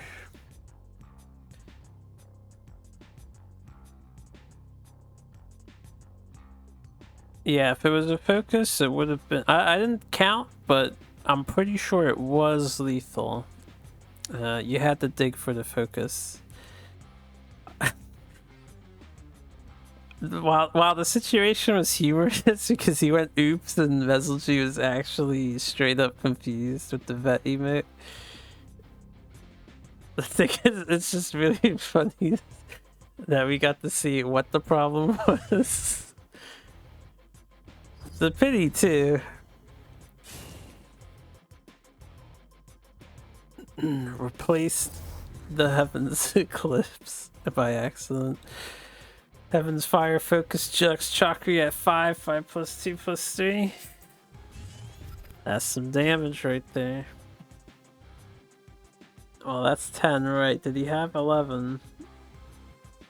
Would have needed like a Mana Vortex as well. Or some other 0 mana spell. Yeah.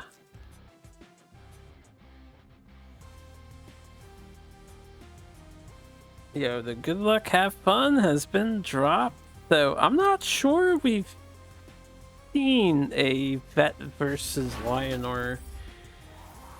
We probably saw one earlier, I'm just not remembering, but I feel like we haven't seen these two factions clash yet. Zabiul here is running a... Let me take a look at their lists. They are running... Ah, right. We couldn't see Zabiul earlier, so he's the Chaos Emissary guy. Chaos Emissary Maelstrom. Couldn't watch any of his games earlier because I don't have him as a friend, and I don't have any of his opponents as a friend. So apparently he's had some spicy games, and he's made it to round 3 of the tournament here. Clearly, as we're up against Basilico. And Basilico, meanwhile, is on the Helionar package with... Let me see what it was. He had something unique in his roster. Right, he's got the chickens and one at Ironcliff. So, a couple Zurai L's, triples, Dynasty Standard. Healing the Lionor. I can't wait to see how bad the Chaos Emissary fucks up the replay. So you just know it's gonna have some sort of weird jankiness to it.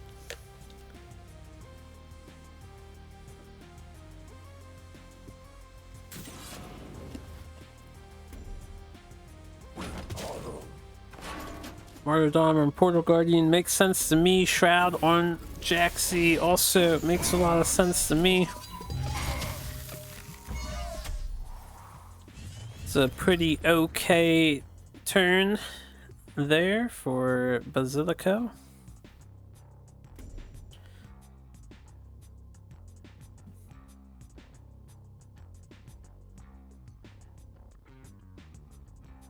Now I can't see Zabiul's hand, so we can only maybe make some loose predictions here.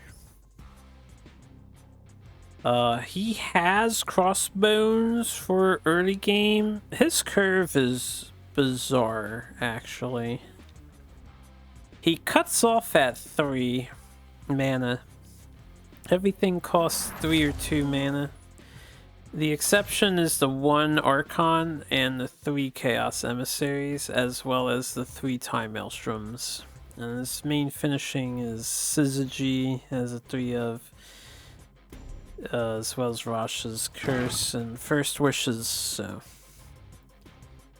it's a very low curve deck featuring Crossbones. I think the only deck featuring Crossbones in ES4.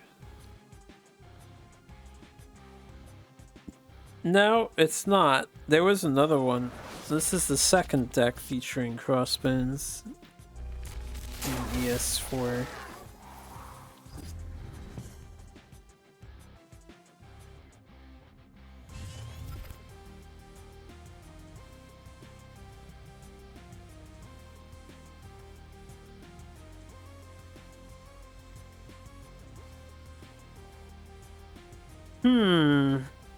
Bit of an awkward turn for our Lionar warrior here.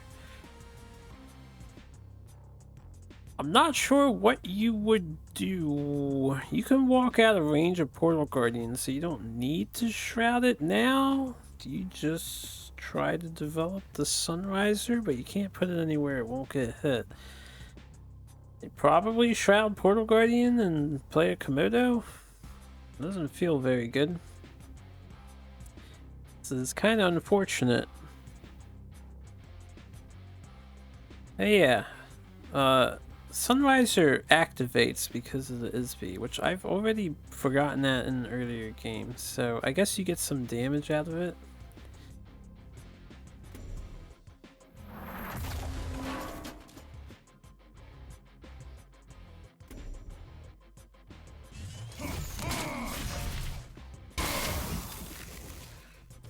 Not ideal, but could be worse, right?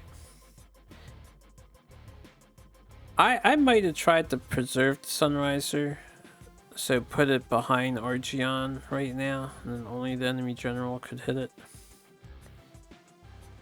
There's no artifacts in Zabiel's list, so he would not be likely to kill it.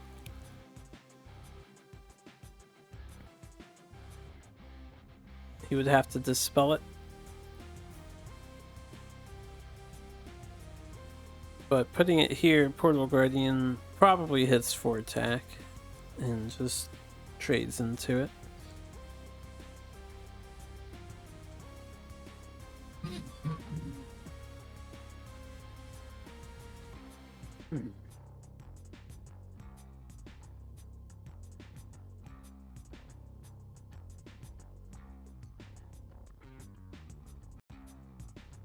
Here, give me one moment.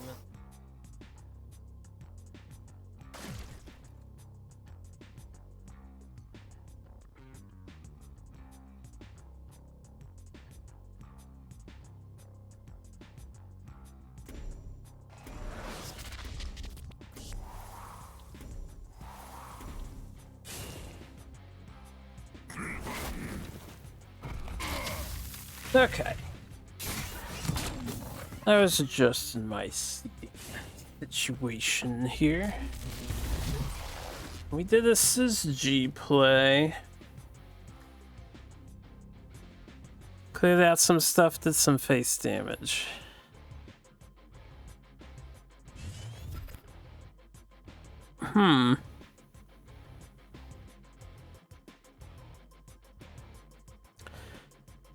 Wasn't it,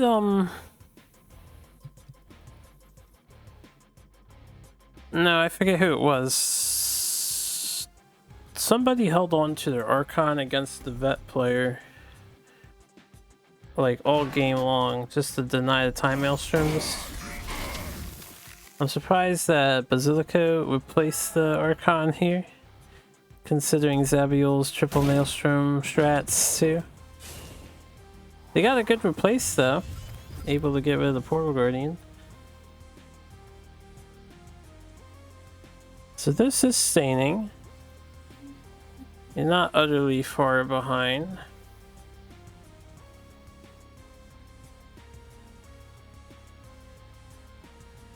We're only on the 6th mana turn. I think Zabiel would ideally like to set up their... They don't have Inner Oasis is the thing with their deck. So maybe you just want a bunch of board pressure with like Jaxi crossbones stuff set up. Next turn is Chaos Emissary turn if you have them in hand.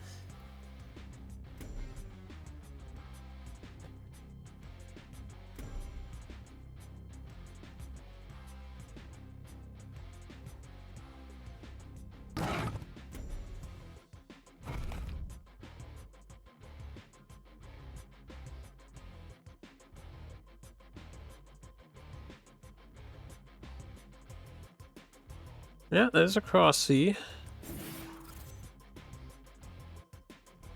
This looks like another First Wish. Syzygy. Interesting. No Magmar while their tunes is playing. Is this the Magmar song? I don't know which song belongs to which faction except the Abyssians and Songhais. And Miners, I guess. Yeah, Magmar has a good tune out of the new OST tracks.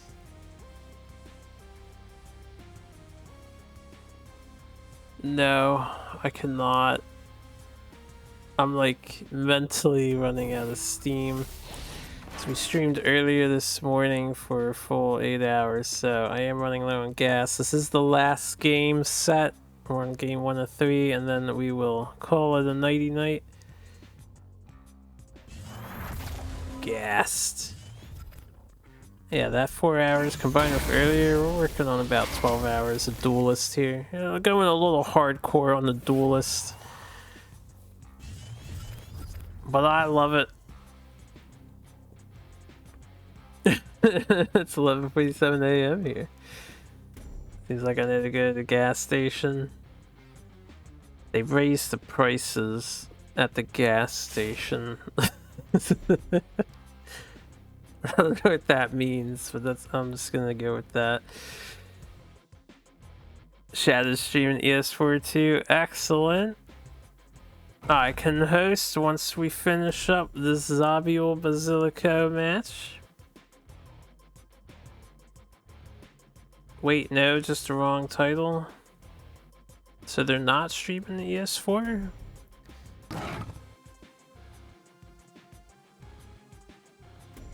There he is!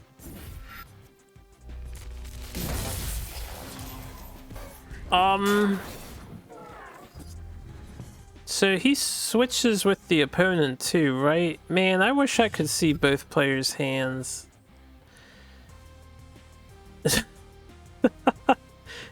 Like, nothing changed for Basilica. He got a 1 mana discount on his fucking thing. And that's all he got. That's the only thing that happened. He got a 1 mana discount on Isbees.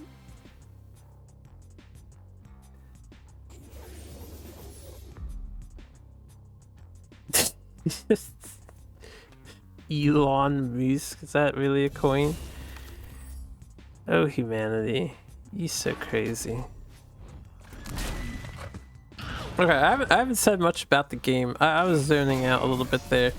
We copied Syzygy on Basilica side, so he's got some secret burst potential later on. And then Chaos Emissary hit the field. No mana value change. Isby was discounted by 1. I have no idea what happened with Zabiul's hand. We have to wait till he plays some cards now to figure out which ones were discounted and which ones were not.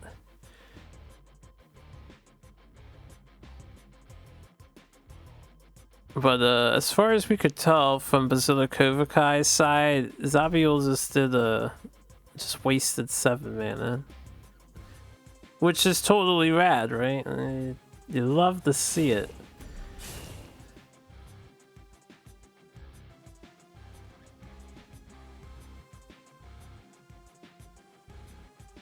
You know, it would be funny as hell if Zenruri was meta at the moment, and then this emissary just got Zenruri'd. That would feel awful. Okay. We got 2 mana rushes. I think that was a 2 mana Jaxi. We got another 2 mana rushes.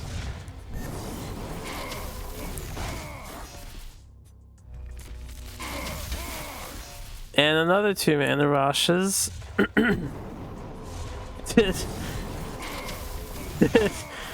Did my man Zabiel set up a Chaos Emissary when his hand was filled with 3 rushes, curses, and a fucking Jaxi? He just shuffled all the 2 mana costs. That's crazy, yo. That's crazy.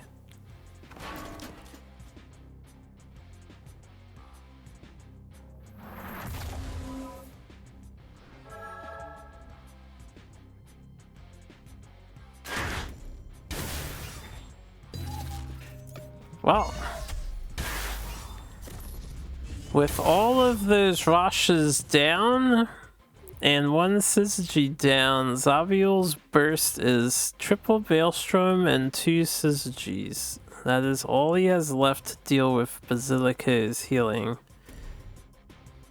He has 2 more Chaos Emissaries. There's a Crossbones and a Shroud.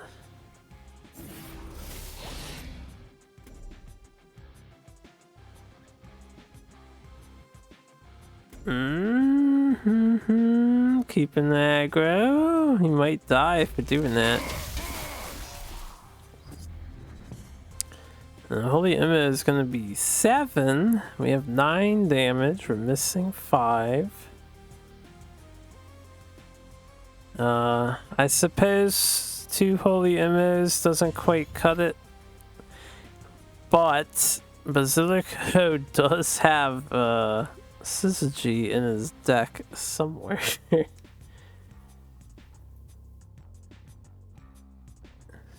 Honestly, you could just copy Circle of Life and Circle of Life. Or, you know, play your other one now and then copy it back.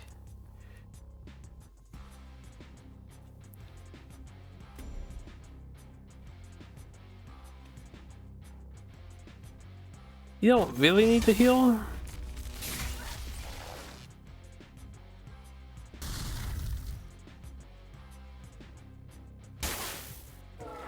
Or you could just do this too.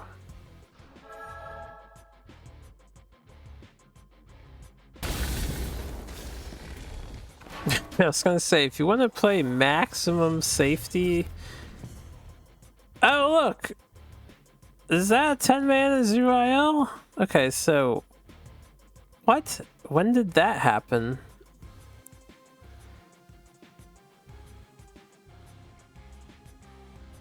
He didn't have Zurael in his hand when the Chaos Emissary was played. How did it become 10 mana?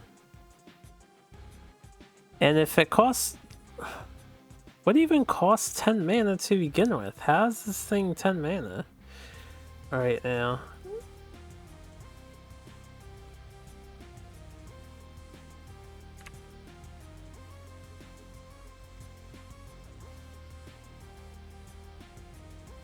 I'm very confused at the moment. Oh, no. It's because of fucking Crossbones. His Dying Wish is up. I thought these got shifted by Chaos Emissary somehow, even though they weren't in hand. It's just Crossbones. The reason why I got confused is this is not +1, so... Yo, 2 mana Chaos Emissary? Alright. 3 mana Zurael seems good, man. Seems pretty good.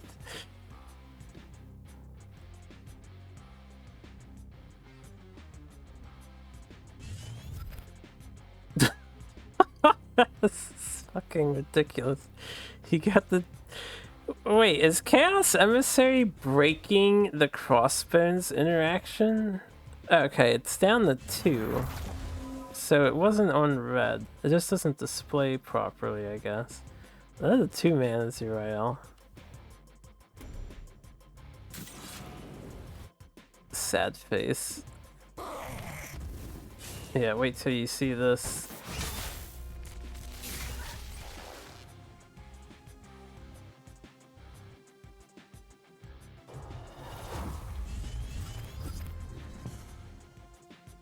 Unfortunately, there was nothing to revive. But hey, we take 2-mana orange chickens.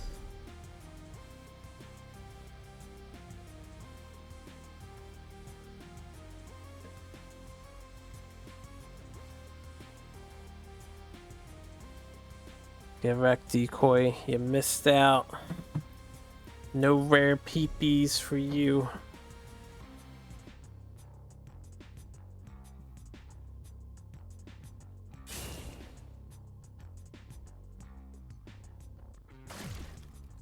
Chronomancer, Time Maelstrom.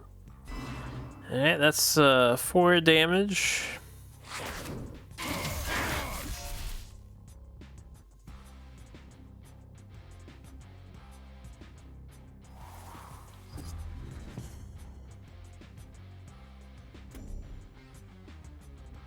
Did Zabiel forget to move forward on the last turn? 25 HP, 1 spot is blocked. These minions' attack powers are very, very, very, very low. However, because of the Chaos guy, if these Maelstroms don't cost 9 mana, he could kill with a Syzygy topped on the same turn. But it looks like these Time Maelstroms are costing 9 mana. So Chaos Emissary failed to do his job, maybe?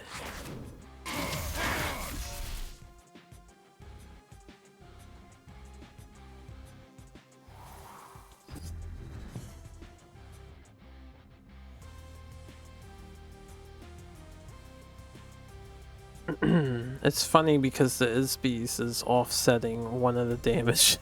It's helping Basilica stay alive. Oh yeah, he does it on Dying Wish too. Right, that is confusing as hell.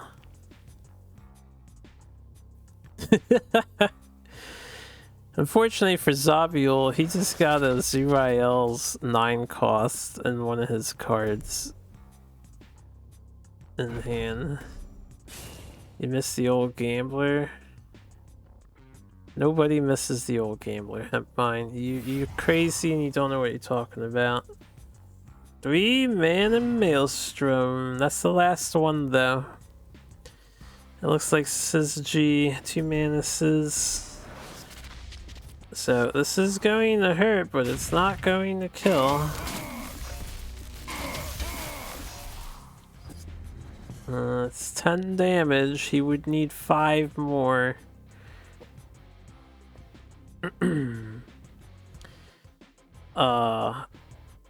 I think Zabiel's out of Syzygy. He might have another one, but I don't think he does. He would have spammed the crap out of it.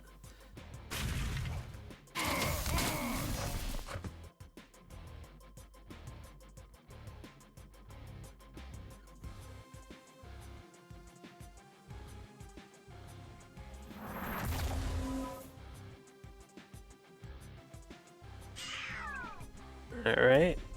Ooh, Siphon on Zerael. That sucks. So, like, none of this stuff was changed. What is Chaos Emissary even hitting? I feel like we saw 2 cards at different values, but then the rest of them were normal. Holy shit! 9-mana orange cheese.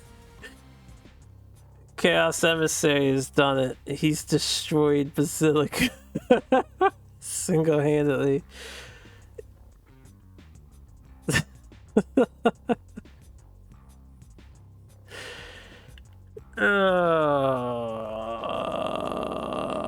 I think Basilica is gonna be okay. I think he's gonna be okay. I would... You do a 5-mana Shroud on Jaxi and kill it, right? Or you could just trade stuff and then play the 4-mana Zurael. Yeah, he's gonna Shroud the Jaxi and just heal for 5 HP. Finally healing his balance.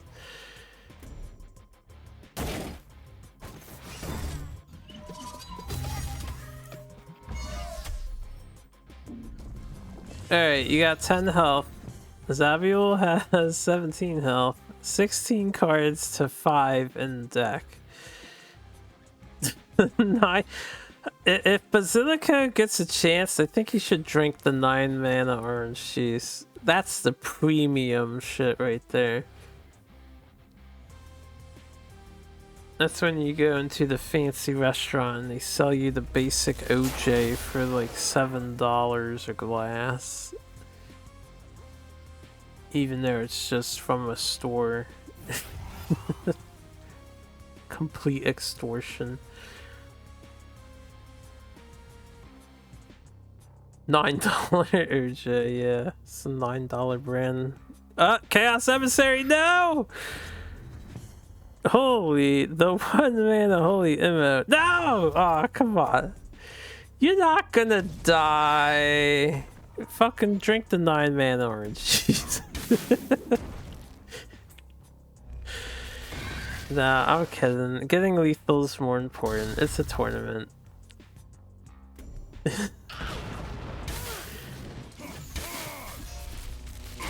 Alright, that was fun. That was game 1. We got 2 more of these games to go. I don't see why Zabiel would stop trying to make the Chaos Emissary work. He got this far with it. He might be able to get further. We'll find out. Didn't work that time. No change here. He's actually going second, so opting for that faster 9-mana access. Oh, I didn't hide the results from you guys. I hope I went by fast enough. That's how zoned out I am at the moment. But we got 2 more games. Pretend you saw nothing. Most of you are probably tabbed down just listening in, right? So Crossbones opener, Ghost Links with it. That's pretty good. We got a 1-3 and a 3-1.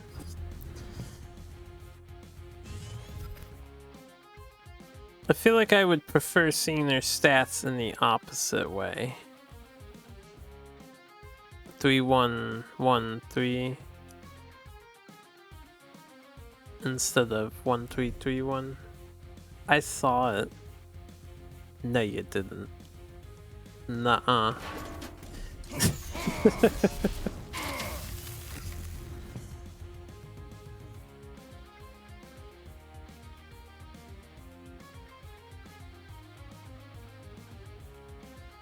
I remember you were in on the crypto stuff, Hemp Mine. You doing good with it?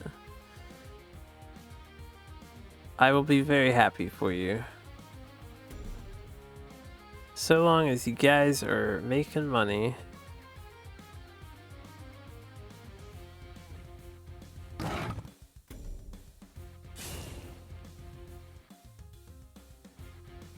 Unfortunately, Basilic skipped turn 1. Fortunately, he's on healing Linar, so it might not be as big of a deal.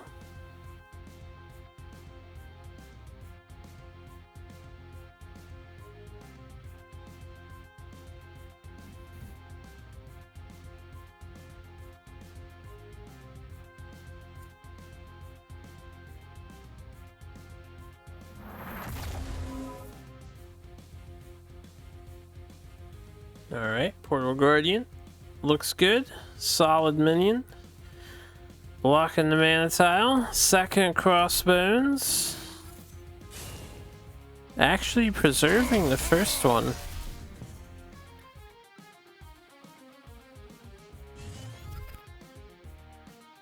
It's not a terrible lightbender, I guess.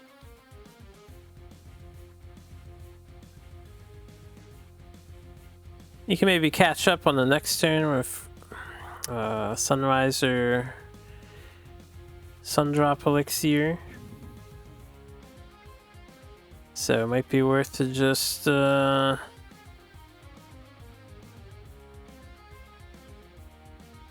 yeah, this works too. You can just Martyrdom.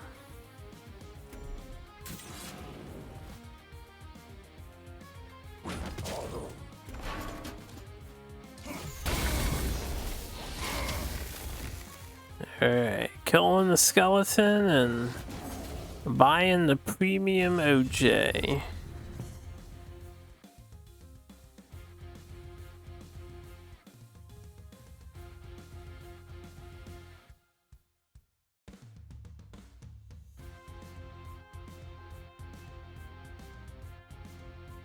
Yo, Giga loaded? Giga. I'm gonna hope that the stuff that you are currently investing in mine to the moon. To the moon.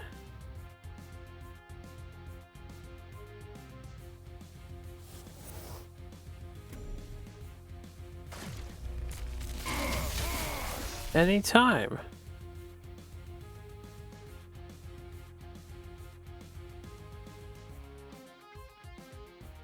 I'll know for sure. Most excellent. We're debating on where the first wish goes. Do we hit the Lynx or do we hit the Chronomancer? Oh, it's Syzygy. Not the first wish.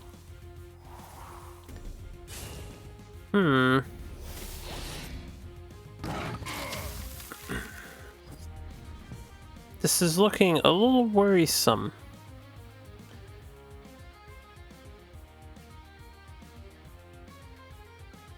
Do we hit the panic button? Panic button would be double martyrdom to get out.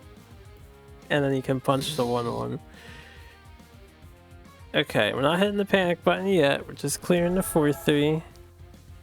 Healing 5 HP. Take out the 1/1. Or the 3/1.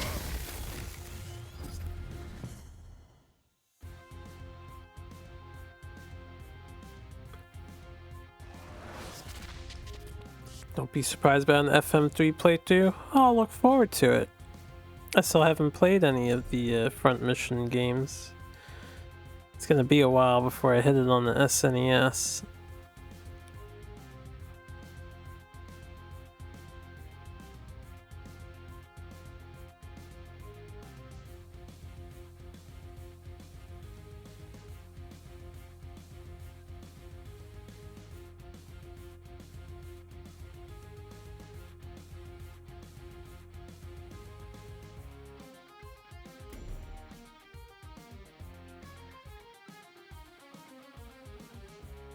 I'm thinking Zabiul could probably just keep up the pressure here. Although since they want minions on board to do stuff, you can hit with your general, just not hit with the T6 Chronomancer.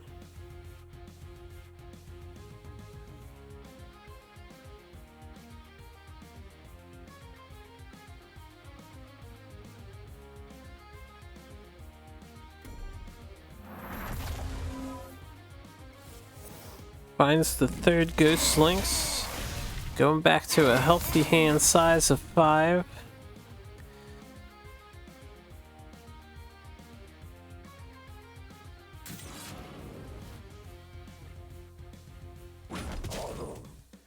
Alright, this and this bees, we do Martyrdom, take out the 2/2.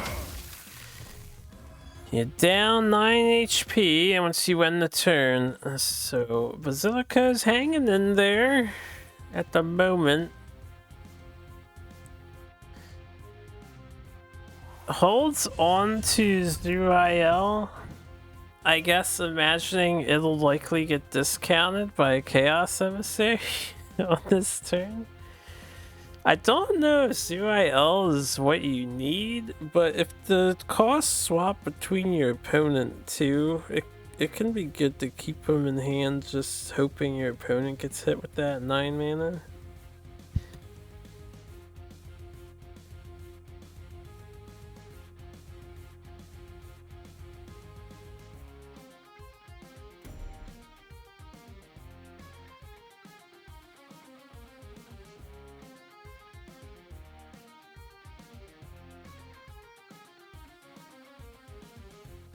You know, for having a Duelyst without the sturdiness of Inner Oasis, Zabiel's deck is doing pretty well in this matchup here. He's had the upper hand. Granted, Basilic did miss their turn 1. They've been in a pretty rough spot since. But, still, Zabiel might be on to something with this Chaos Emissary list of theirs.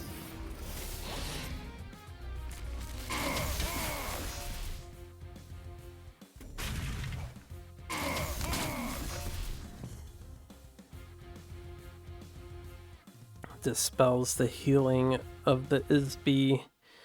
Portal Guardian set up as well. Likely looking for lethal next turn. I'm guessing Syzygy is in hand.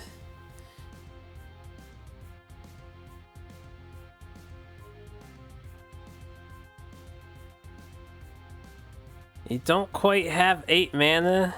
Could do a Martyr, Healing Mystic, Holy Immo, but if you have to, you could Holy Immo your Isby. It'll take out 2 of the problems and get you away from the Portal Guardian. It's not great, but buys you another turn.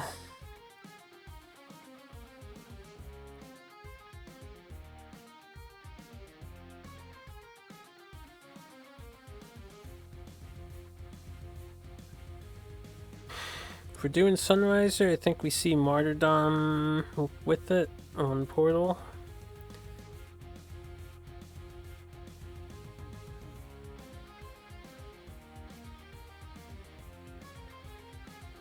Yep.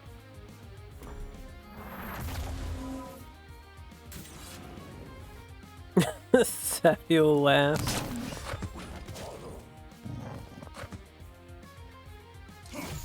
I think he's lost all 3 Portal Guardians. Unfortunately, Basilica is down to 10 HP. So, double Syzygy is lethal. He's got Rasha's curses, we know that. Some combination of Syzygy and Rasha's is probably lethal. We have 5 damage. You only need 5 more. Can he do it? This doesn't look like a Syzygy to me. And it doesn't look like a Rasha's either.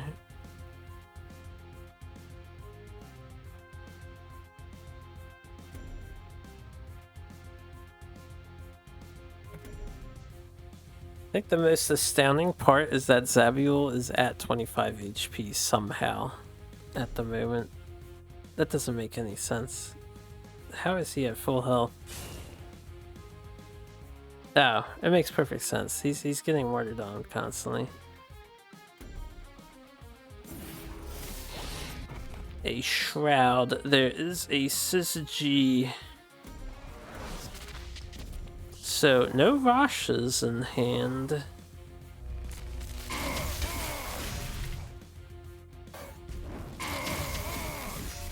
Using Blast on the Chronomancer just to preserve it. You're down to 2 health. You have nowhere to run to, nowhere to hide. What do you do? The Dynasty Standard is not what you want to see.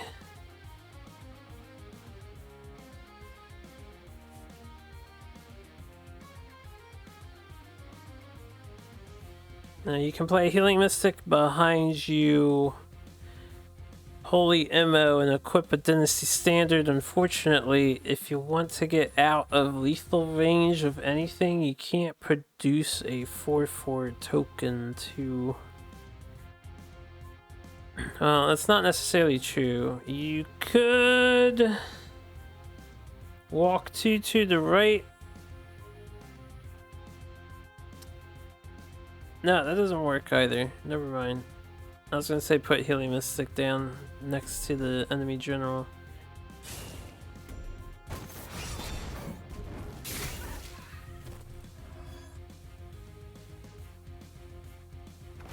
Alright, they're going with the go up strats. And we are making a 4/4 token. This is fine.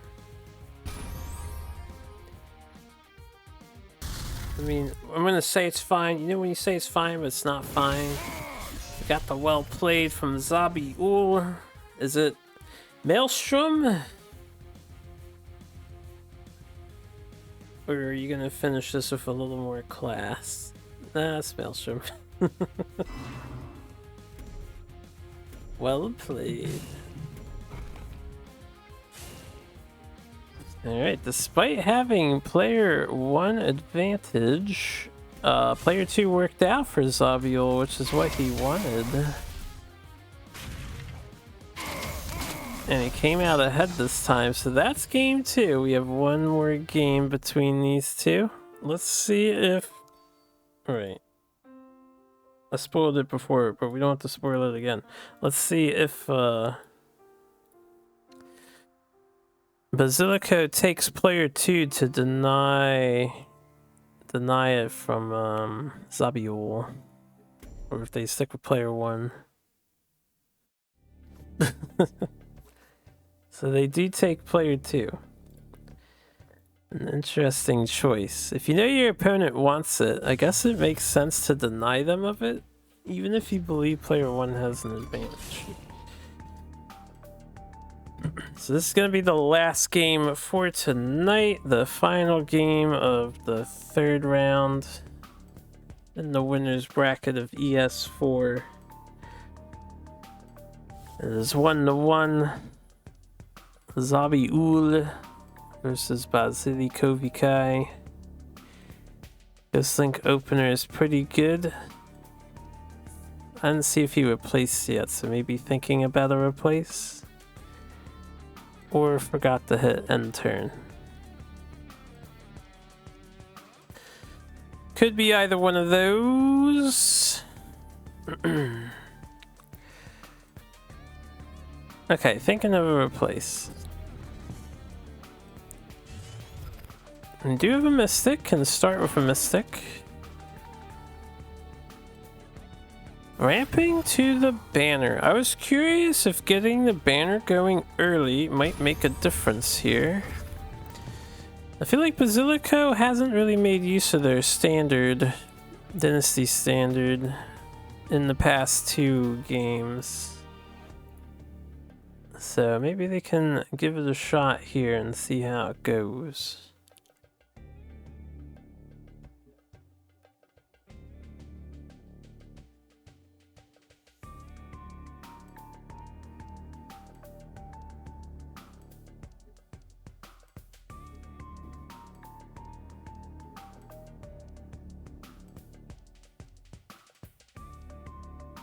Alright, we be thinking. We be thinking.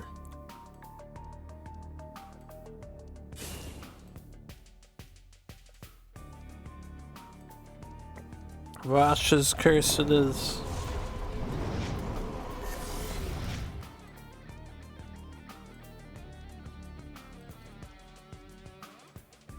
So unfortunately, we won't see if Dynasty Standard changes the advantage towards Basilico's side of things. First one has been dealt with. Could see Alcuin come down to, well, can't pick up Rosh's now. Could pick up a First Wish if you want a First Wish. I don't know if you do though.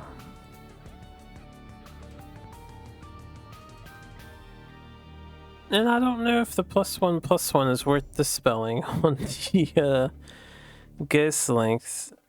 So kind of a meh turn. You can heal off this damage, so free hit. Alright, we're just taking the first wish. That's about the best you can do right now.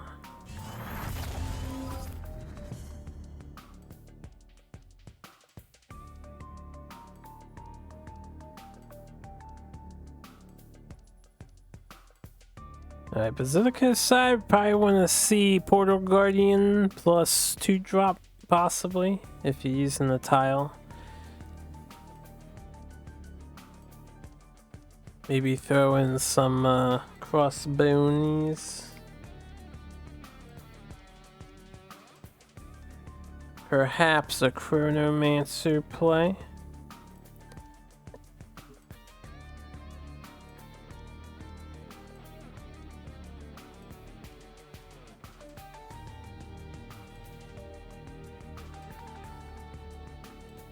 If you had a 2-drop, 2-drop, and then a Syzygy, you could clear the board by giving Blast to the Ghost Links.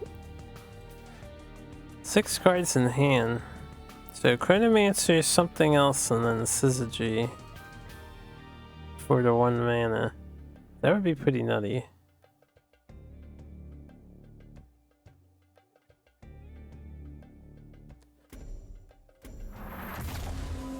Second first wish for value trade. Portal Guardian developed as well.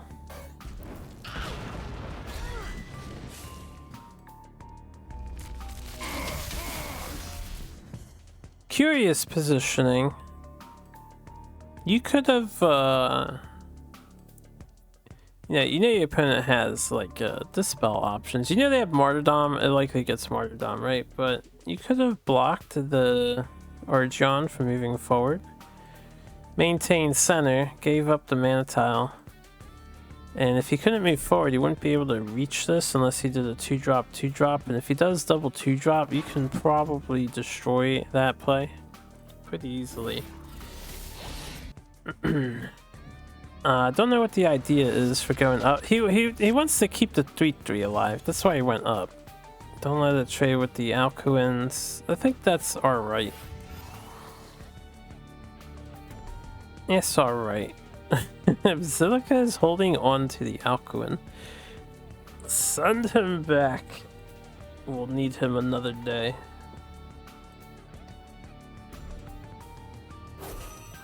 Okay, not quite all the way back.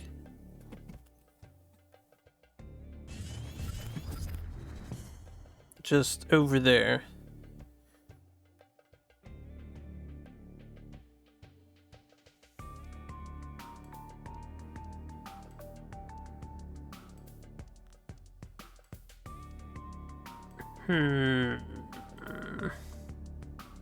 And now we're at the stage where it gets hard to predict how Zabuel will proceed.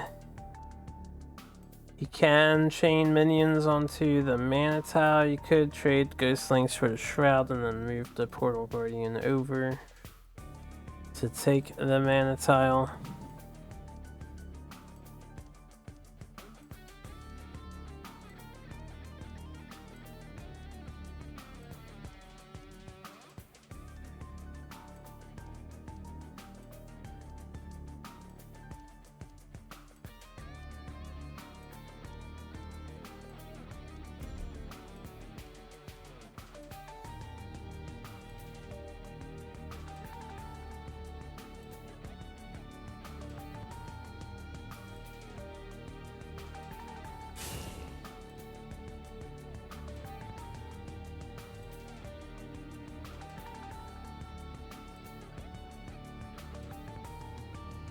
Alright, healing Mystic.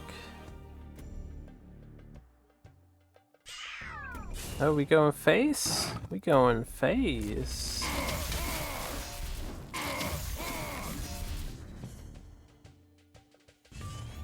Okay, okay. Ooh. We can get a 4/4.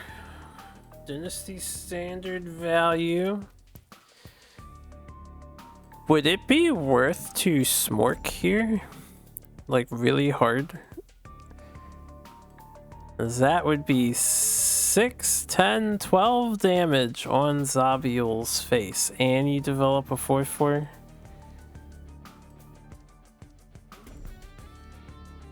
If you just send it all in.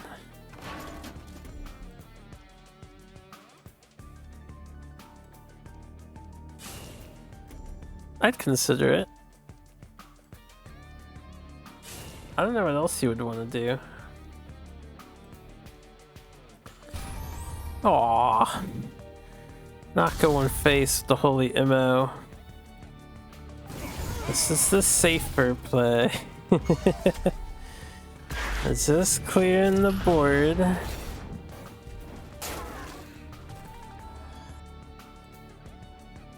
I don't know, 12 damage brings him down to 5 HP. He doesn't exactly have significant healing. I think I would have gone face. Worst that can happen to you is he retaliates with a Syzygy, but he'll still be at 5 HP. He'll have to trade things into your board afterwards. Suppose you would have a mini Jaxie left.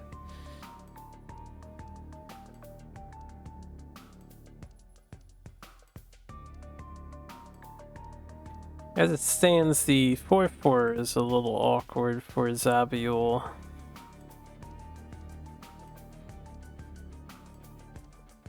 To deal with.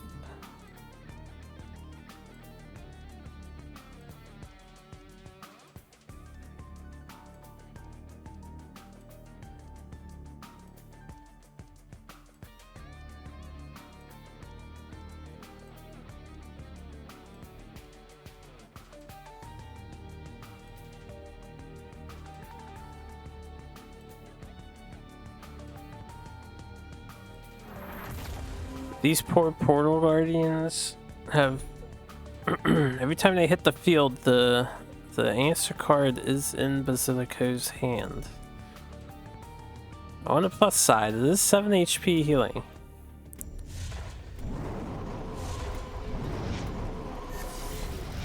Rasha Curse is pretty nice.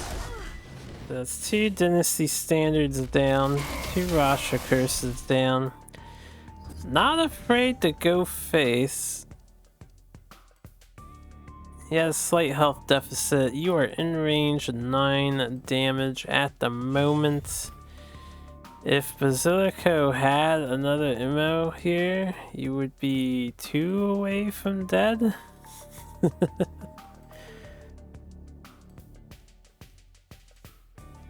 So I'd say a pretty ballsy move, considering how low you are.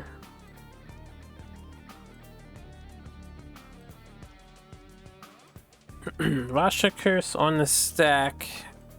You could just Martyr and get the Martyr back, which I think Zabiel's counting on it, right? 7 HP heal is so good for Zabiel.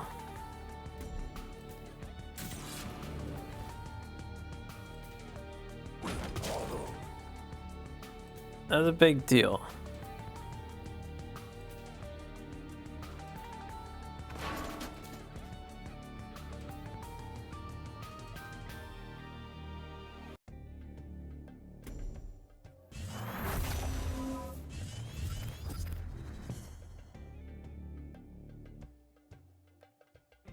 The bot is owning you today. Hey, that's good, right? That means you're seeing some new questions. Brand new lure. Oh, here we go. Emissary of Chaos! Yeah, cost shuffled. Exciting. We can only hope Zabiel has some cheap Time Maelstroms in hand. I don't know why we would hope for that, but that's what we're gonna hope for. The 0 mana Chronomancer. Holy shit, that's broken. Oh dear god, the 0 mana Time Maelstrom. He's living the dream. He's living the dream. I don't know why he put the Chronomancer there. You're missing out on 2 damage. You could have killed the enemy with your Chaos Emissary on the on this turn instead.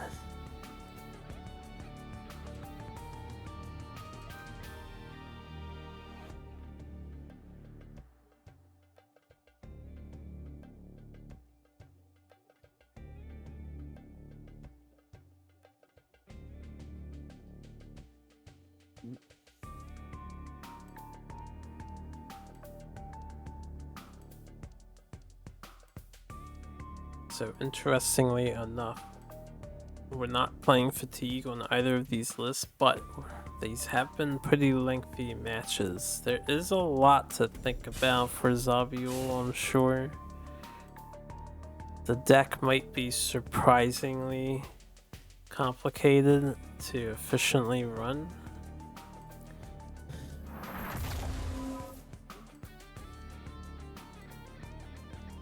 Got a Syzygy play coming here. And a First Wish.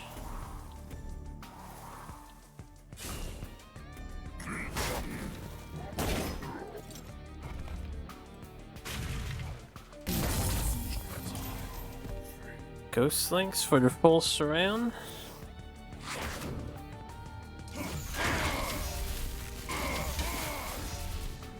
Alright, so he wasn't able to chain Time Maelstroms. You're at 15 health. Can you weasel your way out of this? You do have very, very cheap Isbees and Sunriser. It's a shame you can't put it next to their general's face. This is going to be 8 procs of damage, right? Or 8 damage. It's going to be 4 procs of 2 each. That's a lot of damage.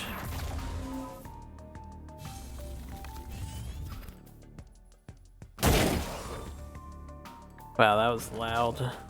It's like a horror game jump scare right there. A daily quest, perhaps.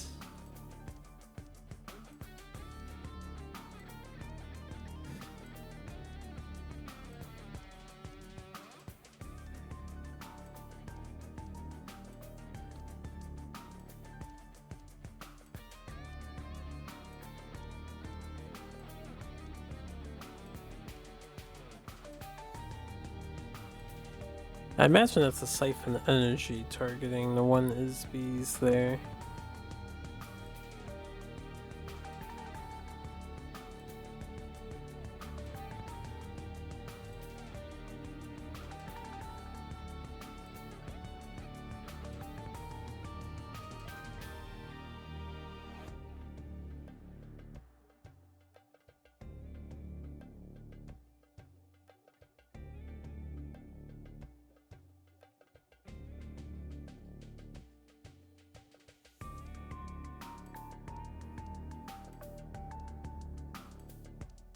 Okay, 9 mana Time Maelstrom. We were thinking for a while, what are we doing? We're doing an attempted kill. Once again. There's a major error happening. Yep. And the Chaos guy just got bopped. Ghost Links decided to hold himself back. Oh, you know what? That might have been intentional, actually. That might not be an error. He might have wanted to shuffle costs again when it dies. I forgot it does that. So I can't call that an error. 0 mana Siphon on the shuffle. 3 mana Time Maelstrom. Disgusting. That is the last one, though. So with the crossbones, it's going to be 5, 7, 9 damage. With the Mystic, that's going to be 11 damage. With the Jaxie, it's going to be 14 damage.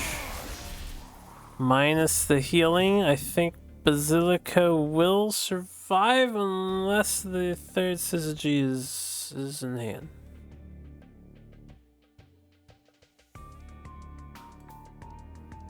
Yeah, they got 11 damage. That is looking like third Syzygy to me. That is 14 damage exactly. So congrats to Zabiul. Took a lot of thought. But we got to see the Chaos Emissary vet list in action. And it did well. It did very well. Overcame the Healing Lionar. Alright, so for everyone who joined me, thank you for joining me today. We're going to take a break here. I am getting tired. I'm sure you could tell I was losing some energy at the end there. That is the end of the winners round 3. So as per the notice from Calvin, I will cover the top 16 I'll do.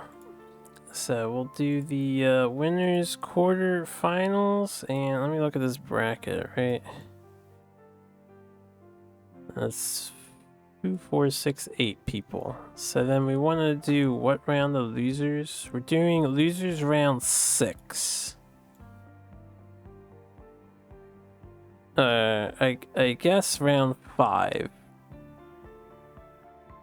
We can do round 5.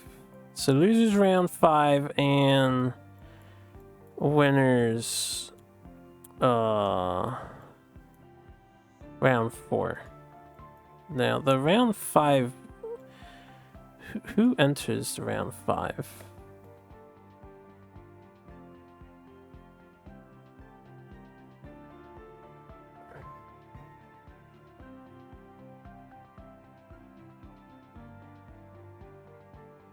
I'm looking for names here real quick. Okay, I see the name here. It's not round 5 that we should cover. It will be round 6. Round 6 is the round that we will be interested in. Okay, so we're gonna do that. That is what we are going to do. Yeah, I think that's the plan. I'll shoot for it tomorrow at my usual time, see if we can cover it. But thanks for watching for now.